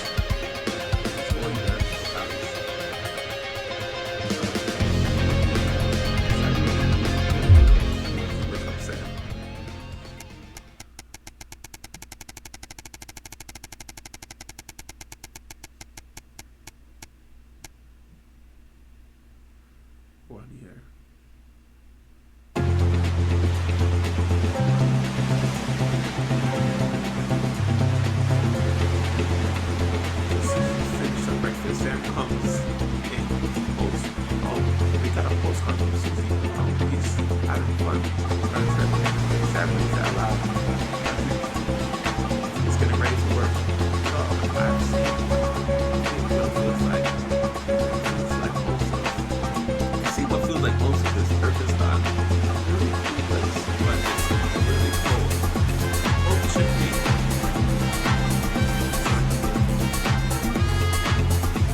to keep it light. Well, what does that mean? It means to do that thing you do where you turn politicians into humans. Just don't get drawn into talking about the war. Politics in general, really. They do know this is the news, don't they? You didn't hear this from me, It's over to Patrick Bannon for all the day's sports board highlights, including all the tabletop action. Apparently, there's a crew at Team HQ right now. He's giving a speech or something tonight. They'll get on the late news. Oh, great. So they get the brains and we get the performing monkey. Followed at 9:25 by our unsettling Sometimes you sound just like him, you know.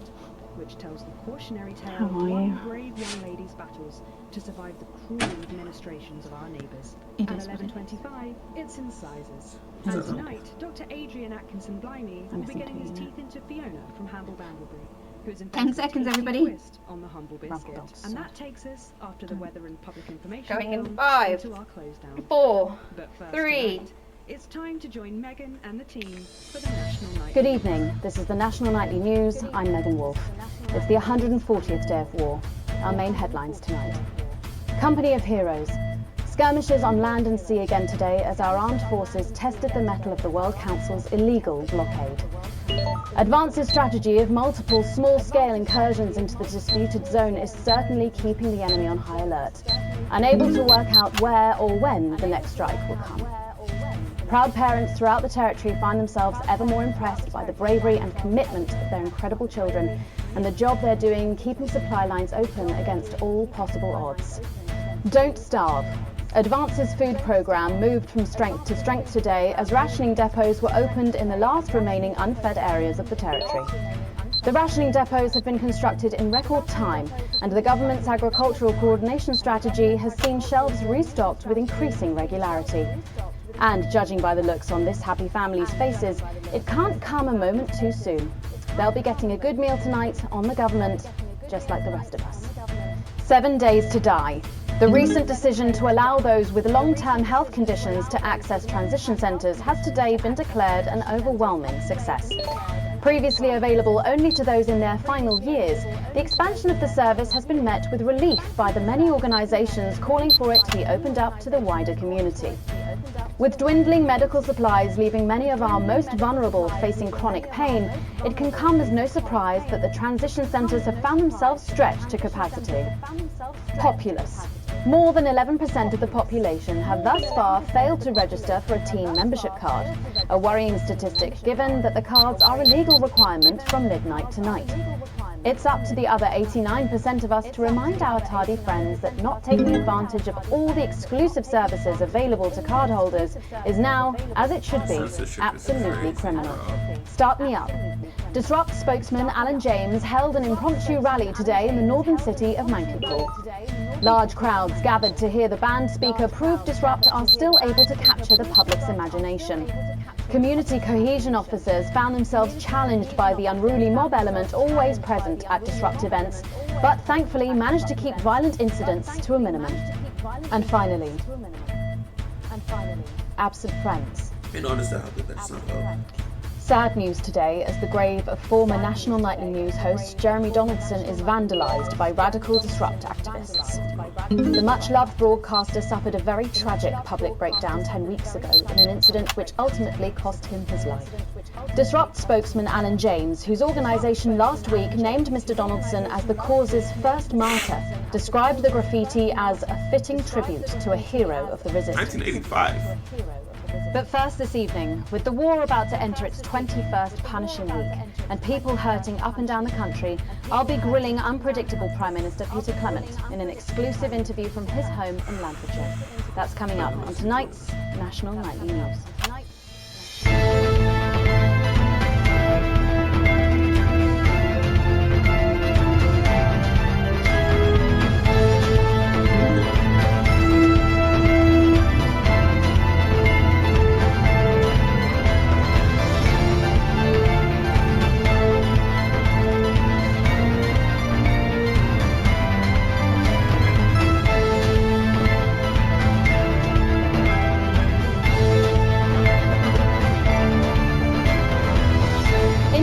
too, I'm a little overexcited to announce I'll be interviewing the one and only Lil C. And later we've got a new feature that's sure to keep you coming back for more. But first tonight, let's check in with Prime Minister Peter Clement, who's speaking to us from his home in Lanfordshire. Good evening, Prime Minister. Have we caught you exercising? Have we started? Yes, that's right, Miss Wolf. Just a few minor adjustments. I mean, nothing drastic. I haven't joined the gym or anything. As my old mum used to say, just because she won't take it up the shit, it doesn't mean you shouldn't try for a quick fill up the car park. Language, Prime Minister. Language, Prime Minister. What? Quick fiddle? What's wrong? Oh, shitter. It's shitter, isn't it? Yep, that's the one. And can you tell us what brought about this new year's? Well, you know, Mrs. C and I were watching, you know, the night the blockade began, when Jeremy Donaldson, well, you know, and it was blistering hot, as I'm sure you all remember, and I were a bit wheezy from all the cigars and all that, and Mrs. C turns to me after the signal dropped away, and she was in floods of tears. And she says, Peter, she said, I couldn't go on with that. She said. So I made a decision. And since that day, I have stopped smoking cigars. Except for Christmas. My birthday. Weddings. State dinners. As well as that, I got this useless running backwards doesn't go anywhere. And apparently I'm going on a walking holiday this Christmas, and that should finish me off for bloody good. Did you make the decision to holiday within the country this winter because of the blockade, Prime Minister? Well, Mrs. C has never liked travelling at the best of times. These are certainly not the best of times, on that we can all agree. And there's a lot of red tape involved in leaving the territories, as I'm sure you're all aware. Those forms are bastard long. All in it together. What? All in it together. Oh, yeah. Also, it doesn't seem very advanced to be going abroad when the rest of the country is grounded. And yet, Julia Salisbury announced today that she'll be visiting Svenland during this year's winter break. Is that really an example of team spirit? What? Did you know about this, Gail? No one tells me anything, Peter. You should know that. What did you know? Well, leaving that for a moment, it says on this card that a body like yours must take some planning to achieve. What's your morning routine? Well, I have a frigid morning routine. Rigid. It's rigid for fuck's sake. Oh, yeah. A rigid and demanding plan that my doctor and personal trainer... Who's your personal trainer? Some prick called Clark. Is that on your card? I thought you might wonder. Prime Minister, speaking of planning, with the blockade in its 20th week and the people of this country reeling from its effects, what plans do you have to get us out of this mess? Well, that's a very blunt question, Miss Surely Wolf. one for which you, the democratically elected Prime Minister, must have an answer. Don't you get smart with me, Pat. I was a fucking national treasure before you were a twinkle in the milkman's scrotum. Let me tell you about plans. That's all we do. Fucking plans and revised plans, and then meetings to discuss the implementation of plans and plans and yet more plans and fucking plans and yet more fucking plans. Well, that's good. That's good to know, Prime Minister. Good job, sir. Stop it. I used to really like you, Pat. You're a breath of fresh air. But I've been watching you, and you know what? You get more like him every day. I will take that as a compliment. Prime Minister, later on this evening, your co-leader Julia Salisbury is going to give a national address from team headquarters. Can you give us a hint of what she's going to say? Yes. Well, I imagine that there will be you imagine? the usual... No, what I mean is... You do know about this broadcast, don't you, Prime Minister? I'm sure I did. But Julia and I have no secrets from each other. We don't memorize each other's bloody diaries either. As my old man used to say, If you wanted to get a job done quick, don't get bogged down in the pubes. What else you got? Sorry? Only cars, what else? A little piece of my life do you want to rustle through? Get out, refill my last. Get out, refill my last. Ah, come on. Come on. Okay. What music do you listen to when you work out? What music do you listen to when you work out? Well, Gail tells me that I work out to Little C, but I have absolutely no fucking idea who that is. Do you think the C stands for? It stands for collaborative, Prime Minister. It stands for collaborative. That does make more sense, actually. How's rationing affecting you? It's hard, but we get by. You just have to learn to get by on the basics. Take comfort in each other. Like alcohol. I've got Mrs. C. This guy's an alcoholic. Many a fine single malt. I want for nothing. Except for a decent night's sleep, of course.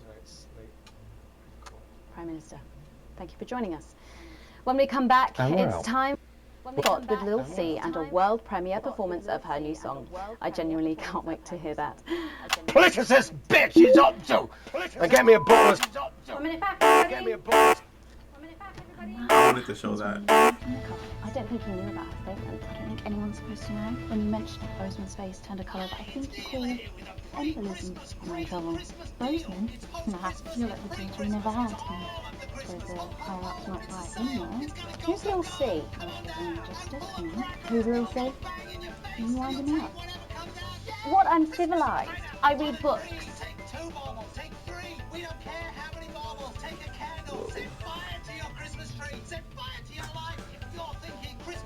I gotta stop rebelling on this job, but it seems like nobody else wants it. Curse that woman out there, that's crazy. You'll no doubt have spotted the updated mixing disc. You'll need the new buttons during the next sections.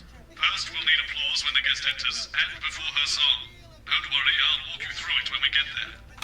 We got crazy Christmas dancing hats. We got crazy Christmas dancing hats and jumpers. If you're feeling hungry, don't feel down in the mouth. You can have a dog all along. And remember, a dog isn't for life. It's just for Christmas to eat. It's a crazy deal at Crazy Meals. We've got elves on trees. We've got trees on elves. If you want to know where the elf on the shelf is, we've got elves on elves. Bend over and ready for you to take home. We got naughty Christmas nativities with naughty Christmas figurines. I've never heard of her before. She's big, really big. Really? Is she any good? No, of course not. She's dog shit. My kid's going mad for her, absolutely mad. Right, in 10 seconds. Hang on, Colin, you've got kids.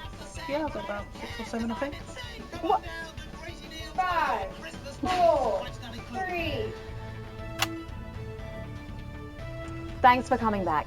Later, we have an exciting new feature that we just know you're going to love, so stay tuned for that. But first, I'm really excited for our next guest. She rose to prominence as the delightful Susie May in All My Daughter's Children's Men, before taking the music industry by storm this year with her debut album smashing the chart records at the age of just 20. Let's give it up and welcome Lil C!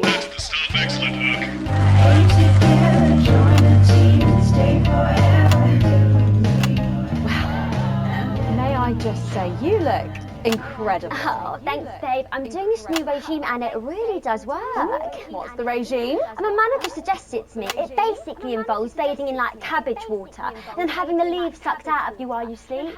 Wow, is that healthy? Well, look at me, Meg. The leaves are my only nourishment. Yep, they certainly are.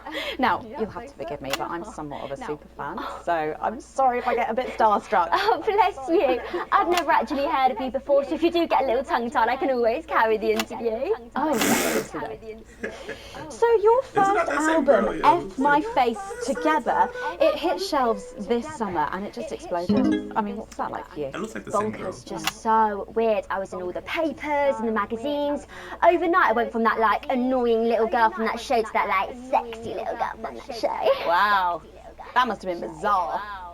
Not really, it was just like any other morning. You know, get up at 5, go on a 4-mile run, have 3 meetings on my cabbage bath, but then only then was my dad actually talking to me. Oh, of course, I mean the famed country singer, Billy Bob Jean Short. I didn't know you'd been estranged. There's nothing that strange about it, Megan. Okay, yes, he may believe that aliens told him to hate women, but there really isn't anything to prove that he's wrong. So, this newfound explosion into your popularity, I mean, did that change your life? Well, I had to start wearing like nice underwear, you know, for the paparazzi. But as my manager says, best to make the most of it before I'm 30. Is that right? So what's the album about? So I thought it was about like how pretty and great I am, but actually it's about monetizing youth, I think, or about like promoting an unrealistic standard of beauty or something. Your manager again? Yeah, he says insecurity is an opportunity. Oh, do you think he'd be happy with you telling us all this? Telling you all what? It really doesn't matter what I say here. I'll do my dancing and then this part will all be forgotten about. Oh, well, yeah, I mean, we're going to see some of those famous dance moves very shortly because you're going to be performing your new single, aren't you? Yeah, it's from my album Put It In My A Together and it's out tomorrow. So soon, after the last one? Oh yeah, I've actually released 2 albums since lunchtime and a clothing line during this interview.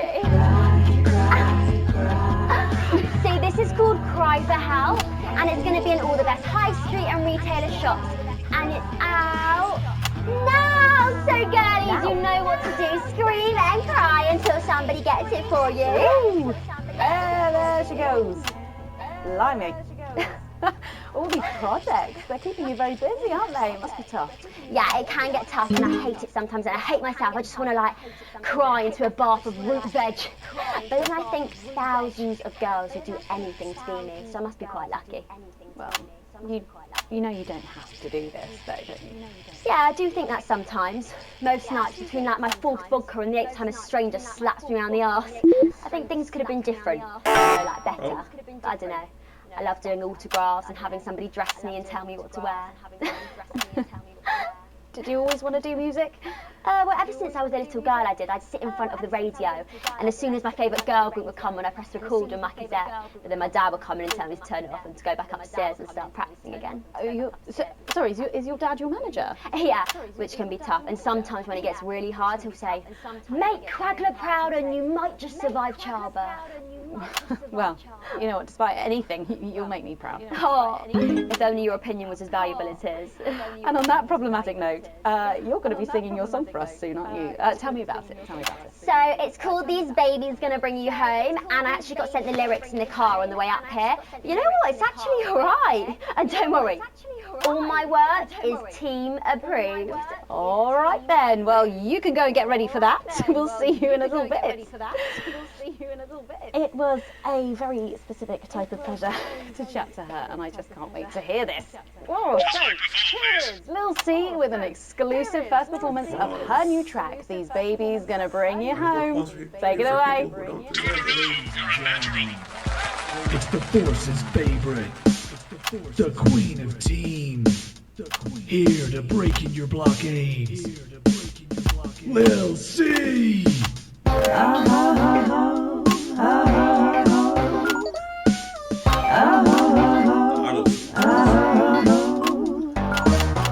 Oh baby, can't you see I'm hungry?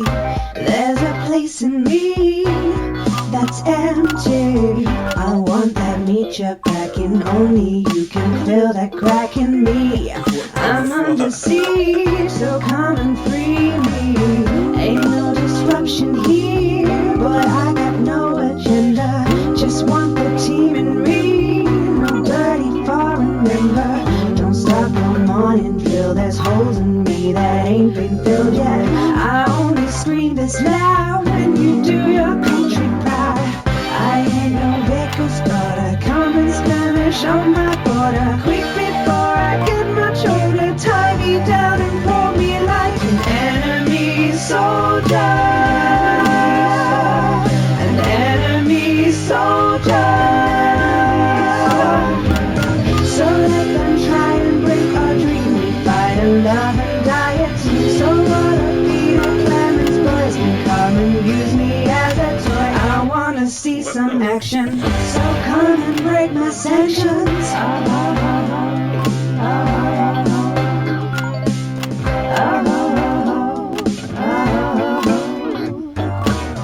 I've been this wild and free since Mama burdened me. She was only 53 but gave to save her family. There's no one judging me if I'm the one that's in your fantasy. Don't die alone, these babies gonna bring you home. I ain't no liquor starter, come and skirmish on my border. Quick before I get much older, tie me down and hold me like an enemy soldier. An enemy soldier. So what if Peter Clemens boys can come and use me as a toy and flip me over, grab my hair, rip off my clothes and down from there? I wanna see some action, so come and break my sanctions.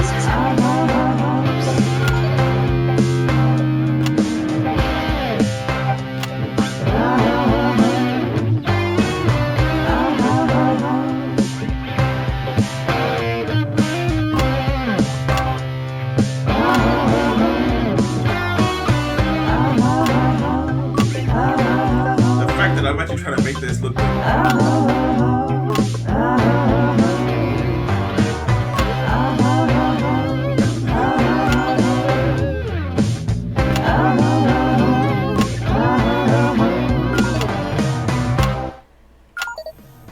Well, if that doesn't distract you from the world outside, I don't know what will.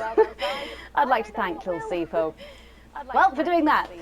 Don't go anywhere. After the break, we'll finally be revealing the new segment of our show that we just know you're going to love. We'll be back right after this. And we're out. The enemy is all around us. A frightened world that looks at what we have. Can I just say, thank you so much for letting me do this. It really means a lot to me, you know. Yeah. To be able to promote myself on such a mainstream platform like the news. Well, don't worry about it. And you know what? Good luck for the future. Take care of yourself. This industry can be crazy sometimes. Watch out for that father of yours, won't you? Oh, no. I manage myself. It's just, you know, for the public to have that certain perception. You know what it's like. Oh, right. And Michael? Michael? What about Billy Bob Jeanshaw's scene? Oh, my dad. He's such a sweetheart. We both had the same agents, you know, like it just made sense. Both of us for our image together. Wow. And Michael, I want to see the revenue share for the clothing line and get me a G&T before my meeting with the lube guys. If they say for your pleasure, I'm going to stop needing it. Together, that we encourage and educate our family friends. Wait, This what? next section will need you to use all four of the sound effects to help things along. Try and pick the most appropriate one at each given moment. The actors can't hear what you're doing, so they'll be trusting you to make the right choices. No, not anymore. I'm better than that now. I like this job, man. Just I feel like I'm here adding for a flowers purpose. until it feels like 12. Got it? Absolutely, right away. 10 seconds. 5, 4, 3. Thanks for joining us for part 3.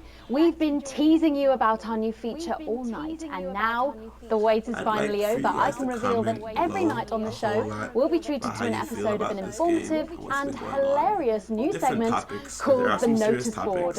It stars some top talent and we're very excited about it. But before we see it, let's have a quick chat with the writer, director and phenomenon, may I say, Jeff Algebra, guys! Actually, I've dropped the algebra.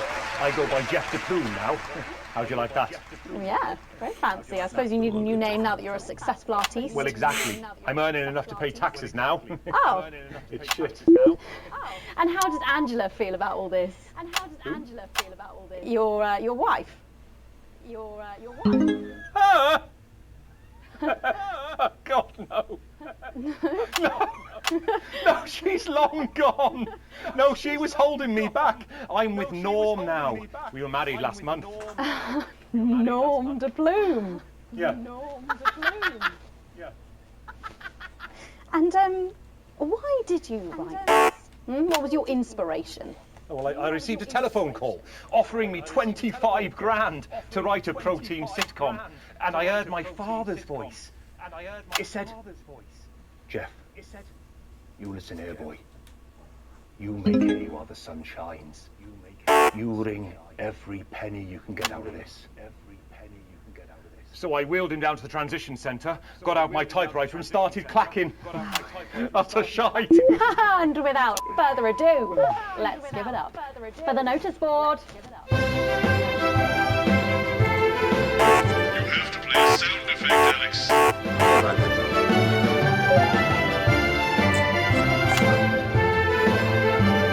Alex, if you keep this up, you'll ruin the notice board, and the actors won't be happy. Good morning, Miss Craven. Oh, morning, Ray. Everything all right, Mrs. Craven? You look as worried as the vicar in closing time. Oh, Ray, it's those young louts. They've vandalized my This is shop propaganda. again. No! This is propaganda. They've written all sorts of obscene language and crude pictures, and I know it's those damn youths. I don't know. It could be the vicar at closing time. I'm just worried they won't ever become productive members of the community. What if they never see the error of their ways and end up as social outcasts, such as shoplifters or bong rats? Don't worry, Mrs. Craven. This is a very supportive community, and I'm sure that in time they will fit into this society like this key into this lock.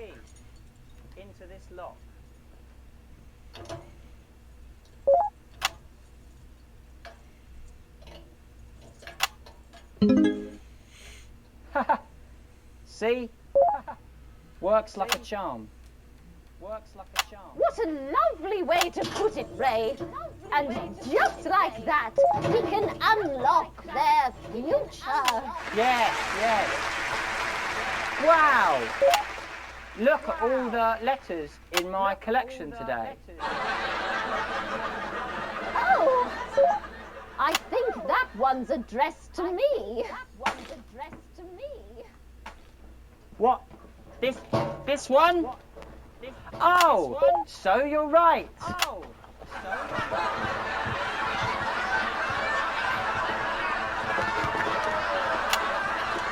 Here it is. It's a letter from my granddaughter, Brenda. She says she got an A on her maths exam because one of her friends has been helping her. She was always a team player, was our Brenda. What's up, losers? Oh, no! It's Brad. He's the coolest guy in the village. That's right. I just got here on my motorbike. Oh, clear off, Brad. We don't want any of your ilk around here. What? Brad dudes? No. Ruffians! Have you come to tag the notice board with your gang signs? No way! I've actually come to pin my resume on that notice board. I'm looking to do some tutoring after school. What? Did you say tutoring? That's right! Maths is very important. Would you mind, Ray? Not at all. Not at all.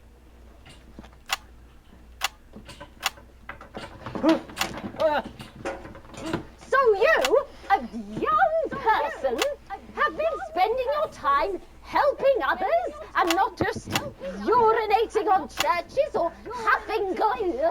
Hey, I haven't huffed glue for months! Well, blow me down! You know what? We misjudged you based on how young and cool you are and not on your actions. No joy! So it wasn't you who vandalized my shop last night or called me a rancid old crone from the back of a chopper? No way, it can't have been me. I was too busy helping my friend Brenda with her maths homework. Could you speak up there?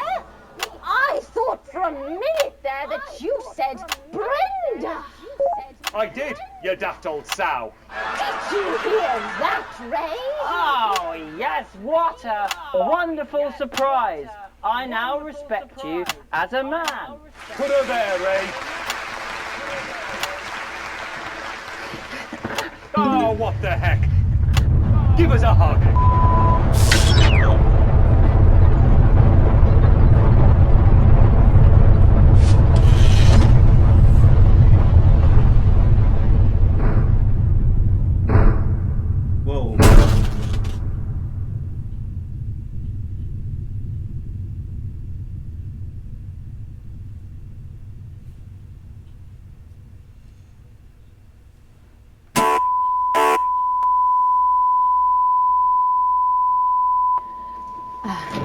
sorry to interrupt the first groundbreaking episode of the notice board, but we are receiving some breaking news. I'm being told we are picking up reports from across the continent of what appear to be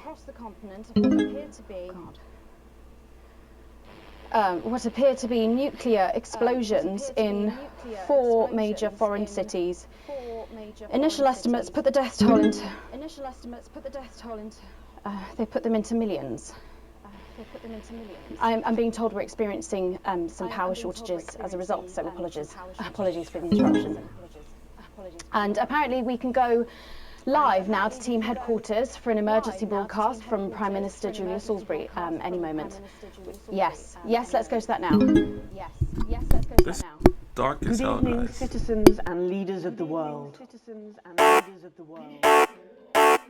For advance detonated nuclear explosives simultaneously in 4 major cities across the continent. We have similar devices in 58 other urban centres and will not hesitate to detonate them if our conditions are not met in full and without delay. The people of our territory will no longer tolerate your illegal and genocidal blockade. You are to remove it immediately. We will accept nothing less than your unconditional surrender. Your territories will be taken under our control. We will install replacement governments to ensure that your citizens become part of the new future. Your borders are now our borders. Your people are our people. They will finally be fed and clothed and educated and healed. But for your privileged few, the moment that they feared is now upon them. Allow me to be crystal clear. If you fire a single shot at our territory, or harm a single one of our citizens, we will not hesitate to detonate further devices. You will not find them, though no doubt you are already searching for them. Our technology is decades ahead of yours. We will expect your complete acceptance of our terms by midnight tonight. Thank you. Thank you.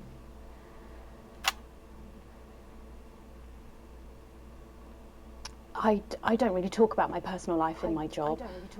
It's not relevant or important. So many of you may be surprised to learn that I have a brother. His name is David. And right now I can't get his stupid face out of my head. He's a researcher and he's currently travelling the continent for work. And I don't know where he is right now. And I should imagine that there are many of you sitting at home tonight digesting this news, and you also have loved ones on the continent. In Urkistan, or Havia, or San Palmerino, or Konislava, which is where David was when I last spoke to him 3 days ago. Oh. So when I tell you I know how you are feeling tonight, believe me, I do. But I also know that there's a flow to events. I see it every day here. I know that although tonight it feels like we may be in a time of fear and darkness, we may actually be at the break of a new dawn. We don't know that yet. We can't know that yet. But together we will find out. And I will be here every night, feeling what you are feeling. And with your help, maybe we can all get to that brave new world. My name's Megan Wolf. Let's make tomorrow better. And we're out. Got people ringing around, but the telephone networks are overloaded. Okay.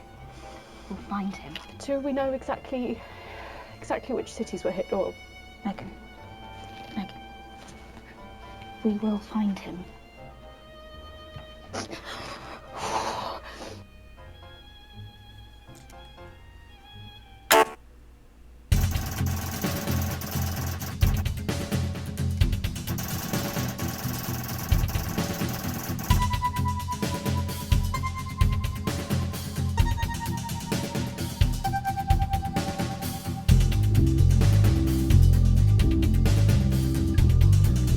Strap still likes me. The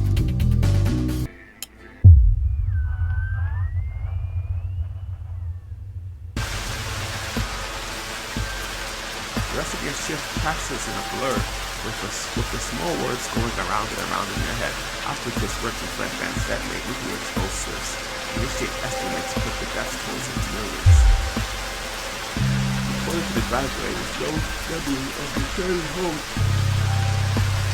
The light in the front room is on. Clearly someone else is still awake. The door cracks open into the living room. You find Sam sitting on the sofa staring at the TV. The screen is off. Take a seat beside them. Put a reassuring hand on their shoulder. They don't look at you, but they do reach out to take your hand in theirs. Now you're closer. You can see Sam's face more clearly. You see a look you've never seen before. Charlie and Susie.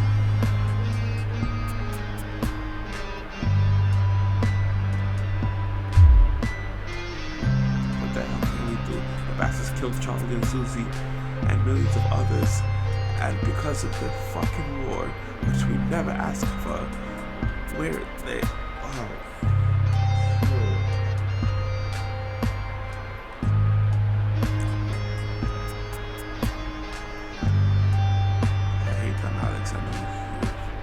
Supported advance, but after this, the monsters, I need to know you understand that. Which got me, I should remember that we're not going to help them anymore.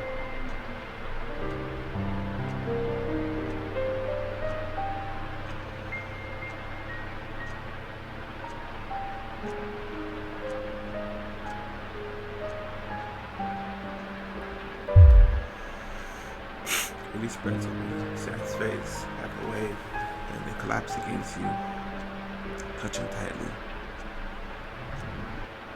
Clearly, this was where all of everything. I'm not sure you will process it more fully yet. At least we'll get through it together.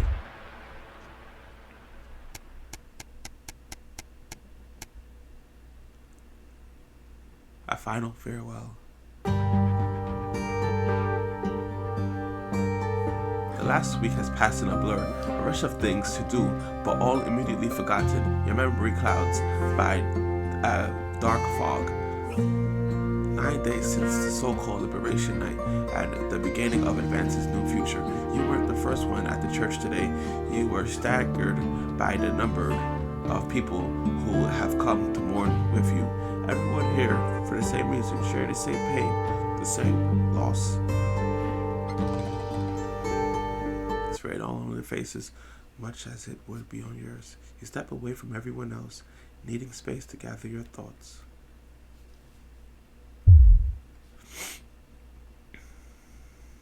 Both of them are gone. Sam has said little since that evening, clearly still in shock.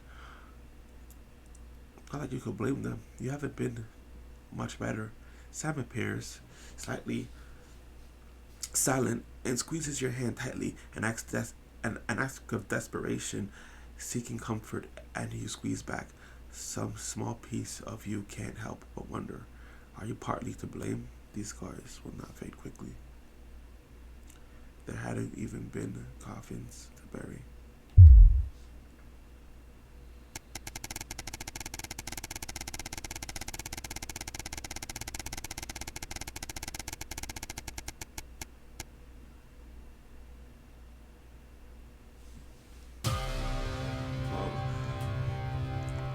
A whole year of being broadcast for, that's crazy. Oh man. It is seemingly ordered. Look at all this reading's getting to me. It's seemingly ordinary. It's a seemingly ordinary morning.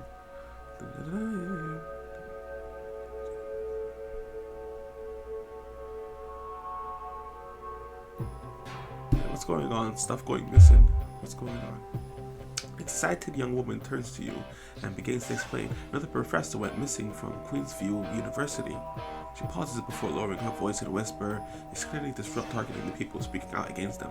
I even heard advanced are struggling to prevent further. A deep, familiar voice from behind you interrupts. What exactly is going on here? A silence overtakes the room as you turn in unison towards the doorway. Bossman clears his voice before continuing. I told you before, I don't want to hear any of these so-called disappearances. Come on now, people. Advance has been very clear that there's nothing to do with any of it. There's nothing to worry about. Let's get back to work. Bossman holds up a hand to keep you as everyone else falls out the room. Look, I know you have a habit of doing what you want. Things are different now.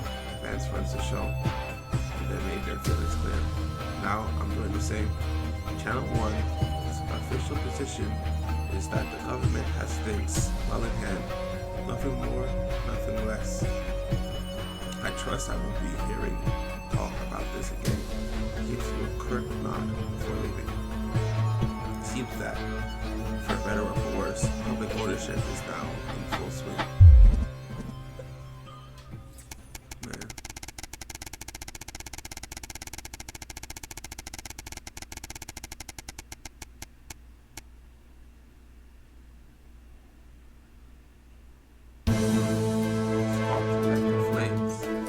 Surprised to find Sam in bed next to you when you wake up.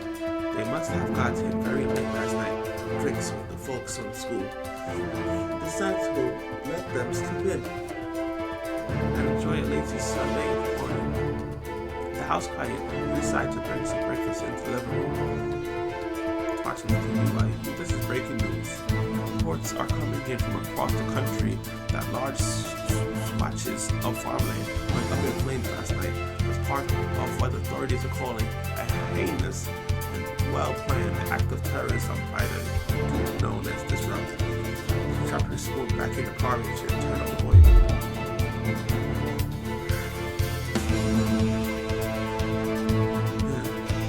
In addition to food stores, which government sources have said were trained on universal vending centers countrywide, a number of CCO and civil buildings are targeting in last night's attack, according to the Prime Minister.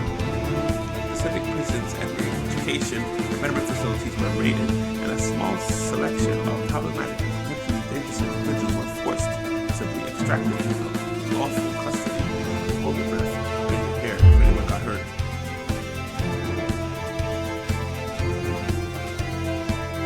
Unfortunately, it appears that the CCO were ill prepared for an event like this, and Disrupt proved much more effective, well organized in comparison. While most of the targeted locations were thankfully empty of people, given their lateness of the hour, the betterment centers were fully staffed when they came under attack. 17 CCOs and 14 administrative staff lost their lives as a result of the brutal actions of Disrupt last night, with countless more injured, many seriously, and rushed to the hospital. Disrupt members were captured during the conflicts, but the vast majority seem to have evaded capture so far. More on this story as it develops. You turn off the TV. Something catches your eye before you do. Footage of one of the crime scenes that there's been looping around in the shocking shell of a CEO building. A very distinctive lighter, clearly from Urkistan. It's too small to make out clearly, but there's definitely an engraving on it. What have you and Chippy got yourselves caught up in?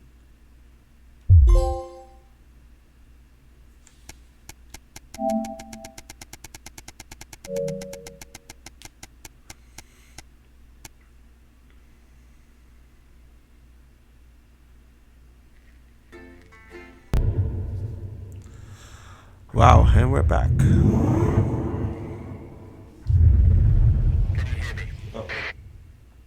Alex? Are you receiving? Calling. This is Alan James. The revolution starts tonight, Alex, and we need your help. Throughout this broadcast, we're going to ask you to do things that will directly help with this mass protest.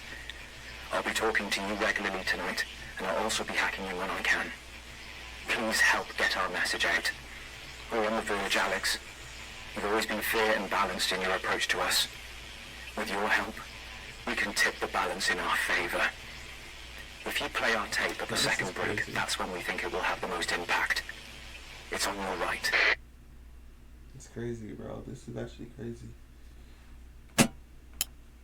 Because I don't want to go on a date with your cousin, Colin. What have you got to lose? My dignity, my reputation. It's all right once you get past the teeth and the problematic tattoo. I am perfectly capable of messing up my own love life.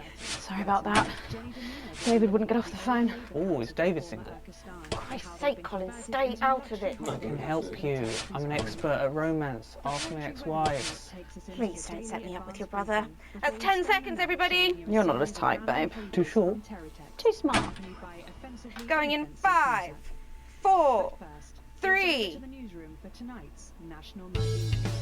Good evening. This is the National Nightly News, broadcasting across the territories. My name is Megan Wolf. Our top stories tonight.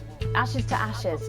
It's been 40 days since Disrupt conducted attacks across the territories. The coordinated action, dubbed the Night of Fire by commentators, was seen as an attempt to subvert the supply chain, but there may have been more to it. While emergency services were all kept busy at the agricultural centres, it seems a series of covert attacks was carried out, including the freeing of political prisoners and, sources say, several assassination attempts. The Department of Betterment have declined to comment. Food, glorious food. With the last of the menu centres opening in territories 5, 8 and 14 today, Advance confirmed that the programme is now in full operation, providing free food for every citizen of the new future. What started as rationing during the 20-week war has blossomed into a social contract that is the envy of the unawakened world. Promising a healthy, nutritious diet designed to keep all citizens at peak performance, the menu centres used locally sourced produce for that farm-to-plate experience, without the need for spreading manure in your tighty whities. Is it true? If I were a rich man. Problems in territories 11, 17 and 22 today as striking bosses attempted to undermine their new economies. With seemingly no awareness of irony, the former CEOs and MDs have come together to form the Wealth Creators Union, with demands including a return to 150% bonuses, private jets and mandatory grovelling zones. Advance had been quick to respond, saying if they would rather quit their cushy jobs to become nurses or teachers, they'll earn significantly more than they used to pay their own workforce. Thus far, no one has taken up the challenge. Some fun now. Signs of ever more resistance to Advance's radical policies today, as popular resistance movement Disrupt extended their reach further across the territories. The organisation's emblem appeared in every major city across the territories last night in a well-coordinated publicity stunt, which has seen them dominate the headlines.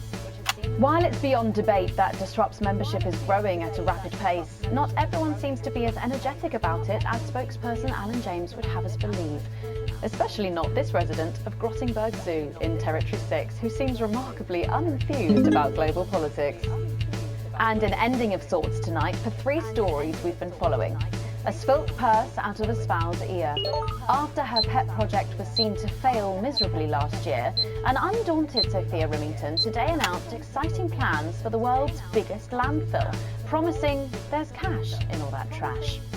Dubbed Big Stinky by protesting residents of nearby town Calamity, the massive hole should be perfect for disposing of surplus flards, AT cartridges, and the unwanted gadgets made by talented children from across the pond.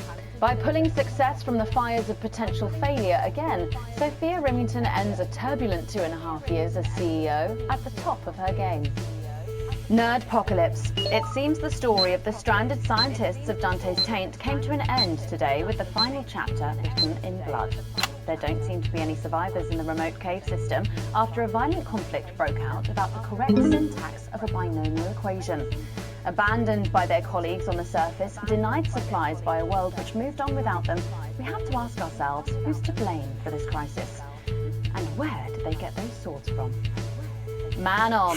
Footballer Johnny Hamsleeves and his new wife Tiffany Lamour proudly announced today that their little team was 1-0 up at full time, which apparently means that they're having a baby.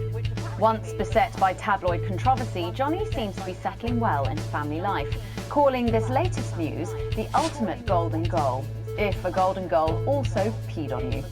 All that, plus we'll be taking a trip to Dangley Parks for the notice board, as well as getting a sneak peek at the hottest ticket in town. That's all coming up on tonight's National Nightly News.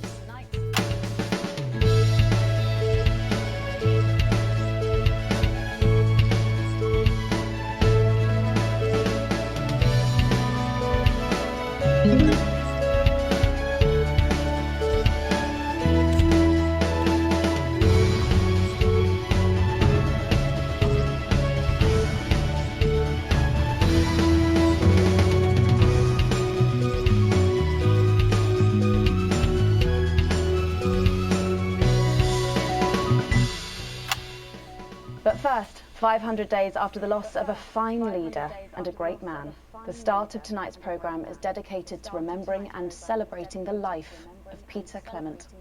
Patrick Bannon is live from Parliament Park, where Julia Salisbury will be breaking ground on what will soon be a memorial garden in Peter's honour. Patrick. Listening to that old bitch lying through her teeth about missing that poor bastard. Patrick. I don't know what I'm going to do. We're live. Because I'm not being funny. Things were better with Peter, weren't they? Patrick. They were, and I don't mind saying it. They were, because he held her back. But now there's no stopping her. Hello, Patrick, we're Of live. course, can't say that, can I, Francis? No, not with public ownership. No, with public ownership, you can't say anything these days. There. No, she's lost it, mate. She's completely off the rocker.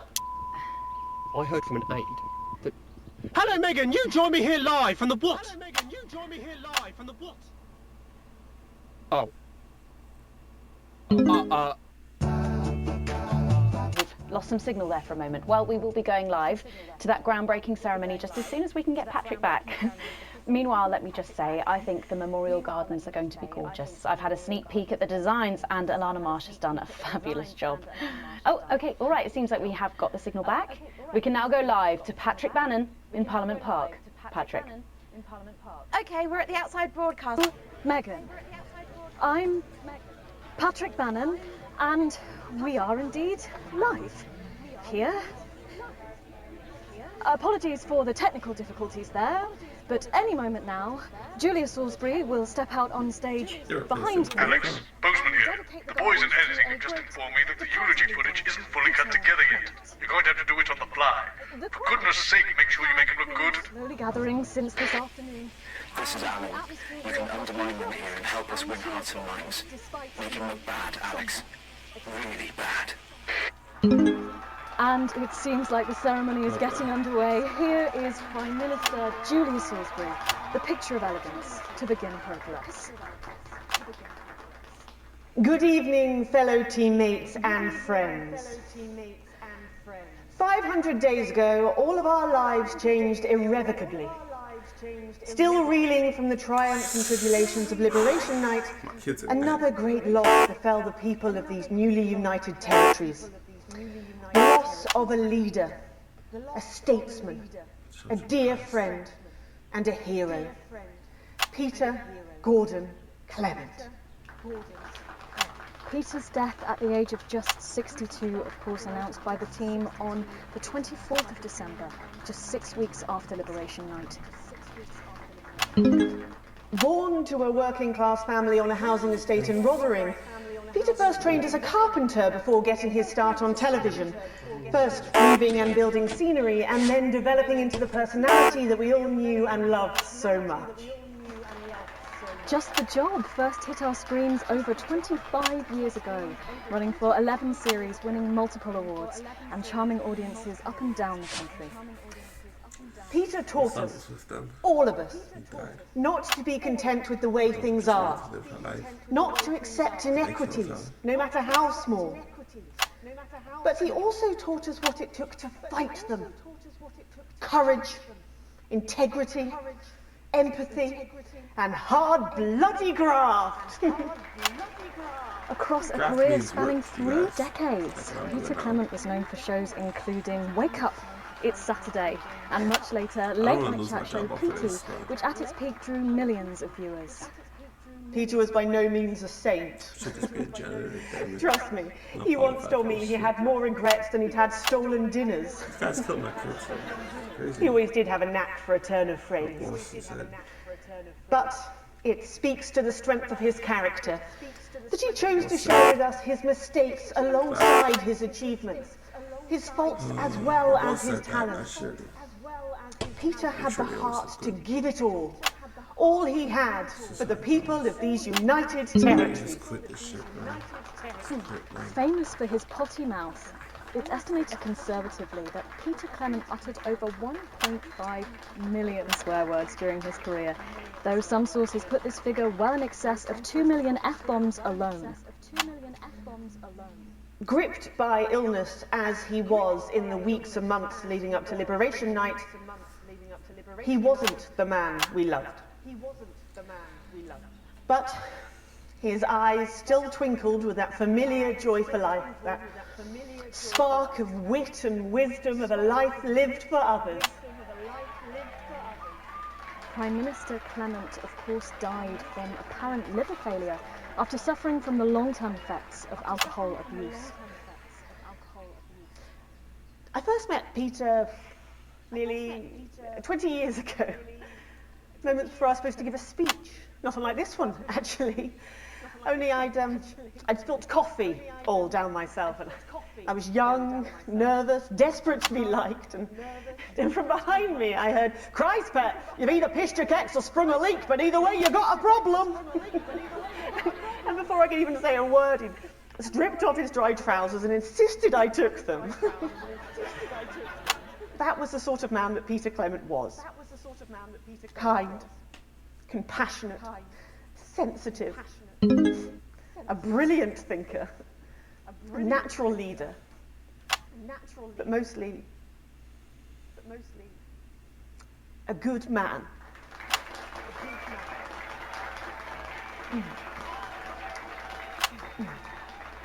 This glorious... Both him. Thank you, Alex. There'll be another opportunity to steal public perception soon. It's really starting.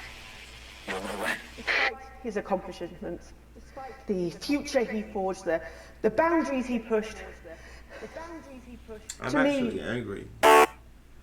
he'll always be the man in his pants cheering on a stranger at the back of the conference. It is my great honour to give to you the Peter Clement Memorial Garden.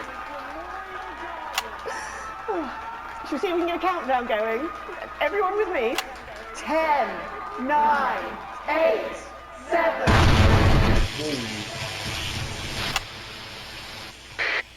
Now, Alex, control the message.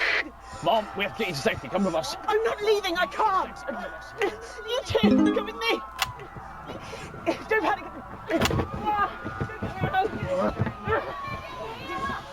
You're hurting me? Stop resisting me. Okay. Okay. You two. Stay by your side. I am the Prime Minister, and if I give you an order, you will damn well follow it. Do you understand? Do you understand? Yes, Yes, Mom. Keep your eyes open. Look at me. Stay with me. Help me. Stay with me. We've got you. I've got you. I've got you. Just stay with me. No. Stay with me. I need help now. Payback. No. Salisbury's still here. We're going to request authorization. Safety codes are requested. Target approaching Sunbird. Justice demands a response. Haven't you done enough? Look around you. This is what your precious freedom looks like, is it? On fire! People of territory one, rise up! Take to the streets, the time has come! Stop violence, break windows, draw them out! They can't stop us all! Resist! Lower your weapons! Mom? I said, lower your weapons! Authorization was granted. None. What are you doing? Come on! Will you turn that off, please, sir? I said, please turn that off. Shocking scenes from the capital there, exclusively on the National Nightly News, and our apologies to any of our viewers who might have found this evening's events upsetting. But at the National Nightly News, we believe in bringing you the raw, unedited truth as it happens. and we make no apology for that. We'll update you on the latest from this disrupt attack later in the programme, but when we come back, it's time for happier pursuits, and you know what that means by now. Don't go away. We'll be back after this. I killed my kid. I killed my kids. That didn't go so well, Alex. Everyone's safe for the But we can turn it around in the next segment. It was a good distance from the unit base. I killed my kids. This is becoming My name is Katie Brightman. No. It's different. I'm an tonight. economist and commentator. Big one. Great. You've probably seen me on the news talking about Advance and how progressive their policies Journalism, are. Apparently. Can we get set Well, for I the was next wrong. sequence? And I'm here tonight to say I'm sorry and to beg for your forgiveness. My parents are not rich. My mother was a nurse and my father worked in a factory. I was the first member of my family to go to university. But I always envied my friends who had so much more. Over the years, my jealousy grew. So when Advance came to power, I didn't think about the damage they would do. I acted selfishly. Disenfranchised. I was glad to see the rich punished. I didn't see how backwards Advance were. I didn't understand that rather than tearing down the wealth creators, we should have been helping everyone else to take a seat at their table. Under Advance, the country is poorer. It is poorer in ambition. It is poorer in aspiration. We are infantilized by Advance's naive policies. Policies born from absurd, Alex, redistributive during fantasies. this next section, a cameraman working in the newsroom who's one of us is going to get a coded location out. We don't know yet which camera he's on, but if we find out, I'll let you know. Just keep your eyes out for the fist and try and keep it on the air for at least 5 seconds. Our operatives will do the rest. Our only hope, Megan, this is your new the makeup artist, only Craig. hope, No. What? no, now lies 10 seconds, with everybody. Disrupt. Sorry, Craig. It's a no. Okay, we are going in 5, 4, 3. Welcome back to the National Nightly News with me, Megan Wolf. Very shortly, we'll be heading on over to the final episode of what has quickly become a hugely successful feature, The Notice Board. But before we do, let's chat with Philippa Radon. Tell me, why do you think the public love the Notice Board so much? It's real. There, I said it. It connects with people. You know, people look at us and they say, those are real people struggling with real problems. That's a really interesting point. Yeah, I mean, I was saying to my PA secretary as I got out the limo, I was saying, it's good for people to see normal, authentic people like them on TV. People like you. Yeah, precisely.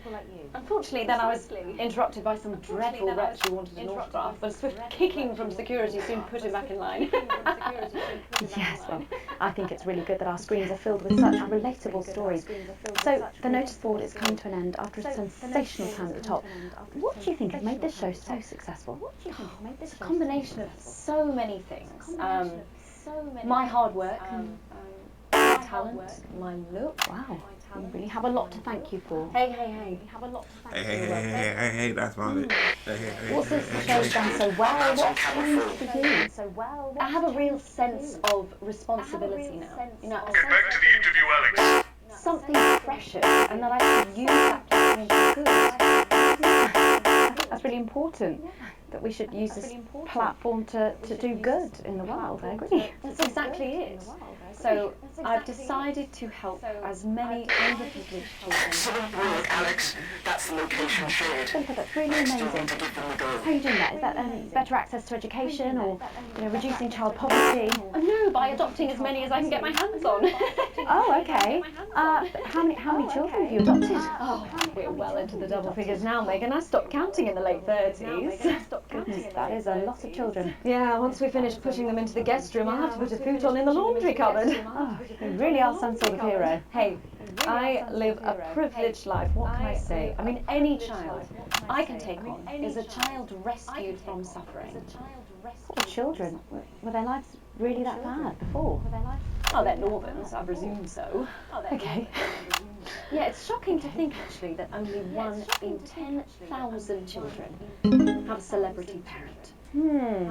I'd never thought of it that way And before. I'm doing everything I can to fix those numbers. What do you think it is about your life that's so desirable then? Well, it's mainly shame and panic interspersed with expensive bottled water, so actually, if anyone wants to, I'd happily trade. Now that I can relate to. Right, we better go off and get ready. That was Philippa Radon sharing some thoughts about her lifestyle. I think it's really important to stay grounded and keep everything in perspective. Clearly, not everyone else agrees, but that's enough from me. Let's go now over to Dangly Parts for the final ever episode of the Notice Board.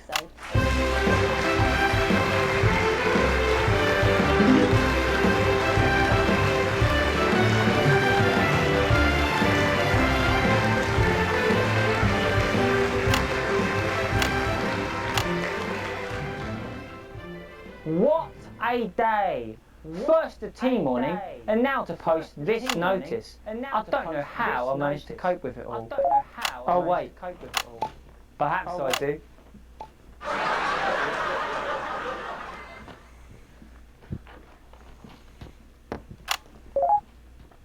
Oh!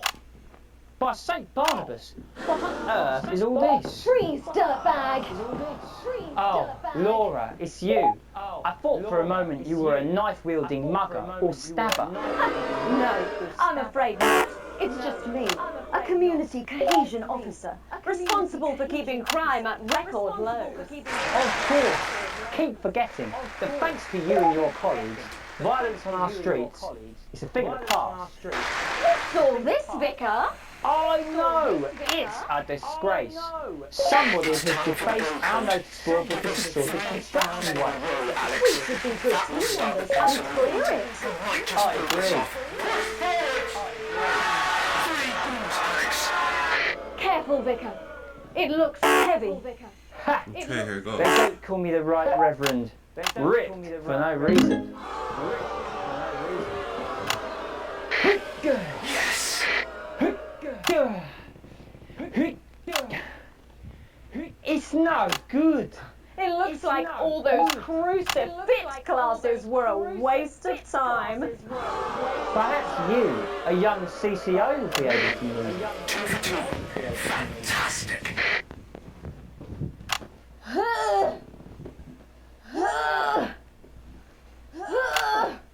It looks like all those lifting classes were a waste of time. It's too heavy, even for me, a strong and capable woman.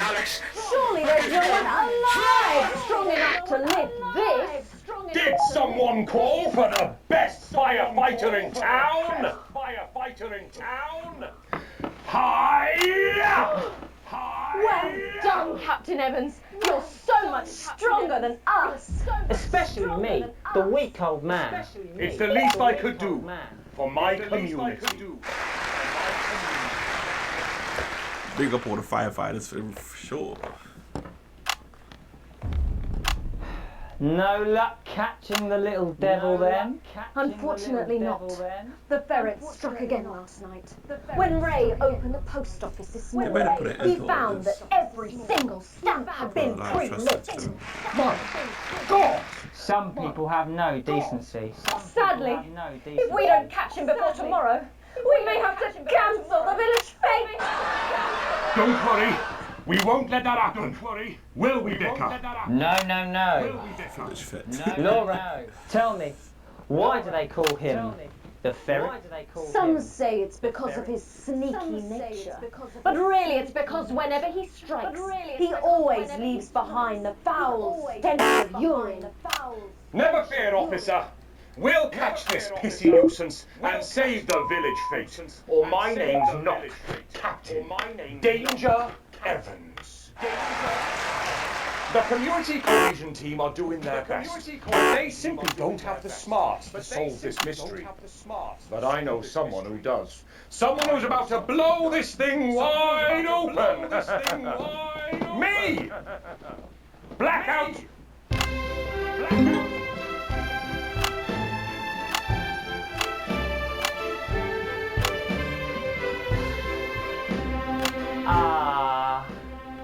the morning of the village fete. It's thanks to the theatrical convention. I sure hope everything goes to plan. Oh, look! There's Mrs. Craven setting up her cake stall. And look, there's the motorcycle display team, setting up for a show that will be far too expensive for live television. I'm going to set up the coconut shy. What are you doing, Vicar? First, I'm running the tombola. Then, I'll be selling forgiveness for money. Aren't you judging the jams? I couldn't possibly. Well, that sounded like Mrs. Craven. Looks like someone sucked all the jam out of her donuts. Damn, Ferret has struck again. Whatever are we to do? Although I'm very competent, I have no idea how to solve this case. I guess we'll just have to cancel the fate. Hold it right there. Ferret. Me? Have you been drinking from the fire extinguishers again? Not you! The Vicar! I don't know what you're talking about. Admit it. You wanted the village fete cancelled so you could have the day off, didn't you? I already have to work Sundays. I shouldn't have to work 2 days a week. But how did you know? Well, my first clue was the smell. Yes, I do smell of urine. Next, I noticed that the vicar's tongue was particularly dry, almost as if he'd been licking thousands and thousands of stamps. Or perhaps eating Mrs. Craven's baking. Which brings me on to my third clue. The vicar said that he had no more room. Almost as if he'd had his fill. Precisely. But you managed to figure it all out from that? Well, I also found this at the scene. That proves nothing. No! Get him out of here, officer! You did it, Captain. You could say you ferreted him out. Hey, come on. Let's go and have a party in my massive garden. I am doing well. Thanks to you, we're all doing well.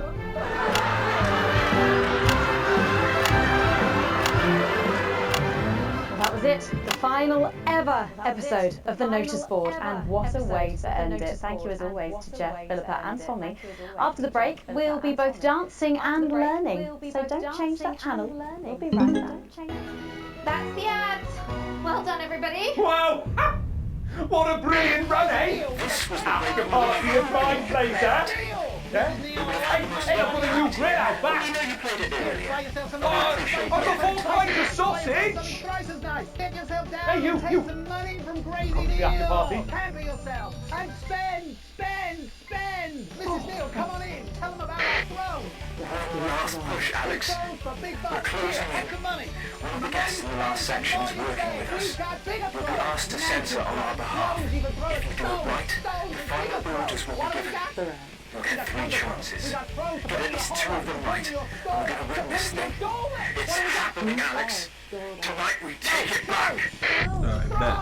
We've got all my sorts of kids, crazy stuff to bling your experience. You want it in gold? We've got it in gold. We've got gold-plated strawberries, gold-plated bikes, gold-plated cars, gold-plated helicopter, gold-plated jet plane. We've got gold-plated gold. We've gold-plated. Please, we melt it Sarah, back anything. down. We've gold-plated Mum, I'm again. really not Gold, supposed to. gold, Are we gold. safe? Hi, I'm Maddie. Do you want me to set it up? Yeah, she loves gold. She likes the feel of gold. She likes the taste of gold. So come on down. That's my shade, is it? Feel the gold. Yeah, this is my shade. You might be taking a moment in the bedroom and having some intimate family what's she time. doing? We've got gold sheets. What else? What's we she got? doing? Right back to Jenny now. She likes it long. I give it to her long. Yeah, Mrs. Neil. Sorry come about and that, take Sarah. this away and spend Nothing it. you can tell me, mate. At all, like at all. Don't say no 25 one's died, years that's in what I the can biz, say. and it hasn't 10 been there. seconds. Calm down, because the missus needs new knackers. Oh, yeah. She is in tears. Go! Going in 5, 4, 3. Welcome back to the National Nightly News. Later in this segment, we're hoping to be able to go back to Patrick Bannon at the scene of tonight's shocking Disrupt attack. But first, I'm delighted to be joined by the cast of the smash hit musical everyone is talking about. I'll be speaking with the cast in a moment, but first, let's take a look at them in action. Please give a warm National Nightly welcome to the Notaries.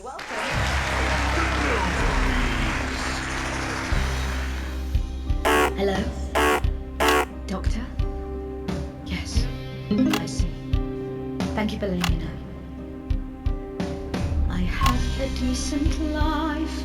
I'm a happy, loving wife. And my job is well paid and fulfilling. I have a husband, John. He's due home soon, won't be long. And I have to tell him something that is absolutely chilling. We share coffee in the morning, and we make love every day. We take time alone together to talk and laugh and play. We prioritize our needs. We do charitable deeds. But the flowers of our happy life are now beset by me. I'm home. Oh, darling John. Oh, dearest John. There's something very wrong. I've just had a conversation with our Dr. David Wong, so please be seated. This news will make you feel defeated. The scans revealed a lump. You poor unlucky chump. Is it cancer? Worse, oh, John. We're having a baby. How can this be? Oh, woe is me. Why has this happened to me? I always wear 2 condoms for the maximum of Safety in our tiny flat. We built a peaceful habitat. Now our lives are fucked. We're having a baby. Now you can't have any wine at the club. And there won't be any time for foot rubs. Now your hair will stink of weed. And you'll start to disagree. And forget about that holiday in territory 3. No more waking up at 10:30. In fact, you're never going to get a good night's sleep again. No more sad decisions to go on to a club. You'll be lucky if you even make it out to the pub. Why can't we be more like our gay and lesbian chums? The only glue they have to deal with comes from personal bums. Now when I take a sick day at home, The parasite won't leave you alone. how he's thrown.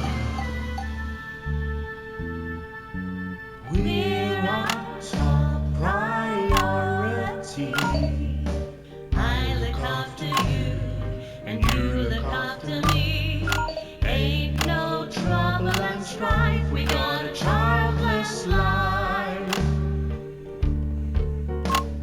No one wails and no one walls. No one draws things on the walls. A happy husband. A wonderful wife. We got a childless life. We're having a baby. We're having a baby.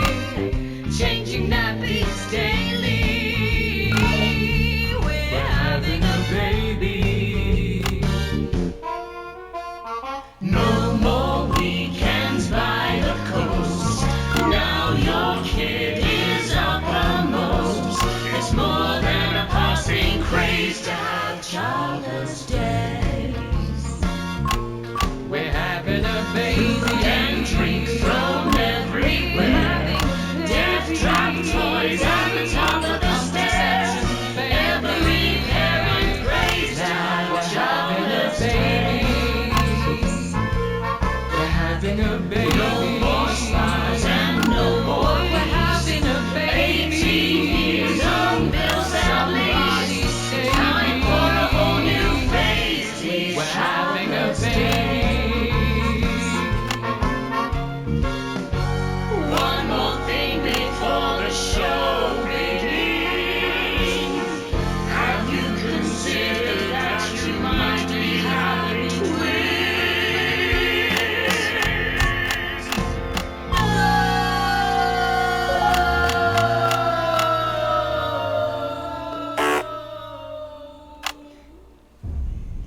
Amazing! The Novaries there, treating us to their opening number from Energy for a Childless Life, which is currently the hottest ticket in the Capital Theatre District. We'll be touring the territories later this year. Come on, you guys. Come on down, let's go, don't be shy. Hello. Hi, Megan. Hi. It's an honour to be here. Oh, really? You fans of the show? Yeah, used to be. Well, listen, let's get stuck in. Your amazing musical. Now, I mean, not only do you perform this show every single night, With matinees on Wednesday and Saturday. Right, but you're also the show's creators, am I right? Well, everyone contributed their ideas, and then some of us went away and did the actual work on the script. But no, it's very much a team effort. Oh, that's fantastic. How rude of me. I've not introduced any of you. I'll be the one being replaced next. Let's go down the line, shall we? Hi, I'm Jack. Hi, Jim Blunt.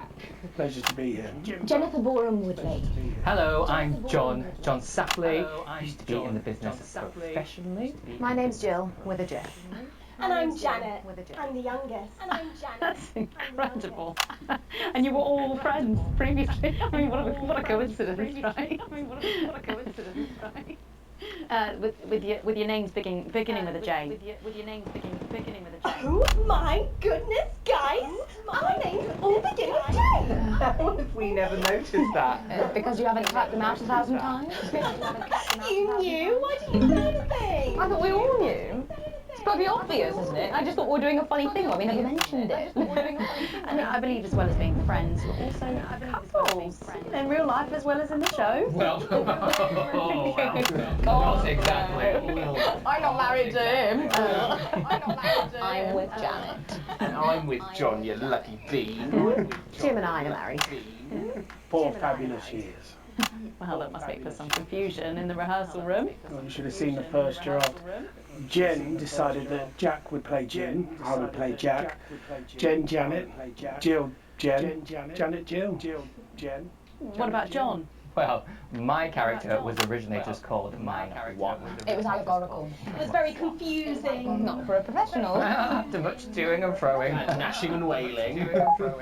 And gin and tonic. We decided that we'd just use our own names, which is less truthful. We're also less likely to go into the wrong dressing room. Okay, yeah, that would be very embarrassing, wouldn't it? Of course, when I first wrote it, we were only meant to run for a few nights at the Nimby Village School, but when I registered it with the Department for Culture, it caught the eye of someone high up, and before you could say overnight sensation, we were transferring to the capital! It's all been a bit of a roller coaster, really. I'm only 19. I'm the youngest. You really don't have to repeat that. I had to give up my job as a mortuary technician. Well, yes, we all had to move to the capital. I love that job. It's been a very turbulent time. So peaceful, no singing. Mortuary technician. This piece isn't musical. Stand by, Alex. Censor the orange. It's about children. And why you shouldn't have them. In a way, I guess it is political, with a small p. After all, we are a solid unit, and eagle-eyed audience members will see we nod our heads to advance on stage throughout, and we target the messaging at women aged 22, well about 35, as they're the most likely to be afflicted by this terrible problem. Terrible problem. Having children. Terrible problem. You understand, Megan? You clearly agree. This isn't about me. Of course, we see that there are advantages to a family unit, but eagle-eyed couples watch as the little parasites advance on their lives, and there's no time to play the guitar, get through a book, or watch a movie. They're exhausted, passed out on the couch by 20 to 9, for God's sake. Very chatty tonight, dear. Usually I'm the chatty one. You're the youngest, we know. It's not a badge of honour, Janet. Oh, well said, John. Thanks, Janet. Got you back. So, Janet, could you just tell us what is the play about? What happens next? Well, go ahead. It's a tragedy, obviously. Jennifer, myself, and John have their child, and then the story charts the downfall of their hopes and dreams. And there's lots of singing. And dancing. Lots of singing. A lot. My character works at a menu centre for a distribution unit. Eagle-eyed, she sees her friend's rapid advance to a pit of despair. Becoming a target for children's TV advertising at the age of 22, she decides to take drastic action. I can't really say more, though. I probably said too much already. Let's not spoil the second act for anyone who might come to see it. Which should be all of you. For too long, we've been told that a life without children is somehow incomplete, that children are a blessing. Well, I've done the research, and they're not. Besides, there's already loads of bastards running around all over the place. We just want people to have the option of a happy child-free life without stigma. You know, when I was 14, before I had come out, I had an experience with a girl called Julia Jacobs. She was an experiment, I guess, you know, a chance to dip my toes into the... Meeting. Well, thank you so much for coming in tonight. I really hope you keep them dancing in the aisles for many performances to come. The note is there. And I am pleased to say we can now go back to Patrick Bannon to get the latest from the scene of tonight's horrific events. Patrick, you okay? Thank you, Megan. Thank you. This is Patrick Bannon reporting from the scene of tonight's devastating and symbolic attack tonight this evening. An attack which I myself have been found myself caught up in. I'm still a little dazed and a little deaf, Megan. So I hope you'll forgive me if I seem that it's time to speak with the Prime Minister. Mrs. Salisbury, that's you. You're still here. The Prime Minister. I couldn't leave. Not when there were people that needed help. Any team player would have done the same. I don't deserve praise for being human. Yes, no accolades here. Or palisades. Or lemonade. Right. Or lemonade. So, is the situation now? Are we safe? Yes.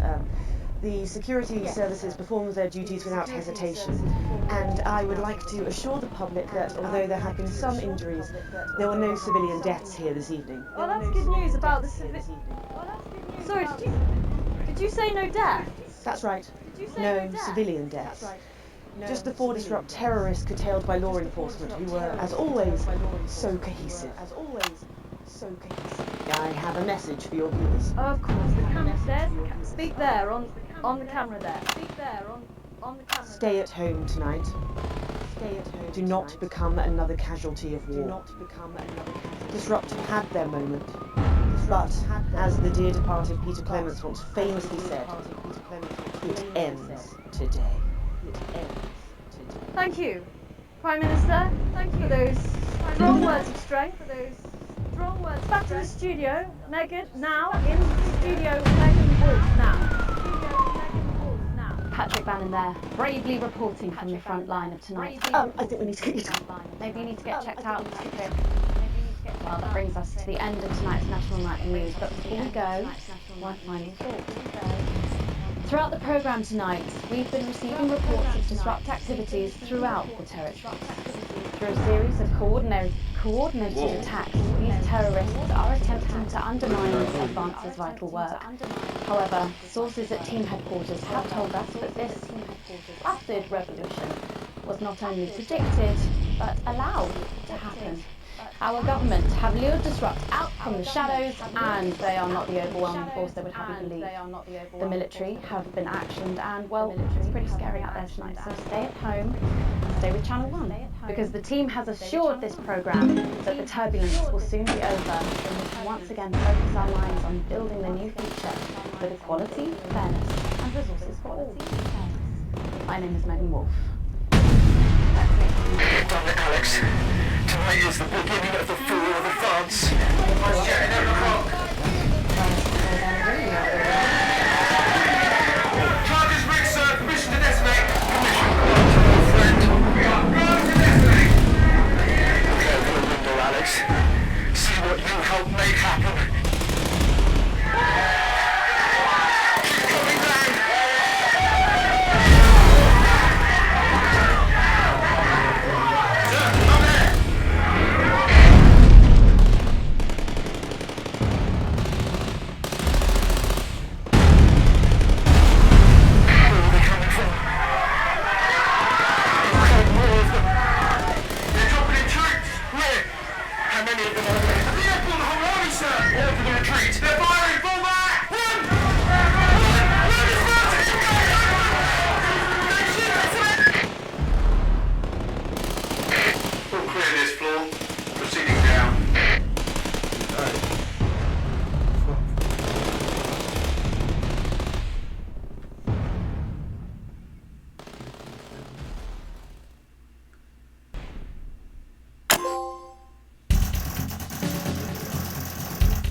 still aren't quite sure of everything that happened. The CEO is all over the building. This is confirmed when you are informed that you need to speak to Postman immediately. But let's go through all this. Okay. Must be serious for him to be this flustered for sure. So Alex, do you know what you're doing here? Why you're here today? Postman's eyes are sharpened, his gaze are fixed on my face across the desk. Abel's is standing behind you, out of sight, but definitely not out of mind. No, not sure. I wasn't involved in anything that happened yesterday. I assume it's to do with what happened with them yesterday. What happened last night was nothing short of a culmination of a heinous and outrageous campaign of terror that Disrupt has been reaping on this nation and its territories. Bossman shoots a glance behind you to your left, where your COO observer is standing. And it is, of course, our duty to root out this rot. Wherever we find it, to prevent anything like last night happening ever again. I have been asked by Advance to perform interviews with all staff members involved and will be submitting a personal review of your performance, both during the incident in question and throughout your time here. This can only end well. I no choice but to nod, huh? His expression remains stern. Just tell the truth, Winston. And this will all be over soon. Arranging some papers, Bossman clears his throat and begins. Obviously, a lot happened last night, and I have a number of interviews to conduct today, so I'd rather not waste any time. Be brief, concise, and clear in your answer. Reviewing the broadcast, we noticed something a little odd about a particular camera choice. It was, while everyone else was talking, oh, where did I put it? Ah, yes, here it is. Do you recognize this? With a flourish, Bossman produces the leaflet of the notice board, places it on the desk in front of me. I honestly didn't even notice it was there. I assumed it was just part of the set. Why else would it be there and on camera?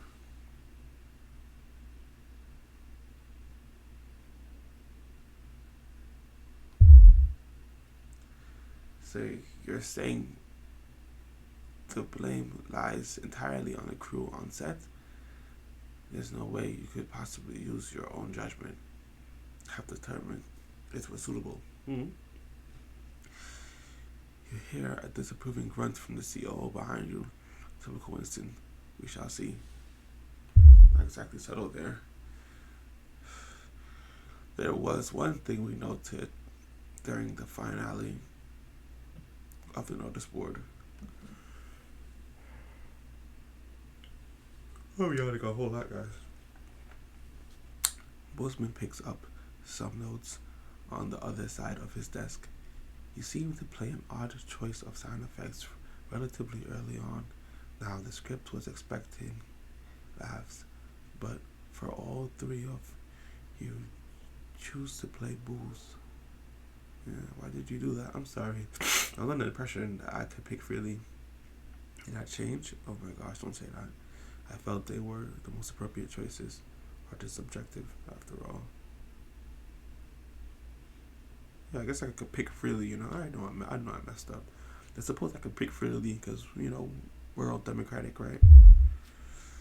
Yes, well, choice is given to those who show they can employ a significant degree of good judgment. It may be we need to review this policy, or at least who qualifies for it. You can see Bossman is frowning as he adds to his notes. It might have been nice to have him on your side. How many other people would he be interviewing today? Toward the end of the show, there appeared to be some issues with the sensor equipment. At this point, Bossman pauses for a moment, putting a lid on his pen and placing it carefully on the desk. Sometimes I'll be talking into this and I feel like I'm that woman who got the hiccup issue, huh? Perpendicular to his notebook, How do you explain the fact you censored perfectly acceptable language during the final segment? It seemed to be an issue with the machine. Frank probably forgot to do his checks again. I'm not gonna blame this on somebody else. I just do what the display tells me to do. I don't decide what's supposed to be censored. It would be a very strange coincidence that one of our key pieces of equipment were to develop a malfunction at the exact time Disrupt chose to attack.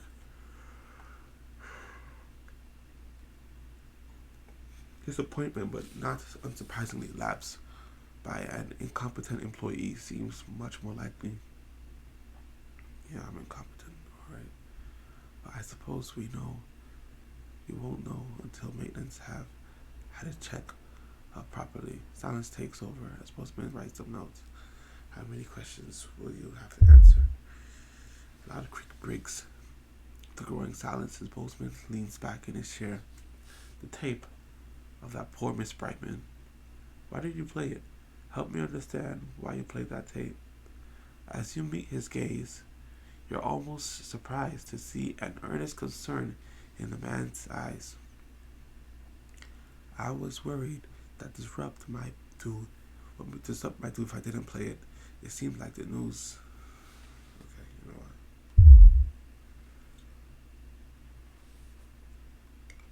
what? At the end of the day, you chose to do it, Alex. I know what Al done in your shoes. After all, you have a habit of playing tapes you shouldn't, don't you? He clears his throat and leans forward again, staring at you for a moment before continuing. This is, however, all I had for you. God, it's over. I'm still in debt.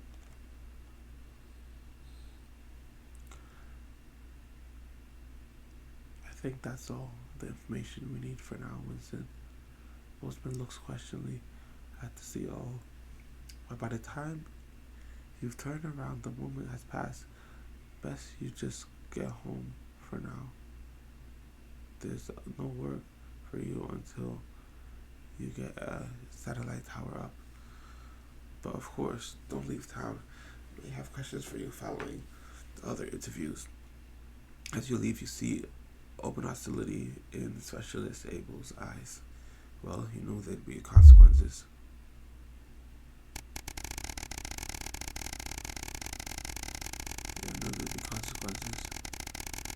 Oh, wow. What's this, like almost close to another year?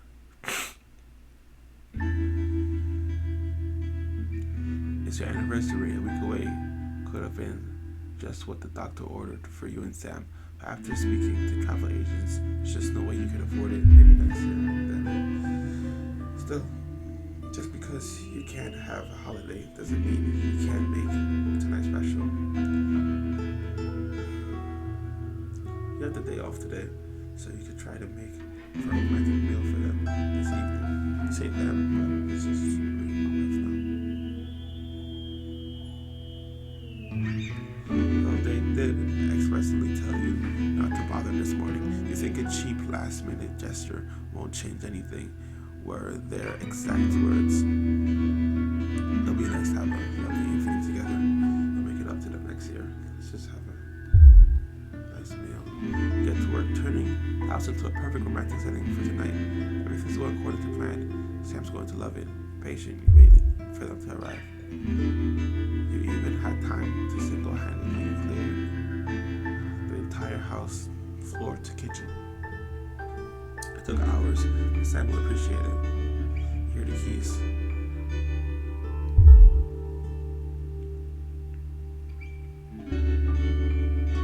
Sam steps in the hallway. You waited in the doorway to the kitchen, dressed to the nines and acting as nonchalant as possible. Alex, what's all this? Oh my God, did you clean? And what's that smell? They give you a quick kiss.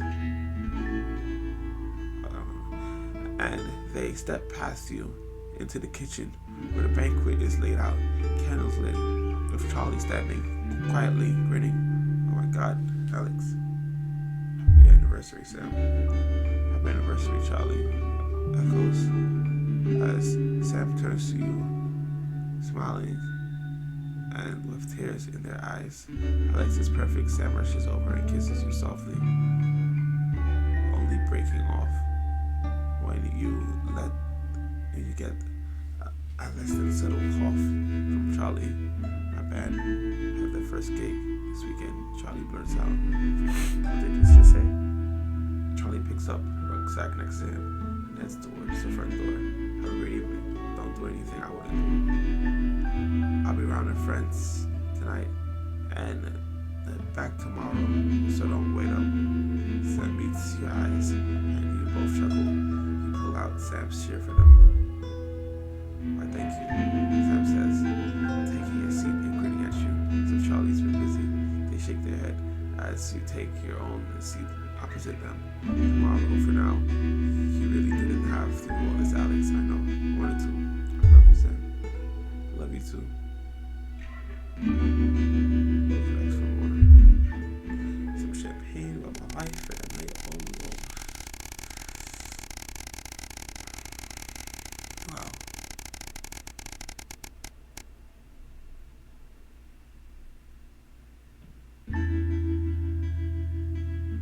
Everything's ready. You and Sam been trying to watch Bullet Man for years. When you missed it in the cinemas, I never seemed to be in stock when one of you wanted to pick up the VHS. Now, you're just waiting for them to get home so you can start. You hear the front door open as you put a bowl of popcorn on the coffee table. You're all ready to go. Sam comes in with a vacant stare, ignoring both films and snacks as they sit down next to you. Yeah, that actual lunch. Let's actually nudge them to break their stupor. "Sam, what is it?" I've just been let go from work." Sam is just staring into space. Apparently, there just isn't a need for 2 nursery teachers anymore. Not enough children, so they can't justify the expense. Honey, I'm so sorry. It'll be okay. We'll find another place. No, you don't get it. There just isn't a demand for younger year teachers anymore. Not just here, anywhere. I don't know what I'm going to do. What we're gonna do. You pull Sam into a hug. I know things are tough, but we'll think of something. Man, I even lost my deep voice. How, Alex? You're barely scraping by as it is, and now Sam starts to stop. I'm going to have to sell the house. I can't see any other option. We've got too many debts to pay. If that's what we gotta do, fine. It's only the two of us living here now anyway. Damn. Homes were the hardest.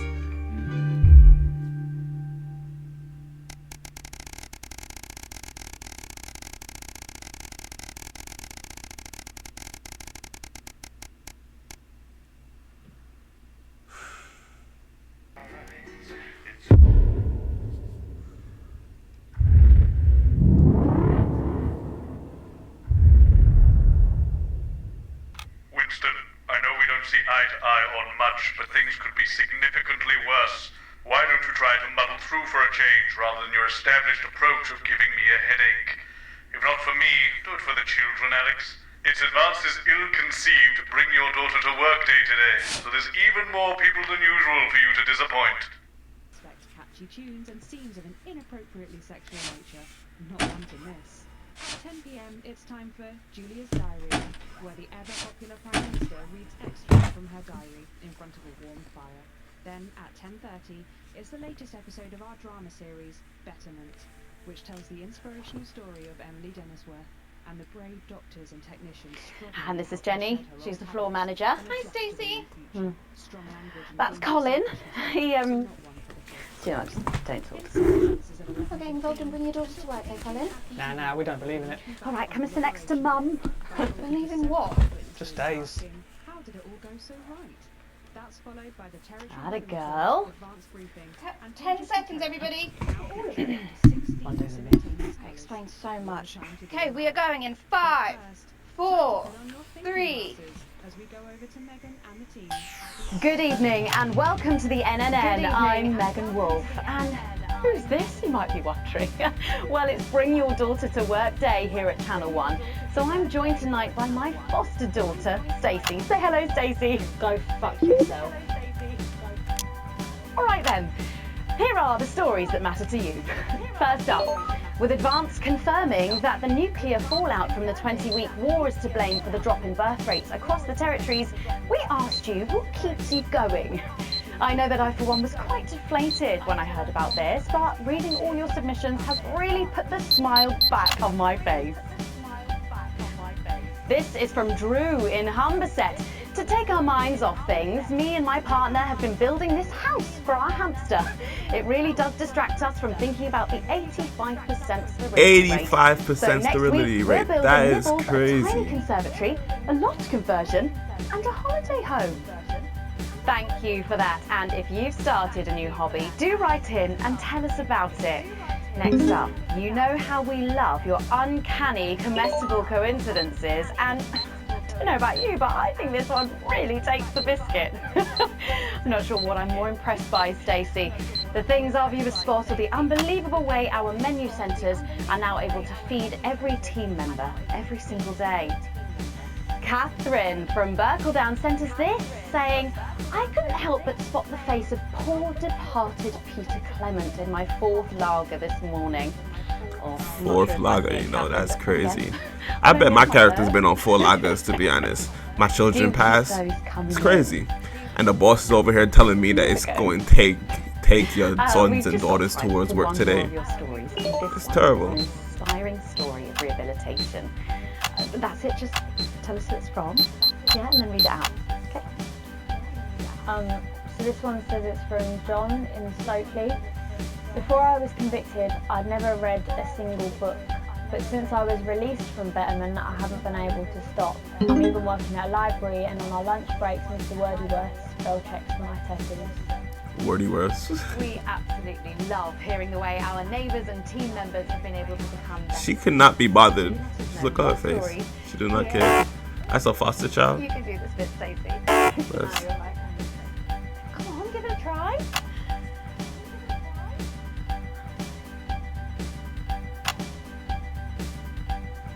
Let us know your stories here at the NNN.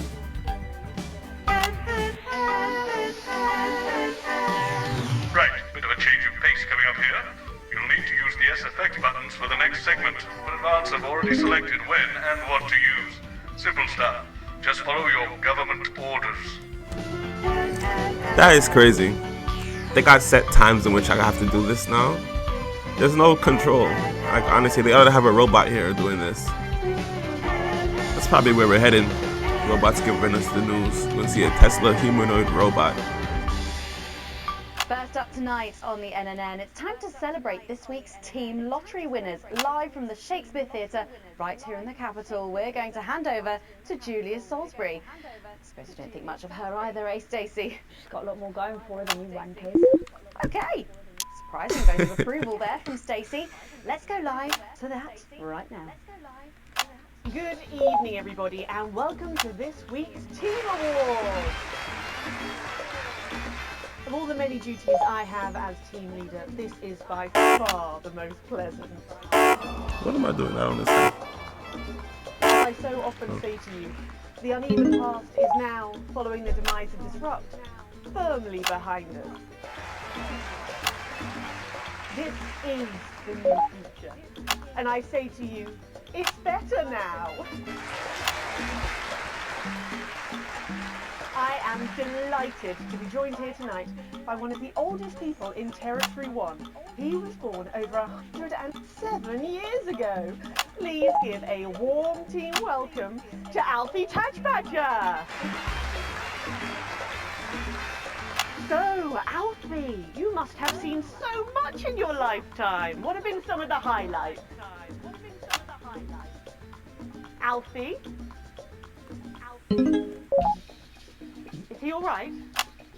Wow, that's crazy. I gotta laugh at this guy.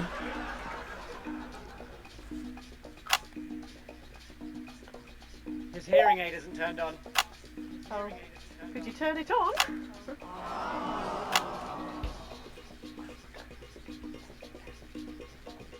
He says it drains the battery.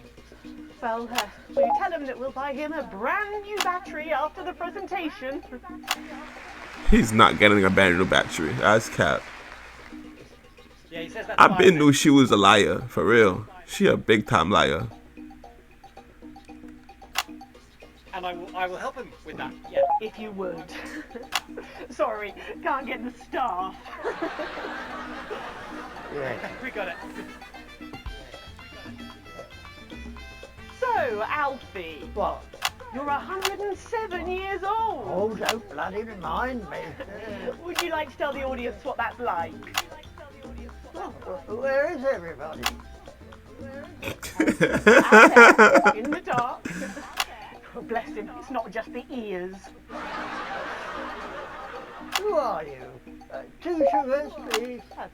The Prime Minister. Prime Minister, my backside. No, I really am the Prime Minister. Oh, so you're a woman. Yeah, a woman. Women can do anything men can do these days, Alfie. That's true. Standing up. Big up all the women out there. Big up yourself. No, I didn't think so. 2 sugars, please, and not too much. Shall we get to the awards, Alfie? Nah, some old folks really do gotta, like, they don't need to get euthanized or nothing like that, but some old folks do have to get some sense while they're still alive. You know, we made our own entertainment out of coal and roadkill. Well, that's fascinating. So they got me a pet, see, but it weren't a dog. They told me it were a dog, but it were a stone. I should have laughed at that. Yeah. So I called Yeah, it see, I Pat, would have laughed. which were a popular name for a dog back then, on account of the king having a patchy face. And I decided to introduce him to pretty little Gertie Thimble, who lived up the road. Oh, how romantic. She threw my dog in the river. What? That was the day I decided I'd never marry. And that's the secret to your long life? Oh no, I've been married 7 times, divorced 8. There was a mix-up with number 3, you see. Yes, I'm just lucky. Are we going back to the home soon? Soon, Alfie. First, let's turn to the reason we're all here. The weekly Territory 1 Team Awards. First up tonight is a lady who really knows how to put in the extra hours. The way how you can make this look however you want to look, whoever's in this position, and she has single-handedly allowed more families to this is a unburden strong each other position. than any other nurse in Territory 1. In the uneven path, she'd have been locked up. Tonight, she is being honoured as a team player. Please welcome Daphne Snifter.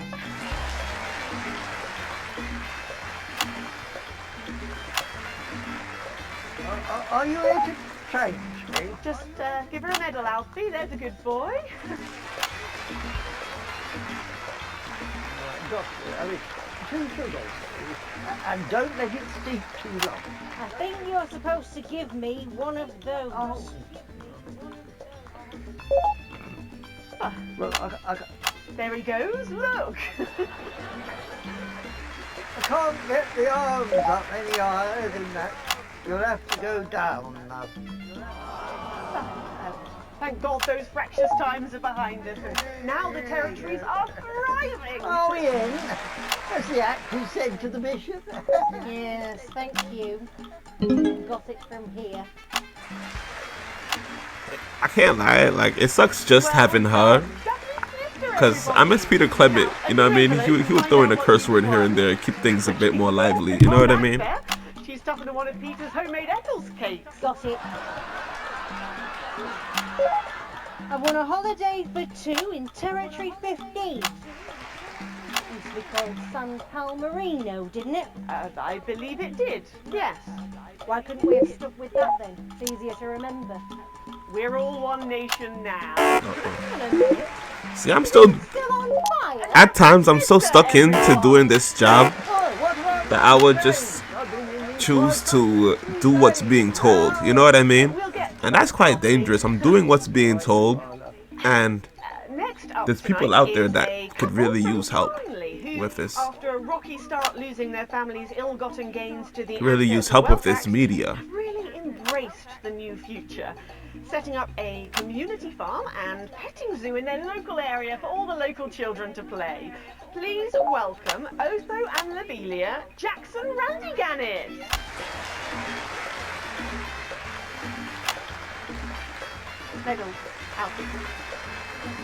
You know, when I was in the trenches, I had a pal called Scotty Wilson. He was from way up north, so I didn't understand a bloody word he said. But he were my best mate. Should we just grab him for ourselves? Probably for the best. And his best mate was Smudger Ace. There was them two. Fiddly Eric, Unstable Terry, and of course, Leggy Sydney. She were a girl. See, Clement would have rushed him off by now. She had a boy's name, so they shipped her to the front anyway. First girl any of us has ever seen close up. She's dead now. They all are. Smudger and Scotty never made it home. Fiddly got shanked in Frankworth prison in an argument over an olive. And Terry... Over an olive is crazy. Sydney got a fatal skin condition. Scratched herself to death. It makes you think. Thanks, Alfie. Great contribution. So, Otho and Lobelia, a petting zoo. After we lost all our wealth, we discovered there were actually people who would never even own a pony. Oh, it's them. So we decided to do something about it. Shaking my That's the type of head. people we are, This all feels rigged. Everything in this feels rigged. Well, I'm sure we can debate that all night, but there's no time. So, let's see what you've won. Yes, but before we do, there's something I wanted to say to you. Uh-oh. Absolutely. Every citizen of the new future has my ear. When advance came to power, you took all of our wealth. You took the shirts off of our backs. Quite literally, in my case, I used to collect shirts. You might as well have the rest of it, too. Oh, shoot. Oh God, not again. I said it once, I've said it 1,000 times. Pennies and the news are not good bedfellows. Yo, this world's going down, Of so my you know channel, what? Alex. Tired of you, man. Tired of you. Oh, no.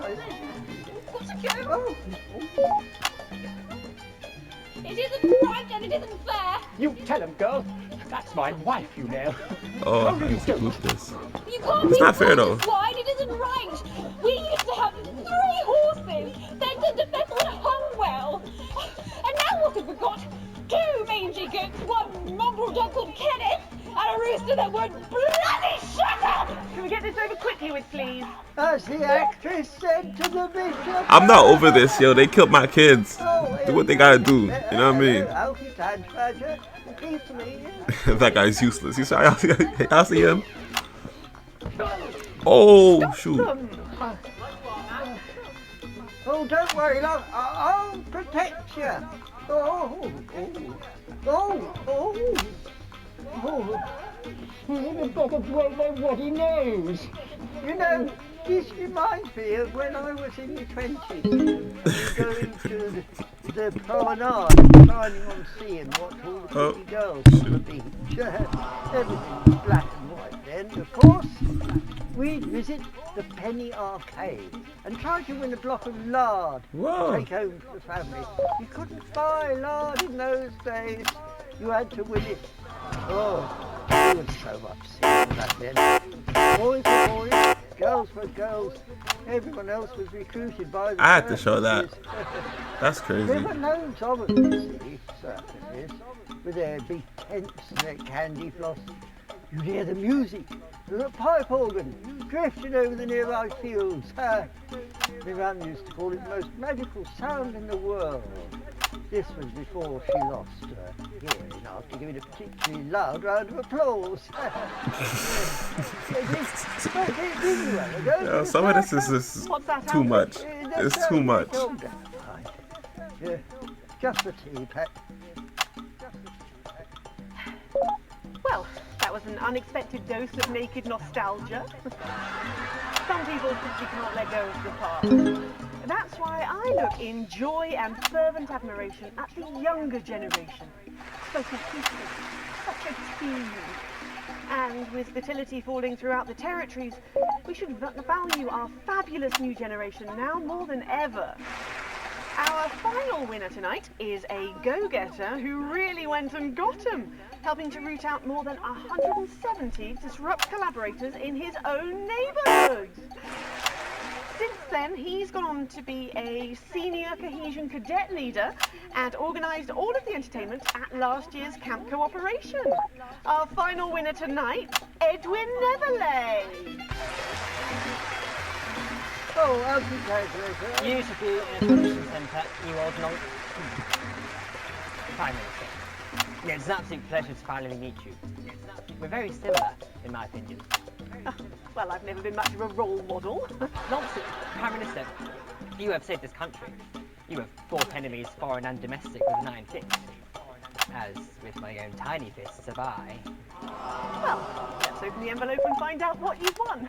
Maybe it'll be a fist enlargement.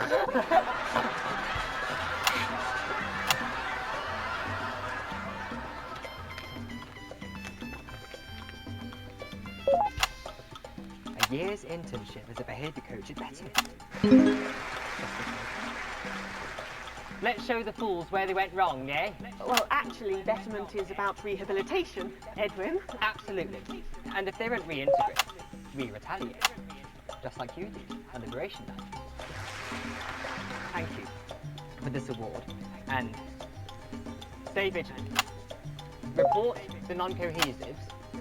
Be a team player. That concludes tonight's award fair. That's the propaganda that they're teaching them? That's crazy. A lot more normal. Back to you, Megan. Prime Minister Salisbury there at a highly eventful team awards ceremony. Any thoughts on this week's winners, Stacey? The nurse was fucking scary, the preteens were saggy, and that little prick will never lose his virginity. Succinctly put there, if a little profane. After the break, we'll be going live to a star-studded premiere. You won't believe who's on the red carpet tonight. Don't go anywhere, we'll be back. I don't even want to know. Oh, Alex, one other... What's that? You're off already? I know you had to take the day off work, Petunia, but... Oh, I see. No luck still with Theodore. I'm so sorry, darling. Of course. I'll speak to you later. Oh, Alex. Completely forgot what I was going to say. Blasted all. Still, I'm lucky to have her. Spiraling out of control into some kind of tragic comic disaster. They still refuse to feed their own, but they have underestimated us. For though they may have scarred our bodies, they will never damage our will or break our Are you receiving her? Are you fucking with her? Oh, right. So she can swear. But happiness is everywhere. Satisfaction radiates from every metric. We are producing more and faster than ever before. We have more time to focus on our inner lives, for leisure, for art. We have less stress, and we are healthier than ever. Patrick and Robin are just going to grab who they can, and then you've got these generic links in the autocue to glue it all together. They do know I have a Queen's View degree in journalism. Don't we wish you'd studied something useful now, eh? Let's bring your daughter to work day. What a chap. Where is our honoured guest? Sitting around that boy band, Hotspot. Heat Rash. Hotspot won it last year. Heat Rash. Oh, God, they're running out of names, aren't they? I hear Computer comes up with them, the songs too. Ah, there she is, and just in time too. Computer comes up with the names, huh? That's like AI. AI for everything, man. I love AI. And Shoot, we are don't get me going in wrong. I love AI. 4, 3. Welcome back. Stacey's still here. Wishing she wasn't.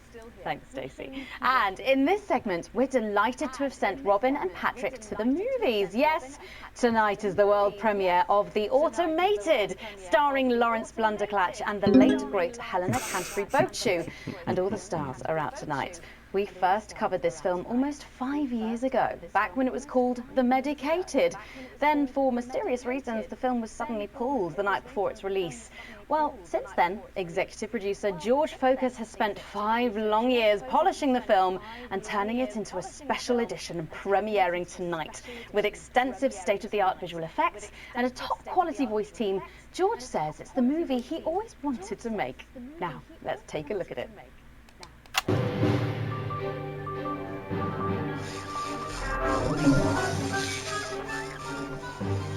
I can't deconstruct it.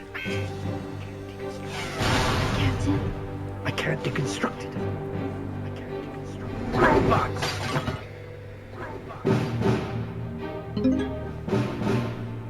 Is this a wig?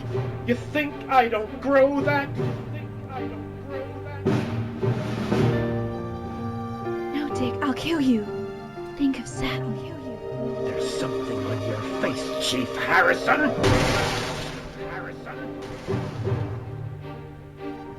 I wish you were real, baby. Flesh and blood. Captain Quasar. But you're just ones and zeros, baby. If only I'd noticed. Captain Quasar. You rusted, but I didn't notice. Captain. I'm buffering, Dick, you said. Got one on you. God damn it, lost it all. Here's a map. What's a map? Okay, so head north on Interstellar Avenue, left at the asteroid belt, and a tricky 3-point turn at Uranus. What are these symbols? This corner. This is the key. Shut it down. Yes, we can shut it down.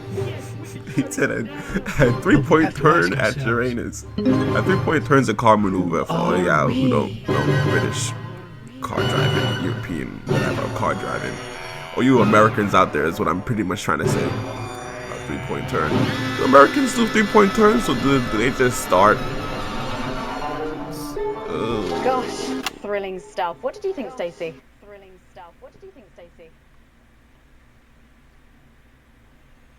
The robots were alright. Look at this guy turning up. They certainly were. Let's go over to Robin Short now in Western Square, who I believe has got the star of the show. Robin. Well, Megan, I'm joined by not one, but both of the stars, Lawrence Blunderclatch and Helena Canterbury-Bochu. Thank you so much. No, thank you. It's thanks to shows like yours that Helena and I are even here. Don't you agree? Well, I couldn't. Absolutely right, darling. And you two have both become absolutely huge in the past couple of years, haven't you? Even huger, yes, that's right. I feel very lucky, very, very lucky to be born, well, you know. And Helena is in massive demand too at the moment. She's still the face of a major cosmetics brand, and she's booked to do a one-woman Lear in the summer. Wow, it sounds like you're both very busy. But is there any chance we'll get to see you together on screen again? No, I'm really not supposed to mention this, but yes, we are doing a little something together. No. I'm playing a weathered starship captain from another galaxy, and Helena is my droid companion. But how does that work? I spend 7 hours in makeup now. No, how does Helena play a droid? Oh, we just pop her on a roller skate. Wow. Well, Lawrence Blunderclatch and Helena Canterbury-Bochu, thank you so much for joining me. And we're going over to Patrick Bannon now. Patrick, will we be seeing you in a movie anytime soon? Thank you, Robin. Let's hope not. Actually joined here by Billy Bob Jean Short. And surely you recognize my youngest, pop sensation, Lil D. Her Lil C covers album drops next week. Actually, we were expecting Lil C. Is she? She's around. She's not been feeling very well. She's put me in charge. Has she? Well, the courts have. They gave me stewardship over her estate, her finances, and her internal soul. Praise Craglar! Praise Craglar? Wow. But is she coming just because we've got some questions for her? Well, she might be along later, but as her legal and spiritual guardian, I'll be happy to answer any questions on her behalf. And Lil D, was it? Well, you look... What's that word? Conservatorship? You know what? I feel great. Well, who are you wearing? I'm wearing Little C, and you could be too. Really? Little C's new line launches tonight. This is one of my favourite looks. It's called... Oh, what a unique name!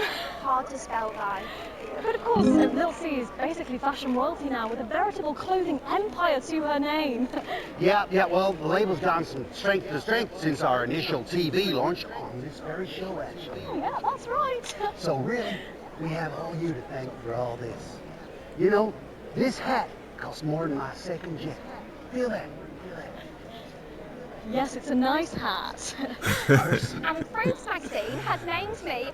Watching this is crazy. There's people just like this in real life. Could you imagine? And do you have any advice for anyone wanting to follow in your footsteps? Absolutely. All you need to succeed on your own is your family's financial backing and pre-existing fame. It's not rocket science, people. Oh, but in sadder news, am I right that Lil C is going to be retiring from music? Yeah, I'm afraid so. I'm sure you can imagine. At 25, she's far too old for pop music now. She can't keep up with these young stars. So, her best-of album is out now, and she's touring that later this year. And then, the farewell tour the year after that. That's her last chance to see her. So, until the reunion tour, and then the classic tour after that. But, it's been a long and varied career, as you can imagine. She's very, very proud. Oh, and maybe it's for the best. What's wrong with her health? Oh, yes, her health. Her poor health. And it's surprisingly expensive treatments. Curse you, Zaytan! Damn your intergalactic justice! Oh, yeah. Well, we better be letting you get back. Those babies aren't going to sell themselves. Imagine if there's another planet somewhere that like shit like this is happening, and we go visit the planet like, oh yeah, we're gonna find out some great stuff, and it's just like Earth, like they got crap like this going on. Can you imagine? He said who? Now it looks like Robin is with a music legend who actually is irreplaceable. Is that Oh, that's tight. Robin? It absolutely is, Patrick. Jesus, how are you? Yeah, you know, I'm good. I'm great. No thanks to you, silencing me, silencing the truth. Are you referring to your attempt to incite violence against the democratically elected leaders of this country on live TV? Yeah, exactly. And instead of being held a visionary, my manager and the agent, they all dropped me. Oh no. You can't break me when you didn't make me, you understand? See, I'm the voice, I'm the hope. You can lock me up, call the doctors, but only the moon can judge me. So, what have you been up to since your team cut ties with you? You know, keep building, keep moving. I'm actually working on a track right now. Written, recorded, directed, all by myself. Can we hear a bit of it? What now? I know I'd love to hear it, and I'm sure the people at home would love to as well. Yeah, sure, of course. Give me the mic. Yo. The news tried to shut my mouth, but it won't be long until they go south. Cause my name's Big J and you can't stop me. See, no censorship can stop me. See, that's all I've got at the moment. Did you just rhyme me with me? No! Daddy promised this wouldn't happen again. You're supposed to clap and say, well done, Julian, well done. Well done, Julian. Thank you. Now, ask people that question, and I'll walk away nicely. Is it true that you're heir to a hotel chain?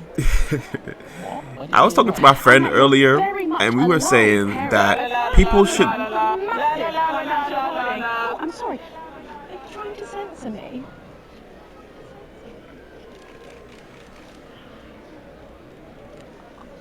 What is going on? People should stop getting their children into the music industry. That should be the choice of an adult, honestly. Going from strength to somebody who's 16, 14, 13, even as young as when Michael Jackson has started, they should not be stuck in a music industry contract. Someone rather special. I hope you're not too jealous, Megan. Back to you. Even if it's through somebody else, yeah. I think Stacey and I are probably in quite enough trouble where we are. So, Wonder what she said. Yeah, big names. Any thoughts about them? Maybe from your... You won't like my opinions. Go on, try me. Well, Bumblonk is so old he's like 1 week away from a transition centre, so who cares? And Lil C was cool when I was like 12 or something, but now she's just another fucking loony. And Jesus is a disrupt-loving wanker who should have died with the rest of them 3 years ago. That's crazy. You agree with me? No, you're right, I don't like That's crazy. I don't agree with that, yo. We can go back My to son died Patrick in now, that. Stop it. who has another familiar face to catch up with. Oh, Patrick, Please, what's the man. atmosphere like there? It looks like we have like post-nuclear. Absolutely electric, Megan. I can't quite It looks believe it either, post-nuclear, but you he's know what I here. mean? It's crazy, Like a bomb Neil. just went and dropped. Hi-ho, Everything went up. Neil, our audiences just love you. They've really, really Up in connected with your smokes. ads over the years. Right. What's it like suddenly being so popular? Not worth it. It's crazy. People stop me in the streets, they expose themselves, they write me threatening letters. You know, the stalker has become the stalky. A real taste of Neil's own medicine, if you know what I mean. Yeah, and what's been the most challenging thing about being so famous? It's places like this. You know, being around actors and rock stars. They're real crazy. And Crazy Neil knows crazy. And I'm used to being Crazy the Neil. loudest whacked up in the room. Yes, I can imagine. But I know what you think. I invested in this guy, right? Where's the crazy deal?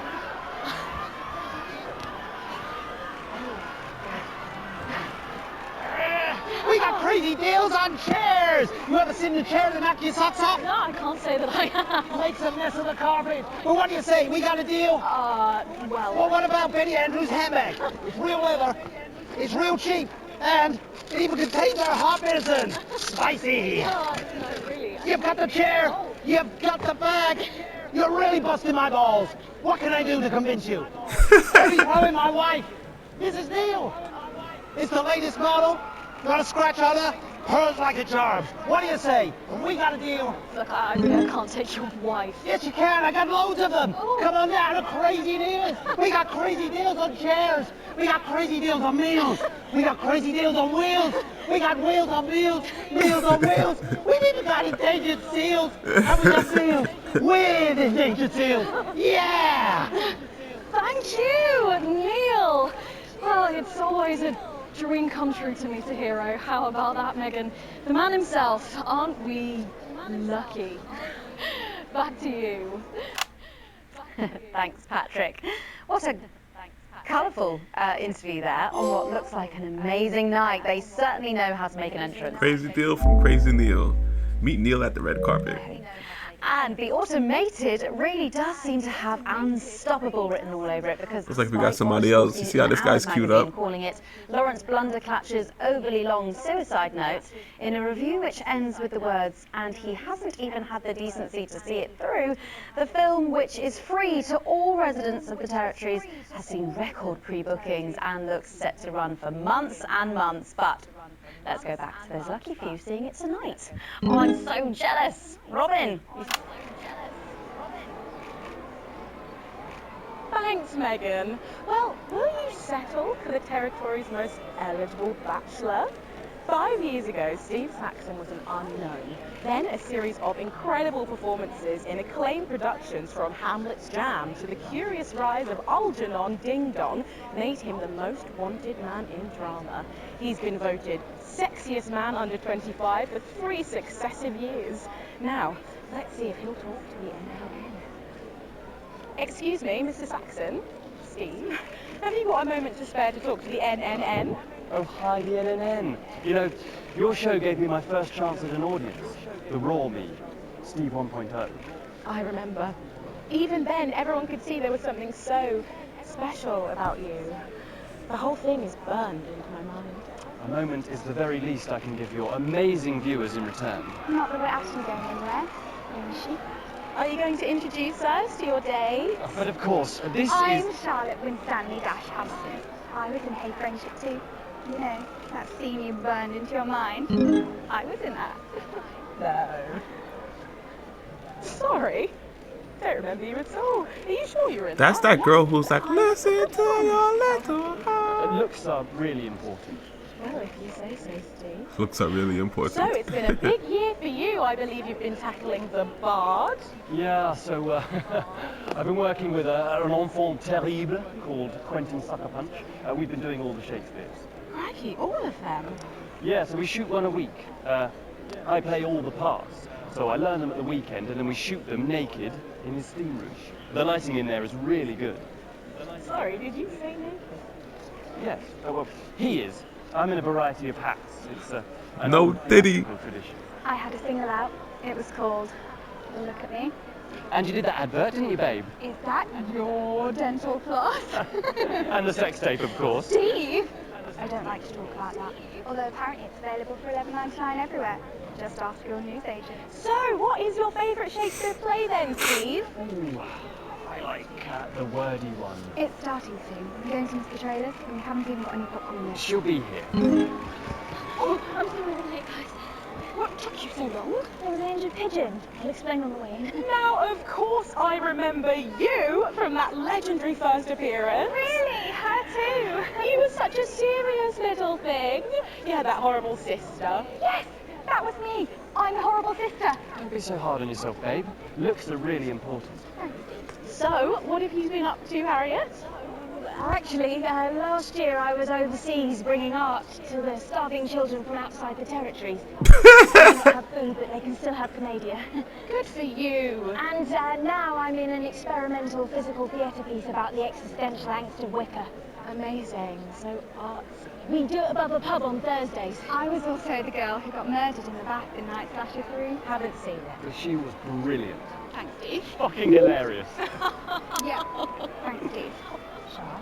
I think it's starting soon and I really need a tinkle. Oh my god, you need the loo now. We're going to completely miss the trailers. You were so selfish. Sorry. We've got to go. Oh, of course. Thank you so much for talking with us and enjoy the movie. Thanks. Love the NNN. I love you guys. Sorry. Oh my God, Megan, I can't believe that. Steve Saxon, Harriet Winstanley-Hamilton, and someone else, can't remember her name for the life of me. I'm too starstruck. Why do I look like Tom Hanks, yo? Back to you, Megan. Steve Saxon. The Automated opens in cinemas across the territories this weekend. What a star-studded event, hey Stacey? Who cares? No one goes to the cinema these days. Of course. We'll be back after these messages. I still go to the cinema. Get yourself a video recorder, like the one at the home. Oh, a video recorder. It's just not the same, is it? You're right, it's better. No uneven chatting and chewing all the way through. What about a kiss and cuddle on the back row? Doesn't that happen anymore? In public? What's wrong with you? Nothing's wrong with me. Feeling better? Alright, you are? Gotta get set up for heat rash. Big Ronnie's on something. I know he is. It was on his rider. Apparently it's medicinal. Ronnie's always high. Even orange juice. God, she speaks. He's a stupid cunt. And just like he was shouldn't. Hey, I got an A at my shitty job. Jeez. I wonder, like, what is my state of wealth at the moment? Oh, don't worry. It's so cold. It's what now? Oh, here's Megan. She's going to be interviewing you. Hello. Hi. This is her. This is Stacey. Well, hello there, Stacey. Fuck off, Ronnie. Right. No, I'm sorry. If we can't be polite, you're going to have to wait in the dressing room. Whatever. Do you want to go and wait in the dressing room? No. No what? He looked like Harry Styles. Ah! Thank you. They all look like One Direction, bro. You're ruining my shot. That's 10 seconds, everybody. No code. Fucking right, no code. What's that? What's no?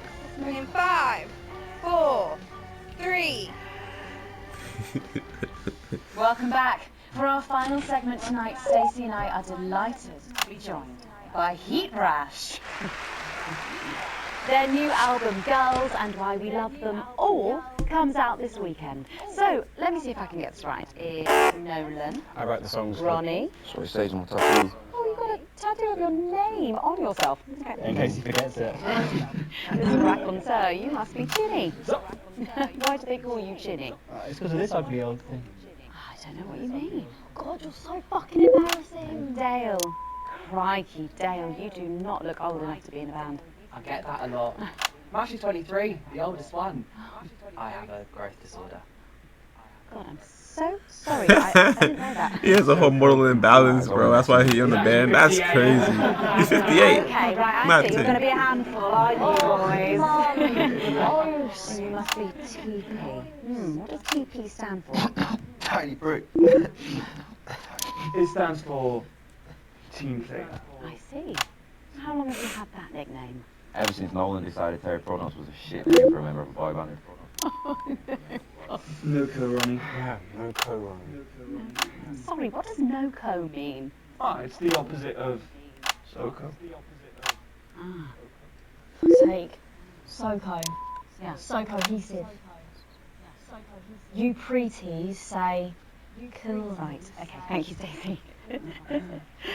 Sorry about her. So cohesive. She's an even. So you guys met through a popular show on one of our rival channels, didn't you? Yeah, team players with a Z. So how did that work then? Well, actually, Dale and I knew each other from school. We were actually classmates. And Fuck's sake, Nolan, mate. Give someone else a chance. We all went on team players. We all auditioned. The judges put us into bands. And, yeah, we went to their houses and they just put us into bands. it's an example of how we're greater than the sum of our parts when we're working hard. And occasionally singing it. So And this every dude's week on the 58 show, years old, they get bro. these That's bands crazy. and, they give him a song that the producer just found from under the bin somewhere. Actually, I From- write the song.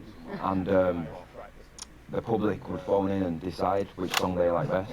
Right, and then the losers would be eliminated. Yeah. Mum. No-co. Pretty. So no-co. The band who get the most approval gets to play their song again. Sure. So what happens to the losers then? Mum. What do I keep doing wrong? We don't use the L word anymore.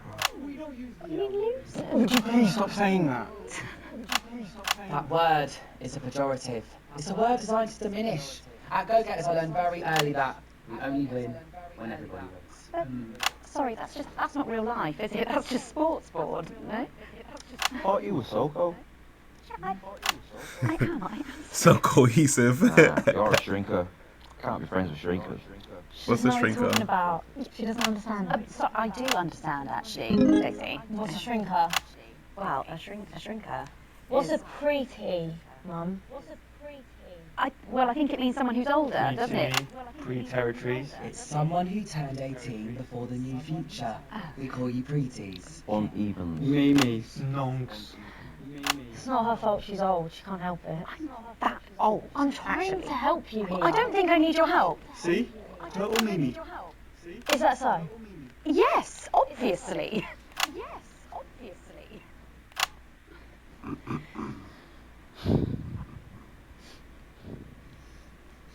You know what the real problem with you lot is?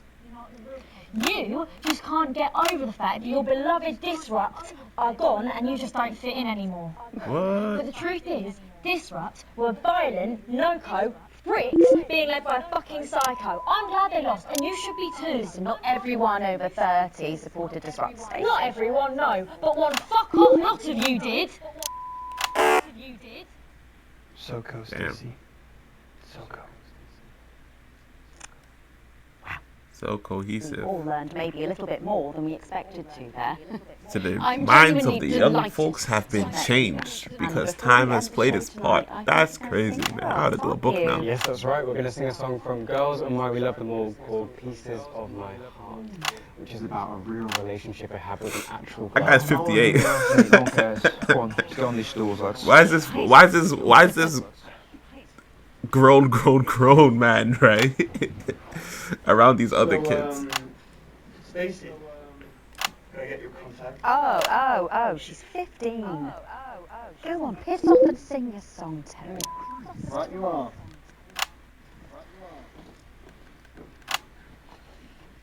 So, here they are with their latest single, Pieces of My Heart. Are you excited, Stacey? Not for me, no. I only listen to blip music and a bit of jizzcore. Pop music. Just I cool. meant to mention this earlier. Apparently, these newfangled boy bands change singer all the bloody time. Try to follow along, eh? Keep the shot on whoever's currently singing the lead vocal.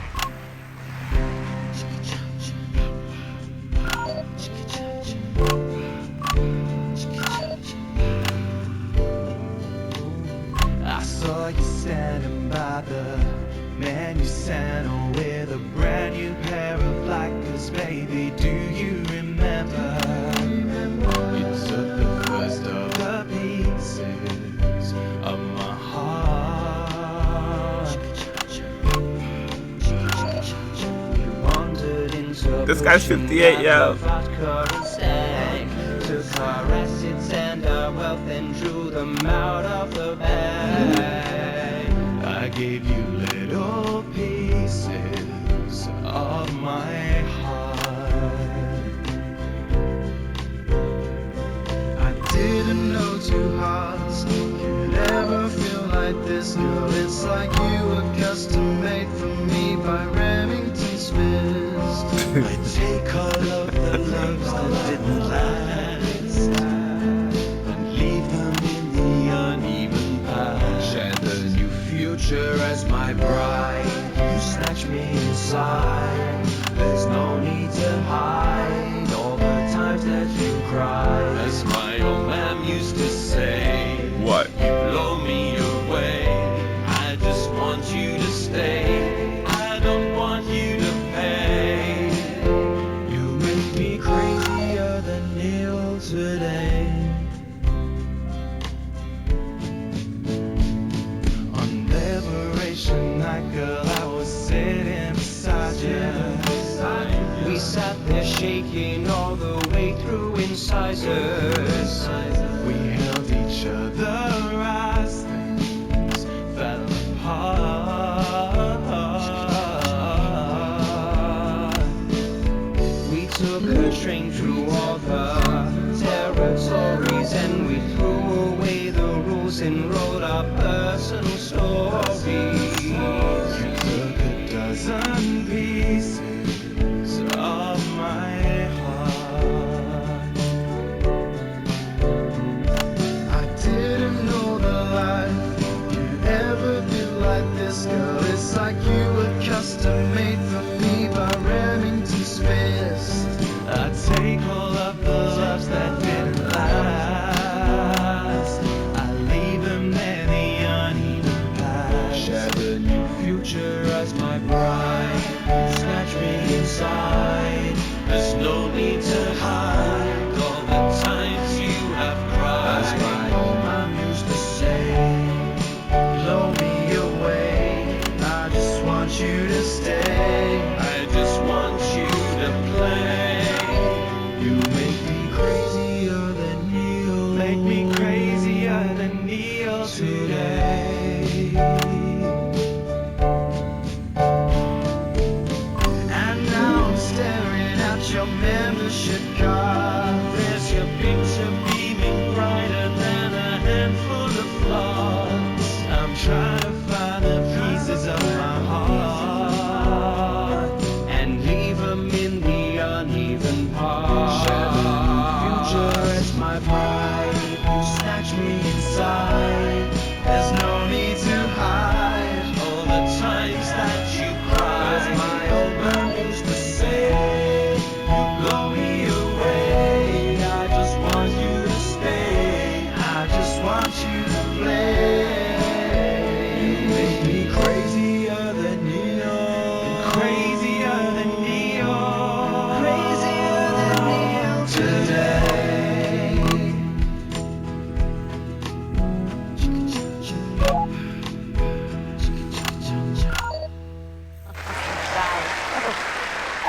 Thank you, Nicash. That was actually really good. Best of luck. Thank you for coming in. Now it's almost time for final thoughts tonight. And I've actually asked Stacey to write a few, and they're just being programmed onto the auto cue now. Now, I have no idea what she's going to say. So, fingers on that bleep button in the broadcast room, just in case. Take it away, Stacey. My name is Stacey. I guess you know that by now. Don't know why I put that in there. Anyway. I don't watch the news. There's no need. You hear all the important stuff from your mates, so I don't know what's considered important anymore. But I'm pretty sure that it's not rehashed movies and fucking boy bands, so... Anyway. I'm going to talk about what's important to me. When Advance were first elected, 6 years ago, I was 9, and in a home. Not a family home, like you call a home. This was a state children's home. It was fucking awful, actually. It was like a Charles Dickens book. The roof leaked and the walls were damp some mornings. The food was bad. Drugs and alcohol were everywhere. No one cared.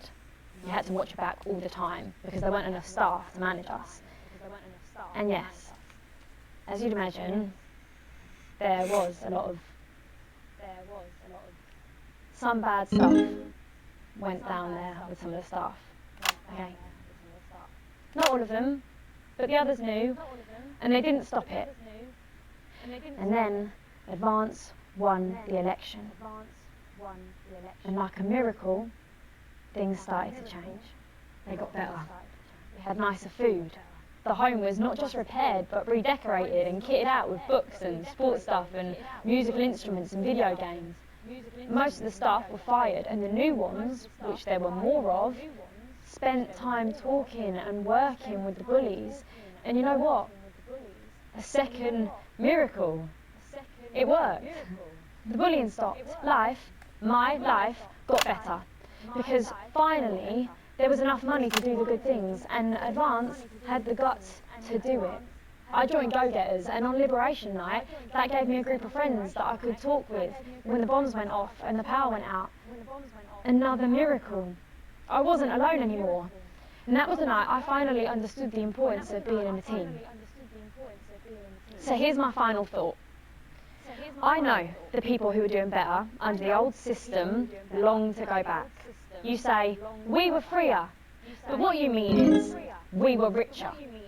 But for every one of you, there is 100 of me. And even now, after all you've had taken away, you are still doing better than I am, than I likely ever will. You still have homes of your own and families of your own who love you. And I'll never have that. So maybe you should stop looking for the worst interpretation of everything this amazing government does and realise it's not for you. It's for the millions like me. And you can cry and bleat all you want, but you're never going to get your money back because it's already been spent on miracles. Wow, that's a good speech. Thank you, Stacey, for that. My name's Megan Wall. Let's keep making tomorrow better. And we're out. Perspective. Is that all right? Yes, that was more than all right. Nicely done. I think you might have actually given them something to think about. So I guess you're going to be taking me back to the home now then. I was thinking we could go out somewhere and, I don't know, have a meal, talk about our options, if that's okay. Of course, Miss Wolf. Security will be standing by. So they're always there then? There was a thing a few years ago now.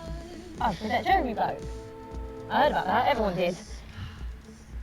Did you hear that, Jen? Doesn't look old enough. Growing on me. Yeah, she does that.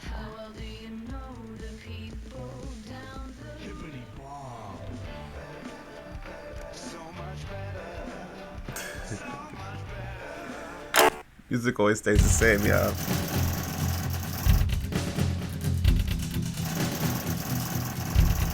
Full wages, but I'm still in worrying debt.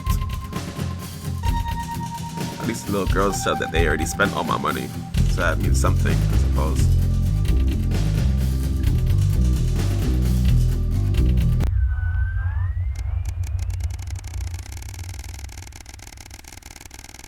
Oh, the days have passed. Wow. And upwards come. You once again find yourself sitting inside Bozeman's office. Everything is pristine and orderly, just how the fastidious man likes it. Though it's rare for him to be late, the door opens behind you, just as you start to imagine the reasons why. Oh, Alex, thanks for waiting. It's been almost 6 years since you started working with us, Alex. A lot has happened in that time. For the unfortunate incident with Mr. Donaldson to disrupt the attack on this very building, he pauses to look at you. You meet his gaze. Well, you've done some pretty good work in this time. I just wanted to say keep it up. But also, you'll need to work a bit harder if you want to go anywhere in Channel 1, Alex. I understand, I can do that. I think I worked plenty hard enough.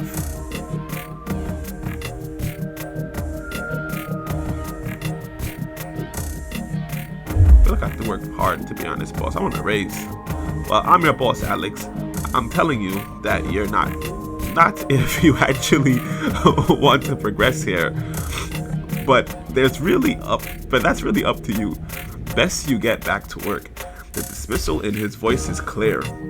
If you head back to your studio and get back to work, so you head back to your studio and get back to work, just how much more could you actually be doing? For real, that's crazy. I thought I could like try to manage some more money out of this.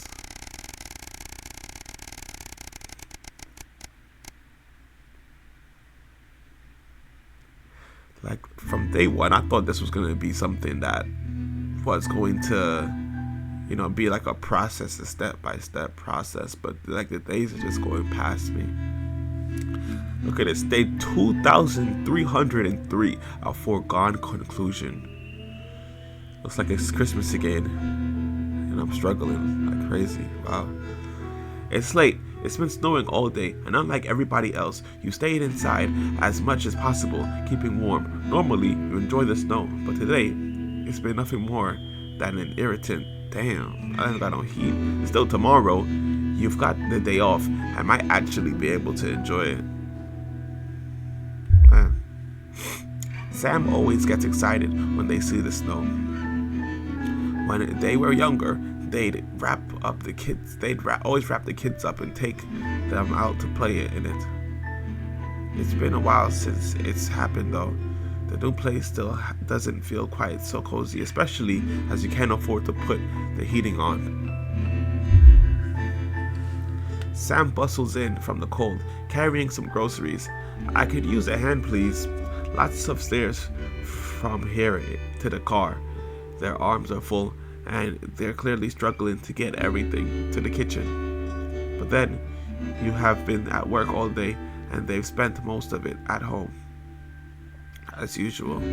Oh, sorry, of course, I'll be right there. Why don't you just use the lift like a normal person?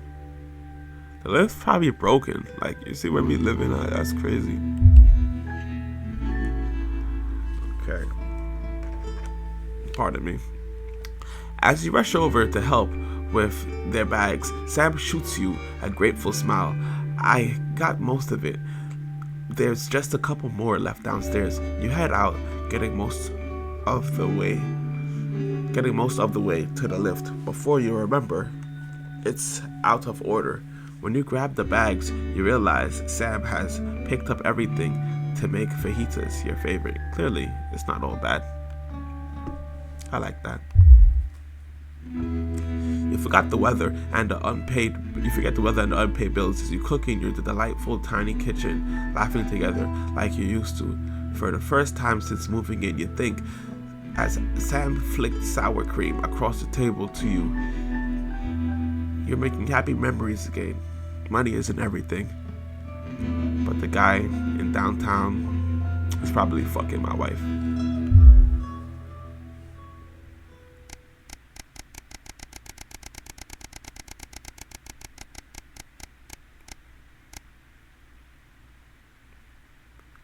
A time for reflection. Oh man.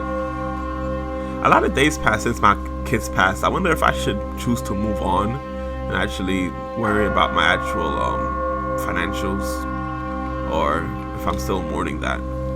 I think I'm still mourning it. Nobody wants to bury their children, especially in this kind of regard. I still hold a deep resentment towards Advance. Anyway, a time for reflection, day 2040. It's been over 13 years since your dad died. You visited his grave a few times since then, normally during these times of stress, or when you're trying to figure something out, or when you just want some peace and quiet. Today's no different. You feel Sam's hand on your shoulder, giving you a reassuring squeeze. You're grateful that they're still here with you. Just having them by your side always seems to make things easier. The caw of the raven catches your attention as it flies away. I Raven. I feel like I got some type of dyslexia or something. Anyway, Charlie was only 8. This is a bad time to find that out, isn't it? Anyway, Charlie was only 8 when his grandfather died. He didn't really appreciate how big the loss was at the time, but he got older. You did your best to pass, but as he got older, you did your best to pass on what your dad taught you. But now, he's all grown up. He's actually starting to teach you, which is strange, but in the nicest way. You're proud of the man you've become now.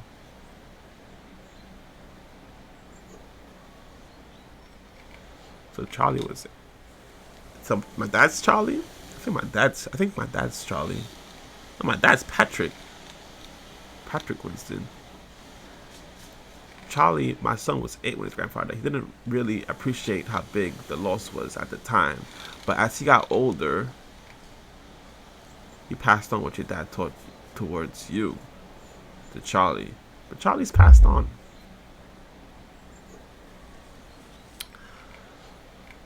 Susie. Oh, that's my daughter. She died at 20 years old. A loving daughter. Susie. Poor Susie. What you wouldn't give to have her back, even just to argue with you. You just wanted to explore the world, so curious, so full of life, until Liberation Night. Everything changed then. Honestly, guys, y'all might think I'm over exaggerating or whatever, but when you have this thing strapped onto your head, and like obviously you're breathing, your heart's beating in your chest, and you're seeing this, right? You're not even smelling it, right? You're just hearing and you're seeing. Just those 2 senses, right? And you're looking as well. Those 3 senses: look, sight, and sound. It really puts you in the shoe of somebody else. You know what I mean? I really do feel like if in this game my children had passed away. And that's the beautiful thing about the PlayStation VR, that I just realized I don't really say so often. Oh, Chris. Man, that's crazy. 14 years old. Died for a cause like that at 14. Can't say he's the first though, to be honest. You always had your ups and downs with Chris, but that doesn't matter. That doesn't mean they deserved. If you hadn't given them your passport, they'd be safe. And Sam was so happy about it at the time. The choices we make. How so?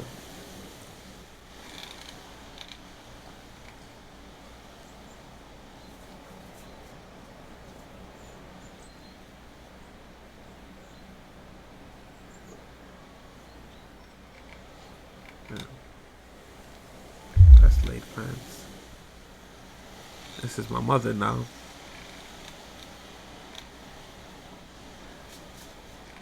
Taking your mother to the transition center was a difficult choice. Maybe the hardest of your life. You're still not sure if it was the right one, but she's definitely not suffering any longer.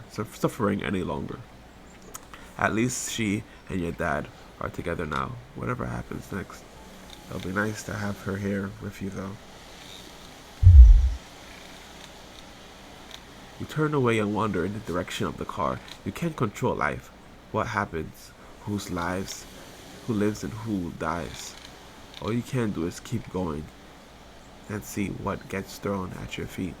What is life, if not a series of little decisions that define us?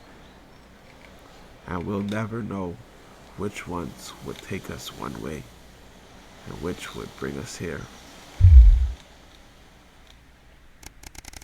I was quite sentimental. And the days go on. Wow.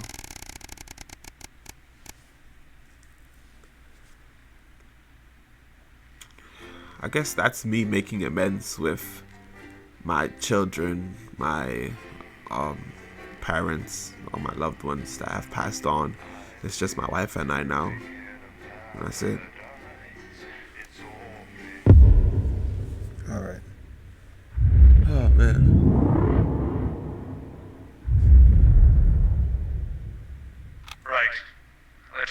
get through this last one, Alex, for old time's sake. I know Advance have allowed your equipment to fall into disrepair. It's all gone wrong since they took over.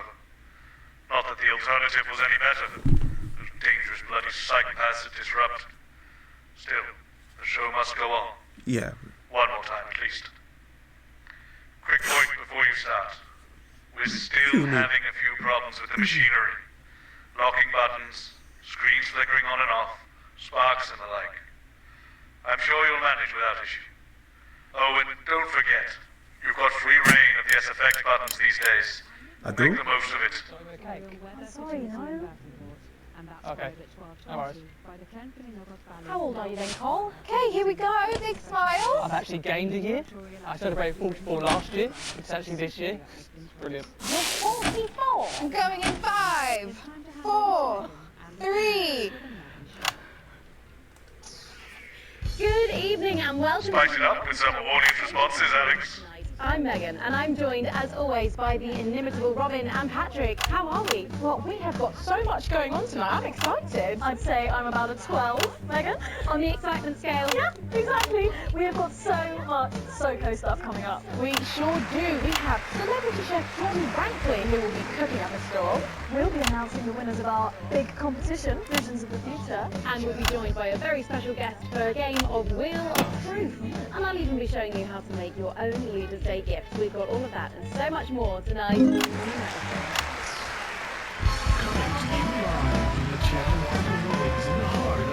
This is like the end of my training. But what does he mean when he say that this is one for old time's sake and this is going to be the end and this and that stuff? I think this is the last time I'm going to be doing this.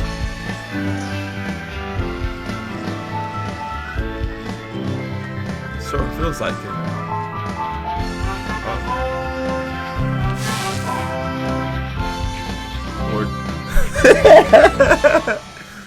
Right, let's have some applause on the way into the next section. Cases by Chef Jordan Rankley. But first, we know you love them, so Robin's going to give us an update on our lovely nightly show pets in Pet Corner. Alright, suit yourself.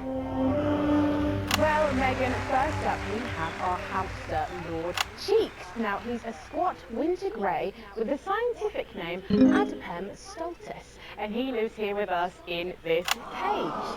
Hamsters love hoarding, and they actually have special pouches in their cheeks for storing food. He loves carrots, apples, and chewing tobacco. Now, hamsters are nocturnal, so we'll do our best not to wake him up. But let's just see if we can... Well, the door has been left open.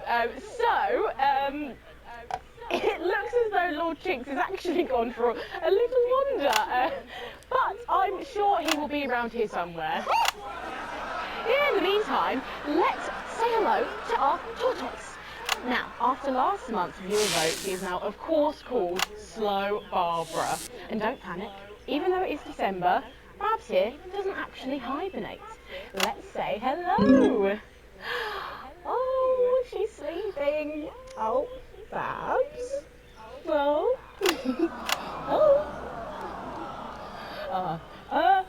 Those are our nightly show pets, Megan, both alive and well. Back to you. With SFX, less is more, Alex.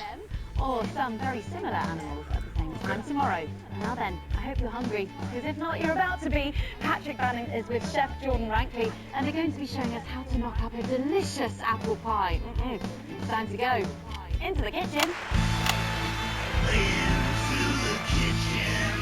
That's right, and I'm joined here by Chef Jordan Rankley. Welcome to the Nightly Show kitchen. How does it compare to the kitchens you're used to? I love the colours. It's vibrant. It's fresh. Is this supposed to be Gordon Ramsay? Sorry? So, you own 6 restaurants, you've been awarded 9 Ballon d'Or across your career, and you've worked alongside the best chefs in the world. Tonight you've got me. Oh, are you worried? Am I fucking worried? Are you worried? Yes. Oh, So, fuck. what are we Yo, making Gordon Ramsay is a national treasure for all of the United Kingdom. Delicious apple pie. Ooh, lovely. It's got sweetness. It's got the acidity of the fruit, and then get the richness of that pastry. Incredible. Wow, okay, so where do we start? So we're going to start by making our filling. So we've got about 1 kilogram of fresh cooking apples here. Fucking beautiful. And we're going to slice these up perfectly. And then straight into the pan. Your new show, Demon Kitchen Heart Eater, starts on Friday. Demon Kitchen here on Heart Channel Eater. 1, so tell us about that. So, teams of young chefs come into my kitchen, and one by one I gonna say destroy fucking. them emotionally. And if there's time, I teach them some basic knife skills. God me, Patrick. What are you doing? Shit. Is that how you cut? Fuck, you lose a fucking finger. Don't worry, I got spared. Right, so once we've done that, we set these aside whilst we make the pastry. Yeah? Yep. Oh. Yeah? Okay. Sugar. Butter. We mix that together, and then a whole egg. What are you doing, you fucking donkey? Are your brains the size of that fucking egg? Oh. Shit. Right. Mix that with a wooden spoon and work in that flour, okay? Work that into a nice ball of dough, just like that. So, what does the notoriously fierce John Rankley do to unwind? Nah, why is she mixing it like that though, to be honest? What's that? What is that? Bit lumpy. Lumpy? It could fucking pass for a sack of sparks. Touch that. Touch it. Yeah? Pathetic. That goes into chill. Now, what's our filling? Apples, sugar, cinnamon. So, you own 6 restaurants across 5 territories. Which is your favourite? Are you mixing that or fucking it? What? Are you going to light a candle? Take it out to dinner? Fucking mix it for fuck's sake. Right, now we're rolling out 2/3 of our pastry. Oh my gosh, yo. Into the dish. You gotta have AI doing this, man. The filling goes next. So let me not say that. I'm so glad I turned that off. That's so much to do with. Rolling that into a round, and that goes on the top. Beautiful. It allows me to look at this more, see what's going on. I don't even do as much of a good job at that. Round the rim. Beautiful. Now press gently all the way around. And we're cutting 5 slashes very carefully with steam. She needs some gloves. And then brushing the whole thing with a beaten egg. Okay. Ta-da! What do you think? Oh my god. You, come here, you. That's a disgrace. I'd rather jam my eyeballs up my fucking arse than look at that. I'd rather use my tongue to tie my shoes after the fucking shit-kicking contest, you understand? Then it goes in the oven for 45 minutes. Oh, put your fucking head in the oven while you're at it. Useless. You, come here, you. You're the worst fucking thing to happen to foods that's cyanide. Do you know that? Fuck off. Get the fuck out of here. Fuck off. Okay, well, while I do that, let's go to Megan I tried. and Robin, who will be announcing the winners of our competition. Visions of the Future. Don't forget the SFX buttons. Well, that looks delicious. If you want to follow along at home, then make sure you write in with a stamped addressed envelope and we'll send you the fact sheet. So, Robin, look at all these amazing entries to the Vision of the Future competition. Yes, we challenged you to show us your predictions of the future, and we were just inundated with entries, weren't we, Megan? From wacky inventions to global problem solving, they are all amazing, and we had the best time looking through each one. It was so tough narrowing it all down, so we have some amazing runners up. In 3rd place, drumroll please. I don't know what's gonna top that Gordon Ramsay sequence. He calls this still life and the future of God, and it really blew us away. Just look at the line work here. and I can really feel every passionate stroke of the brush. If you look here, you'll see a beautifully rendered, what I thought at first was a smiley face or perhaps a cat. But I think if you really look, you'll see it's actually a representation of the sin and futility of death through the eyes of the living. Indeed. He's also chosen to just leave a lot of it blank, which I think is really interesting. If you know Hamish and his work, of course, he loves focusing on the negative space rather than the image itself. Stunning, absolutely stunning, and such talent from one so young, Megan. But I know somebody who was in art school. I swear this is what they was doing. second, drum roll, Prove me wrong in the comments, I dare you. We have Keith, 41 from Dungleys. Keith, you are sort of aimless towards our younger viewers, but still, he has sent in his idea of the future, which he's calling Ravaged Earth. Indeed, he says in his really rather detailed notes, deprived of basic resources, society will resort to a brutal system of weekly battles to the death, where only the victor may breed. He also says the bottom here, either that or about the same, but maybe a bit worse. I really love his attention to detail. You can see the sort of gladiatorial arena, and then what I can only assume is Keith himself pulling off this chap's head and shouting, "Come back to me, Linda!" Oh, Keith. Maybe if you spent more time outdoors and less time entering children's competitions, she might not have left. Special one there. And finally, of course, it's time to reveal our winner. All our runners-up will stay out at an inflatable happy land on an industrial estate just off the A40. Sorry about that, Keith. But our lucky winner will win the chance to spend the day at the Department of Change to see how our teammates are actually making the new future a reality every day. And the winner is, drum roll please. I'll help you with that. You're 8 years old and you are from Smugly. We absolutely love your picture here. People's Parade. You've got folks walking together, just really celebrating the diversity of our society. You've got people of all different flags, people celebrating their religion and their bodies, and there's even a game of sports board happening over here. That or some overzealous littering, it's hard to tell. Oh, look at these robots having a little bit of a dance, getting involved in the party. Aren't they? This one seems to have gone a bit haywire. In what I can only assume is an ominous sign of things to come.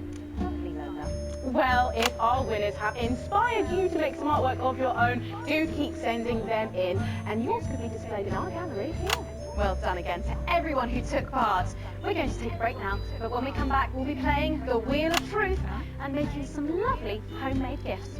Don't go away. We'll be back after this. Right. What I can tell, she's getting a bit worse for wear there, Alex. I expect your kid will be going downhill a bit more in this next segment, so be careful. Don't take any unnecessary risks. To be honest, I handed in my notice this morning. So long as it finishes, the rest doesn't really matter anymore. Find me when you're done. This guy quit? Loading bay. Wow, this guy quit before me, bro. That's crazy. So I wondered what would best show off my emerging womanly curves. After much pacing, and I confess, What is this? I Advancements. settled on a zip-back, boxy pleated skater skirt in dark blue with white sweetheart blouse and a necklace Harry had given me when we'd met in the woods and I'd allowed him to frolic on my glade. It's an honest account of my childhood, because in the new future, there's no need for secrets. There was just so much injustice in the world, I realized. As Portia Hamilton Mann... Yo, they using the hell out of this guy. Convertible her daddy had bought her for Easter. How had I failed to predict the perils of being the poorest postgrad at Podgeborough? It's playing havoc with the sound. It's bad out there. We're being stretched again. What's going on here, High though? pass filter. It's a revolution, Colin. Well, can you ask them to keep it down a bit? Isn't that the same person who did the Gordon Ramsay's impression? That was hilarious. Grandma. Oh, he's writing with our other guests. I just wouldn't say grandma. Oh, this is the actual Gordon Ramsay Grandmother's now. arsehole. It's much better. Okay, everyone, if I can have your attention, please. Sarah just needs words. Apparently there's been some sort of disturbance in the studio. Now I'm sure it's nothing to worry about. I wanted to let you know that I've asked for extra security and they're already on their way. Right, Sarah. Okay, 10 seconds, so positions and pose. Okay, this time you've said it. Laughing, and we're going in 5, 4, 3, A bit more audience reaction would be nice, Alex. Alright, stop We it. just say we can't wait to taste Patrick's pie. I don't know, I think I could Pack wait. yourself up in Well, here it is. Twitter. Fresh out the oven. Oh, well, it does look amazing. Jordan, how did our Patrick do? Well, let's just say that pie's got more crust than my grandmother's arsehole.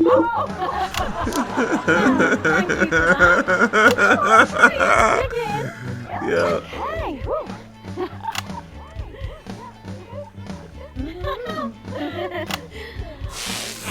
I tried apple pie. Oh my god. Side note. Oh, that's really something, Patrick. That's delicious. But now you better go and get ready for that next feature. Every night we play a game of Wheel of Truth with our celebrity guests. But I know what you're thinking. Megan, we've only got one celeb guest. We'll observe you as well observe. Well then, I better bring you around. Should I? The surprise guest? What do you think? Here she is, best-selling author, lawyer and thinker.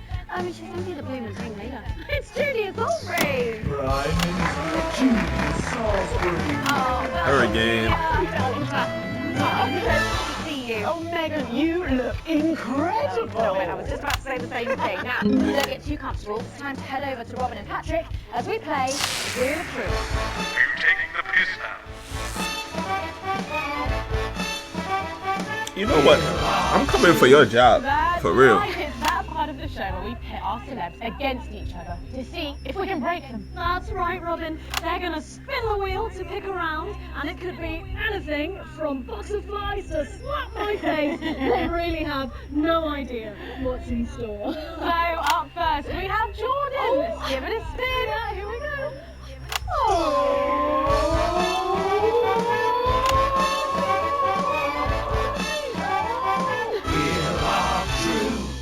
Okay, let's see what you've landed on. Okay, it's fact or fib. Jordan, is it true that you've been known to order takeaway for a dinner party and pass it off as your own cooking? Just one fucking time. One time. Well, I think if that pie was anything to go by, you did them a favour. Oh, not so fast there, Julia. Fact or fib? We've heard you've got a very interesting way of saving time during the laundry. Oh my God! Why don't you tell us about it? You absolutely... No, I can't. Okay, so don't judge me, okay? What I do is, oh God, I'm going to lose my job over this. Oh, not frantic, come on. Okay. So, I only have one bra, okay? And so, one day a week, I'm sorry. I have to try it. I guess this is all just a big joke now. It's been so long. Honestly, raise my taxes. We're clearly not paying you enough. Pressing rebuff the show. We'll sort you out. It's blushing, Patrick. Is all this talk of bras embarrassing you? I'm not blushing. Come on then, you, Julia. Spin up the bloody wheel. Let's do it.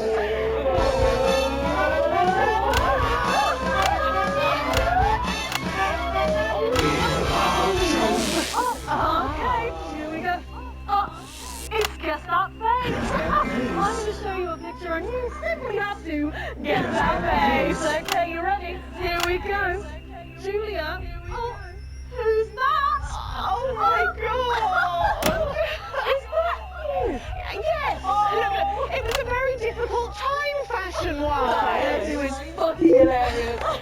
No, don't. I think it's sweet.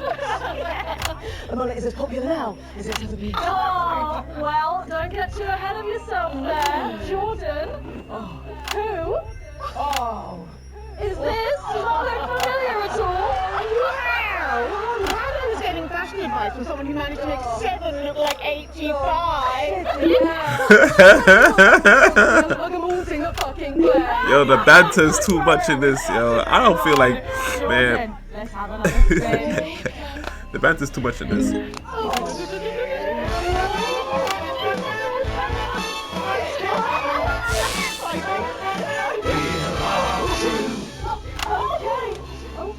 It's my go, Patrick. Go on. I'm so keen. Yeah, it's fat or fish. Okay, if you look under your podiums, you will find a lovely fish smoothie. Oh my Now, gosh. I'm going to ask you both a question, and all you have to do is answer it honestly, or else you'll have to drink the smoothie. Okay? Okay. Are you ready for the question? Yes. Here we go. Which of your esteemed hosts is the more talented one? Oh, what a cop out! How is it? Oh, we made it extra fishy. I need my fucking mouth. Do you know how much these days go to work? Well, we've got time for one more quick spin, so come Julia, go!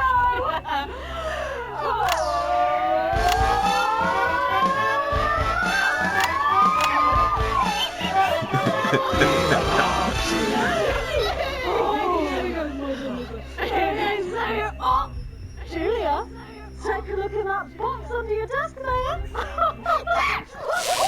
It's a wrap.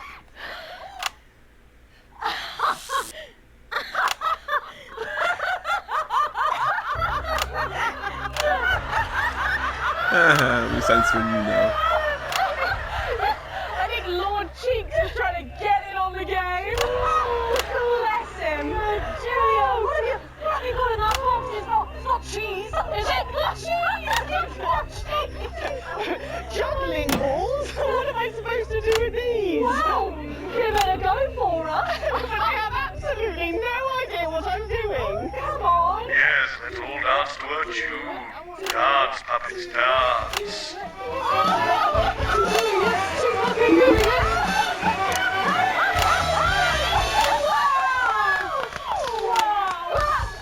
Impressive, I have to say, unexpected. Well, gosh, that was our game of Wheel of Truth, and my God, wasn't that fun? She's still tired of this. I can tell. And now it's time to head over to Megan in Crafty Corner.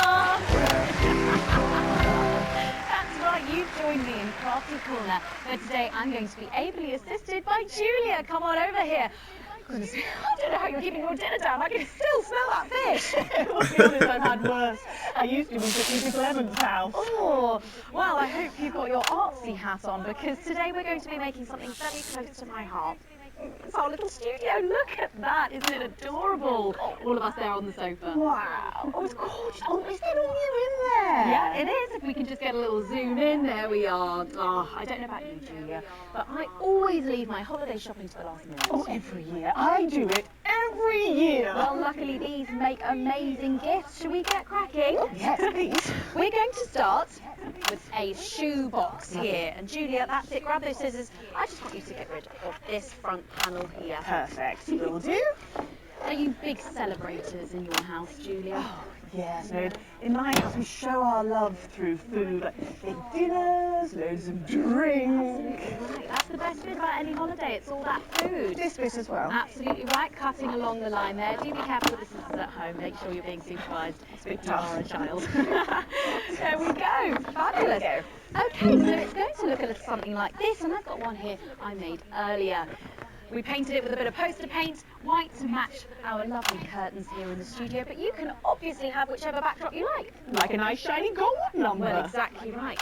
So we're going to make bits of our set now to put in the studio, perhaps a little desk. So I'm just going to grab this piece of card. I've just got it from a little cereal box packet. I'll give you this one, Julia. Shall I? Thank you so There go. much. And all you need to do is cut along the lines there. Fabulous. So what's the best part of any Leaders' Day dinner, do you reckon? I don't even have to think about it. Really? I love the 3 potato pie. 3 potato pie? I don't know that one. You know, with the chips covered in the mash or wrapped up in a jacket potato. Yeah. It's just me that does that. I don't know, but that sounds Chips covered in mashed potatoes that are in a jacket potato.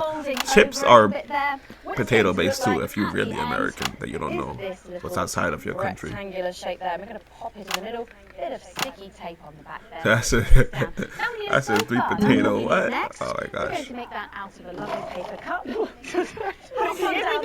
Knocking it all over. I've got one that Megan. Good, fantastic. You're just going to cut along the line here, down the middle.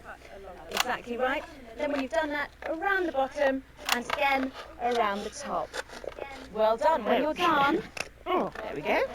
It's going to look a little something like this. And look what I've done there. I've stuck some felt down. Nice and comfortable sofas. Yes, can't have our tiny Megan having an uncomfortable sofa, can we? Absolutely not. She'll be on the phone to her tiny agent and getting someone tiny fired. Yeah.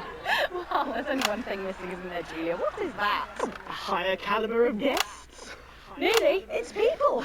So all we've done to make our little people is we've stuck a cocktail stick into a bottle cap, and then we just need a face. The days has been rolling by, man. I've been working my job. It's me. Clocking I'm in. gonna stick it down there. A little bit of sticky tape. Oh, my felt's going everywhere. There we go. Oh, I'm a bit lonely. Let's take Robin and Patrick over.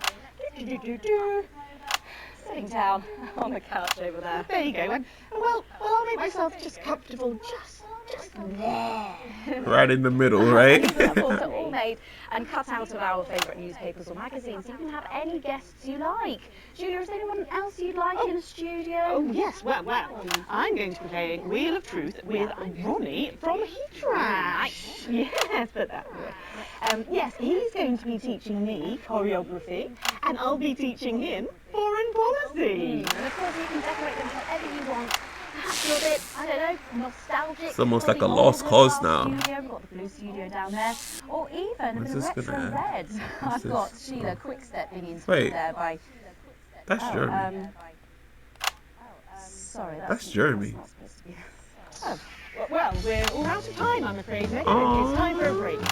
When we come back, I'll be on the couch of chat talking to some of you, and I just cannot wait. We'll be back after this. Okay, before we stop and do the last... What's that? Seems to be a little kerfuffle in the corridor. One moment. At least one of us is in control. Make sure you wrap up warm because we got lows of 5 or 6 degrees. That sounded loud, like if it was like a... I wonder if it's like a riot of people or something. I don't know. Should we be worried? We've got the Prime Minister here. It's good that she's here. She's the reason for the extra security. Are we going to need her? Possibly. The back. That's not very reassuring. I know. Good thing I'm not your mum, alright? 191 births today. Though a nasty cold snap brings bitter winds overnight, so not all sunshine and rainbows. No rainbows in sight over territories 3 and 4 as a Category 2 storm. Wow, that's what we showing now. Residents to spend their leaders' weekend indoors. Though we're sure the happy parents of the 12 new children in Territory 3 will be thanking their lucky stars for an excuse to stay home. Though, of course, nothing to do with stars, more of a hot air, cold air thing. Next, This is so ominous. It feels like it might be the last broadcast. It's bad, Mum. Not like before, but so much more than we were expecting. Mom! And they're better organised this time. Like someone experienced is running things. Well, we stopped them before, we can do it again. Thank you, Sarah. One more thing, Mum. Apparently there's chatter about you. I've requested backup, but well, we're stretched pretty thin, Mum. I receive death threats like other people receive post. I've learned to take it all with a pinch of salt. Of course, Mum. Thank you, Sarah.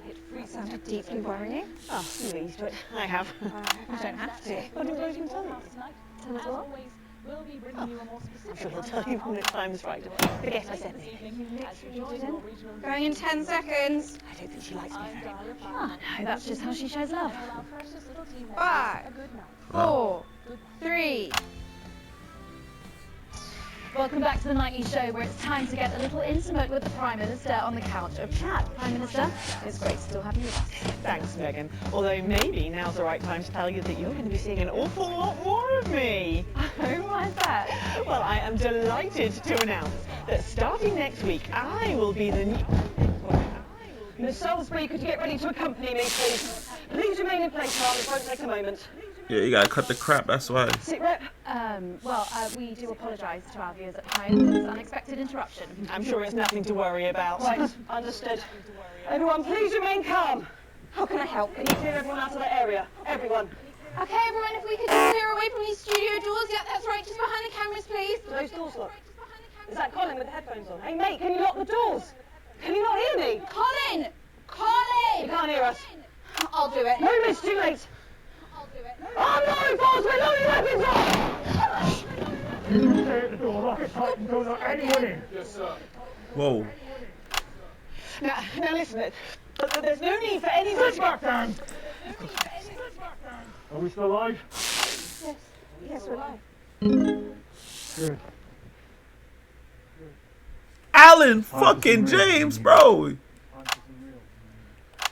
You, mic me up.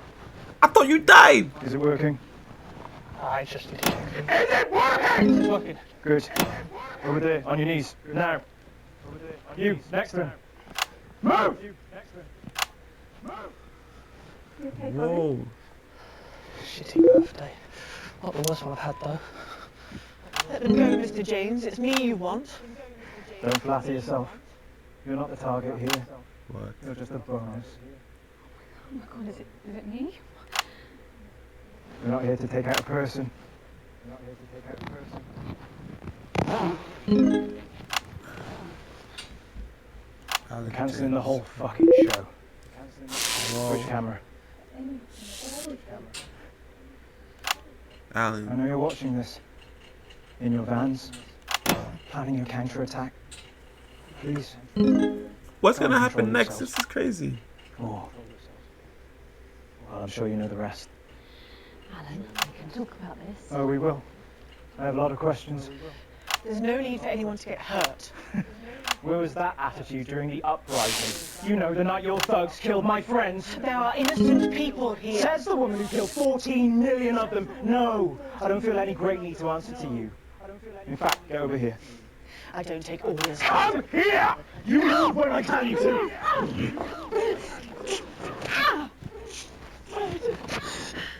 Give me that.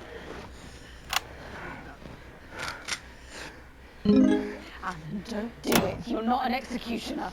What am I then, eh? You tell me, Megan Wolf, what the fuck am I? Just a man who's way in over his head. Don't patronise me, you smug bitch! I'm not one of your little helpers! Get over here! Kneel beside her! You're just as fucking guilty as she is! Guilty of what, you fucking psychopath? All of it! She sat there, smiling, and let it all happen! Jeremy Donaldson died for this programme. And she let it become this. Bread and circuses. Bread and fucking circuses! Don't you say his name. What are the other endings of this game, yo? Said, don't you say his name. You don't get to do that! You're angry at the wrong person, love. She's the one that killed him.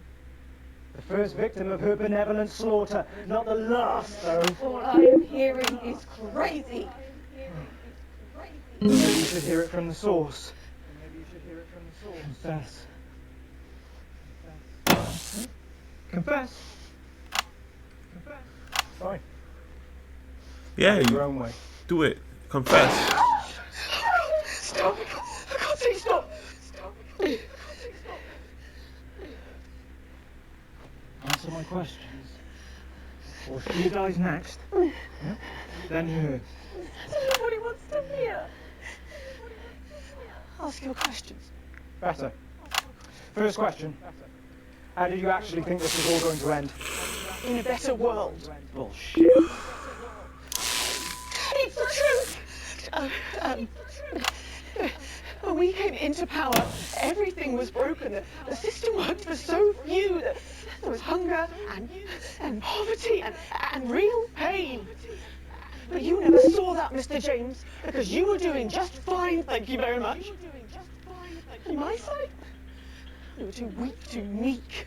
It was all good intentions and second chances and playing by the rules. Well, you know, playing fair gets the people at the bottom because I'm fucking nowhere. Someone had to be prepared to actually fight, to do what was required. So I did it. Because no one else was going to. 14 million people. To save the 60 million here? What would you have done? Let us all starve to death? You should have found another way. There was no other way. Is that how Peter Clement saw it? Peter was weak. I loved him more than I have ever loved anyone, but he was soft and ever loved him. He wouldn't have allowed it to happen. And afterwards, he couldn't sleep, it haunted him. I think it would have killed him in the end anyway. But that's on me, Mr. James. What's on you? We're not discussing you. Didn't you hear? Disrupt died on the night of the Uprising. Then how have we been watching you for months? Watching you? You're not the only one who knows how to get people on the inside. We knew you'd pop your grubby little head up again, and we've been collecting information just in case you did. There's a recording. A meeting of the so-called Disrupt leadership. Tiny hidden cameras, very high-tech. Perhaps the public should see what your bosses are talking about when there's no one else around. We have people at the network jamming your signals, messing with your broadcast room. We'll stop you. We have people too, and they've been doing this an awfully long time. Prepare the footage on screen 4. I guess it's up to the broadcast room. You and her. If you play that footage, she dies. Play it. Play the tape. I've seen it.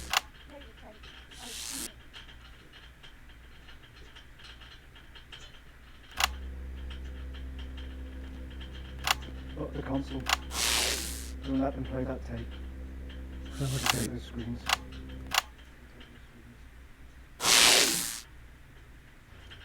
I visited Sterility recently. What remains of it. Smoke still rises from some of the wreckage. Apparently it's too dangerous to send in men to put out the fires. We have all lost that to which we were attached. 5 years, General, and still it burns. That is why this cannot be allowed to happen again. Then we are all agreed. Once normality returns, we will proceed in a process of sanitization, Viscount. My estimates suggest that we will need to expunge at least 45,000 in each territory, and if we are to be certain, then hundreds of thousands more. There will be regional variations, of course, but the numbers will remain surprisingly consistent.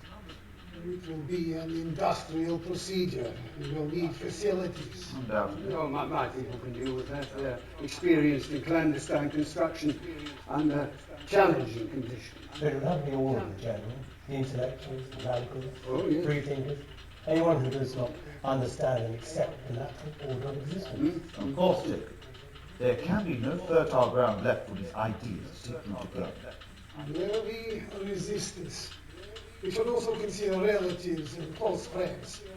We will no doubt have been exposed to dangerous ideologies anyway. There could be millions of people. Yes, but we can manage it. I mean, once the processing is up and running, we can streamline it. Well, certainly you can manage these numbers, then. Oh, yes, Viscount, possibly more. And then there's the transition centres. They can be easily repurposed. Well, then, this is marvellous. Marvellous, gentlemen. There is one other matter to discuss. Our colourful spokesman. Mr. James. He's useful. Alan James. His appearance works well for us with the common class. We do have to go too, him and all his time. Oh, yeah. On that I think we can all agree. Let him dance to the masses who clap and cheer, and then later he copies the rest. Obviously, the face of the future looks nothing like Mr. James. Yes. I remember when we had troublesome cadets in a unit, we used to send them on a doomed mission. Give their relatives something to be proud of, an honourable death of a loved one. Stop them asking some troublesome questions. An excellent solution. Mr. James is full of passion. Let him consume himself with it. Shall we turn to the matter of new curriculum? Bad choice, Alex. Kill her. No, wait. No. Better yet. This is on you. Whoa! Somewhere down. Repeat, somewhere down. Everybody stop! Lower your weapons. Think about this, Mr. James. No one else needs to die today. I agree. In 4 minutes' time, a helicopter is going to land on the roof of this building. I'll be making my way up there and boarding that helicopter. And then I'll be on my way. And as you so observantly pointed out, no one else will need to die here today. I imagine you'll be joining me on the roof. You know I can't let you leave this room. Alan Stephen James, you are formally requested for dialogue. Under Section 12 of the Mental Health and Antisocial Activity Act, if you refuse to collaborate, I am clinically empowered to intervene. Anything you say can and will be used in efforts towards your betterment. You're arresting me. Yo, he shot her, Do you bro. not see this? Let's A go. positive advisor will He be did that. available to you at no cost. But I Do don't you know who understand would these win. advantages as I have expressed them to you? So, You're fucking kidding me. that's crazy. The patient has refused to engage. You have no power here. If I take my thumb off this trigger. The patient is a clear and present danger.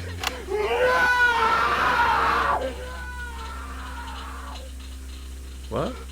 I don't understand. Centigrade received. Bit you played. Oh, Target nah. neutralized. Headquarters, I can confirm intelligence. The device was sabotaged by person or persons unknown. 4 civilian casualties present, including Songbird. Is anyone else injured? All other hostages traumatized, but otherwise unharmed. Why are these lights on? You're broadcasting your life. Control any transmission stopped immediately. No, you can't just cut the signal. We have to say something. We can't just leave them. We have to say something. I think everyone's seen more than enough. Facts. Whoa. That's crazy.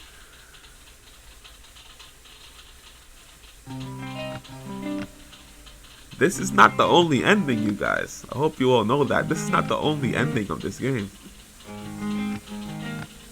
The God smiles like a million instas, breaking the heart of widows and spinsters, smashing it up on everyone's tinders, and they wanna Oh my gosh.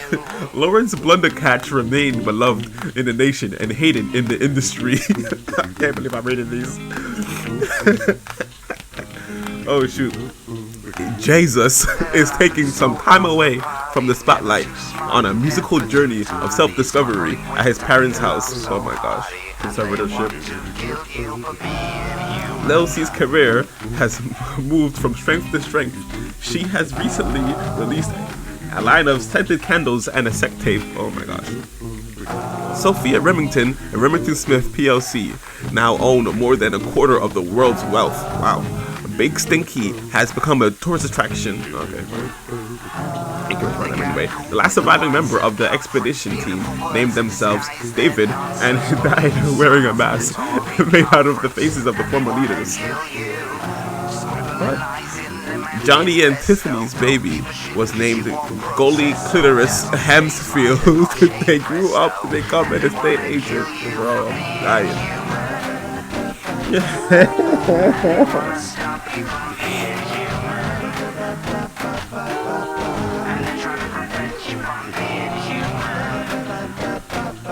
I had fun in playing this game. Hope you guys drop a comment, like, subscribe.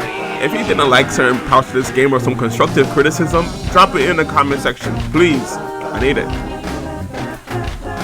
I wonder if I can skip this now, or is there any more credits? This feels like a Marvel film.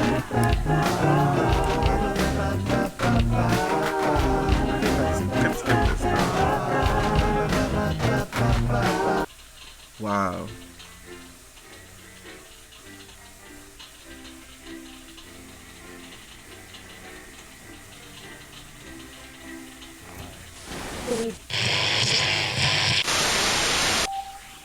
This is Megan Wolf broadcasting across the frequencies. Clashes worsened today as violence between the North Capital Commune and the Riverside camp raged into the night yet again. The power has been out in most of the city for over 3 weeks at this time.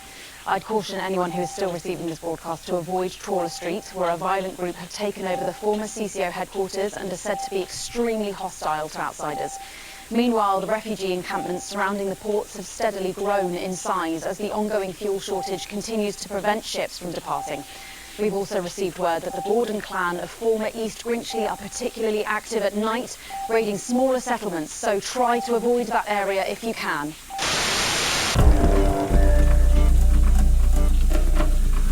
Right, so my friend played this game earlier, well, way earlier than I did, but this, I suppose, is the recent one that I just did. This, I presume, is the one that they did, and they have all these other endings. Wow. guys, let me know if I should do another video just like this. I had a lot of fun doing this. I learned a lot in doing this video, and as far as the quality and the product that comes out towards you guys, I hope this was good, but at the same time I know that it could have been better in some aspects. And just drop a comment below. Constructive criticism goes a long way, you know what I mean? Let me know if you guys are thinking exactly what I'm thinking.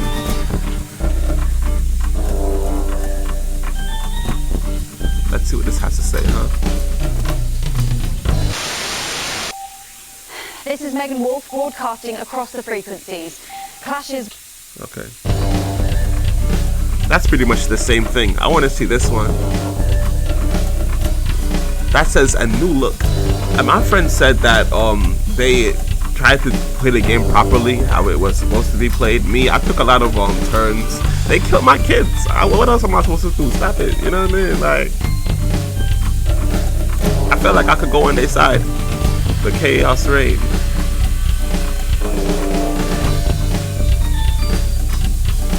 I always look right and left, like, look left and right, like. Good evening, I'm Patrick Bannon, and this is your Daily News Bulletin. Our top stories tonight. Former Prime Minister Julia Salisbury took to the witness stand on the first day of her high-profile trial. The disgraced politician faces charges of conspiracy to commit murder, human rights violations, and war crimes in relation to the events of so-called Liberation Night. If found guilty, she faces life imprisonment. Meanwhile, as the first election in nearly 8 years are just weeks away, Advance announced their new leader will be respected economist Katie Brightman. As Brightman pulled ahead in the polls today, the New Look Advance party vowed to restore territorial independence and to embody sensible, sensitive leadership and accountability. And later tonight, I'll be asking a hat maker what's his favourite hat and why. The footage on screen 4. I guess it's up to the broadcast room. You in there? If you play that footage, she dies. Play it. Play the tape. I've seen it. It's important. It can blow us up anyway, so just play the fucking tape. Lock the console. Don't let them play that tape. Take out those screens.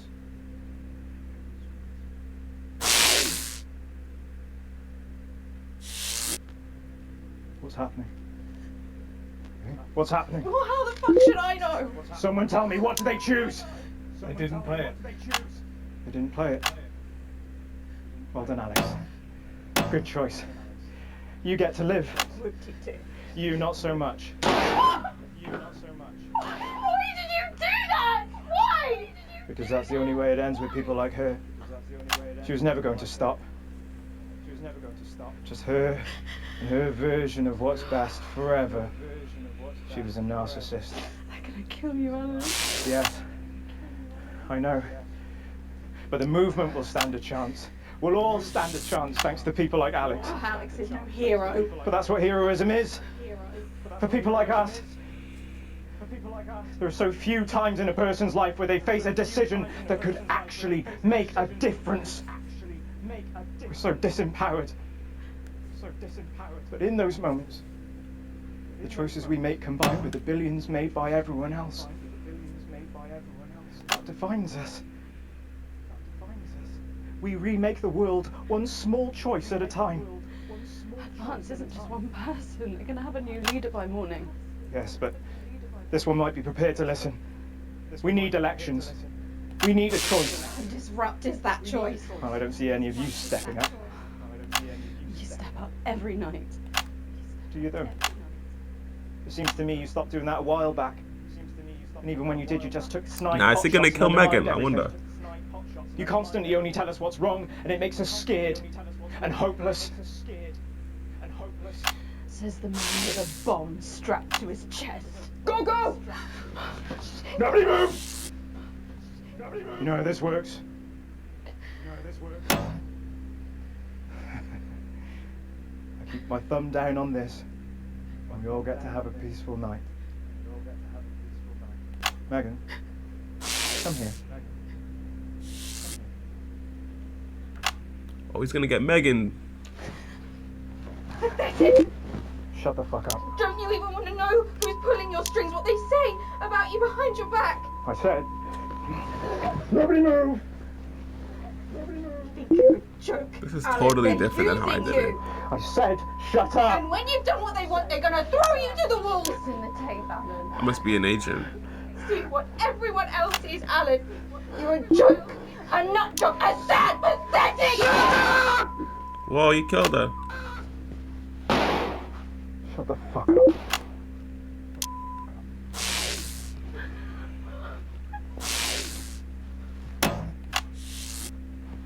Don't blame me.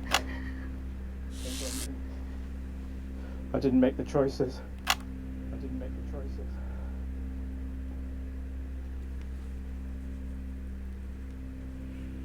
I just played the hand I got dealt.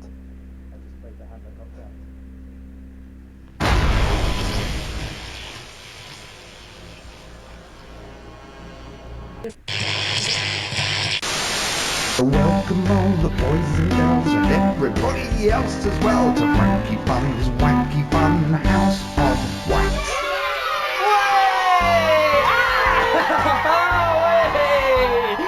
Hey again! I'm Frankie Fun, and this is the Wacky Fun House of Wax! But where's Doofnut? Let's call for him. Doofnut! Hey, there he is. Are we ready for wacky, zany goofs galore? I can't hear you, Doofnut. Yes, I'm ready. That's better. Now then. Whoa, it's the Bonkalong.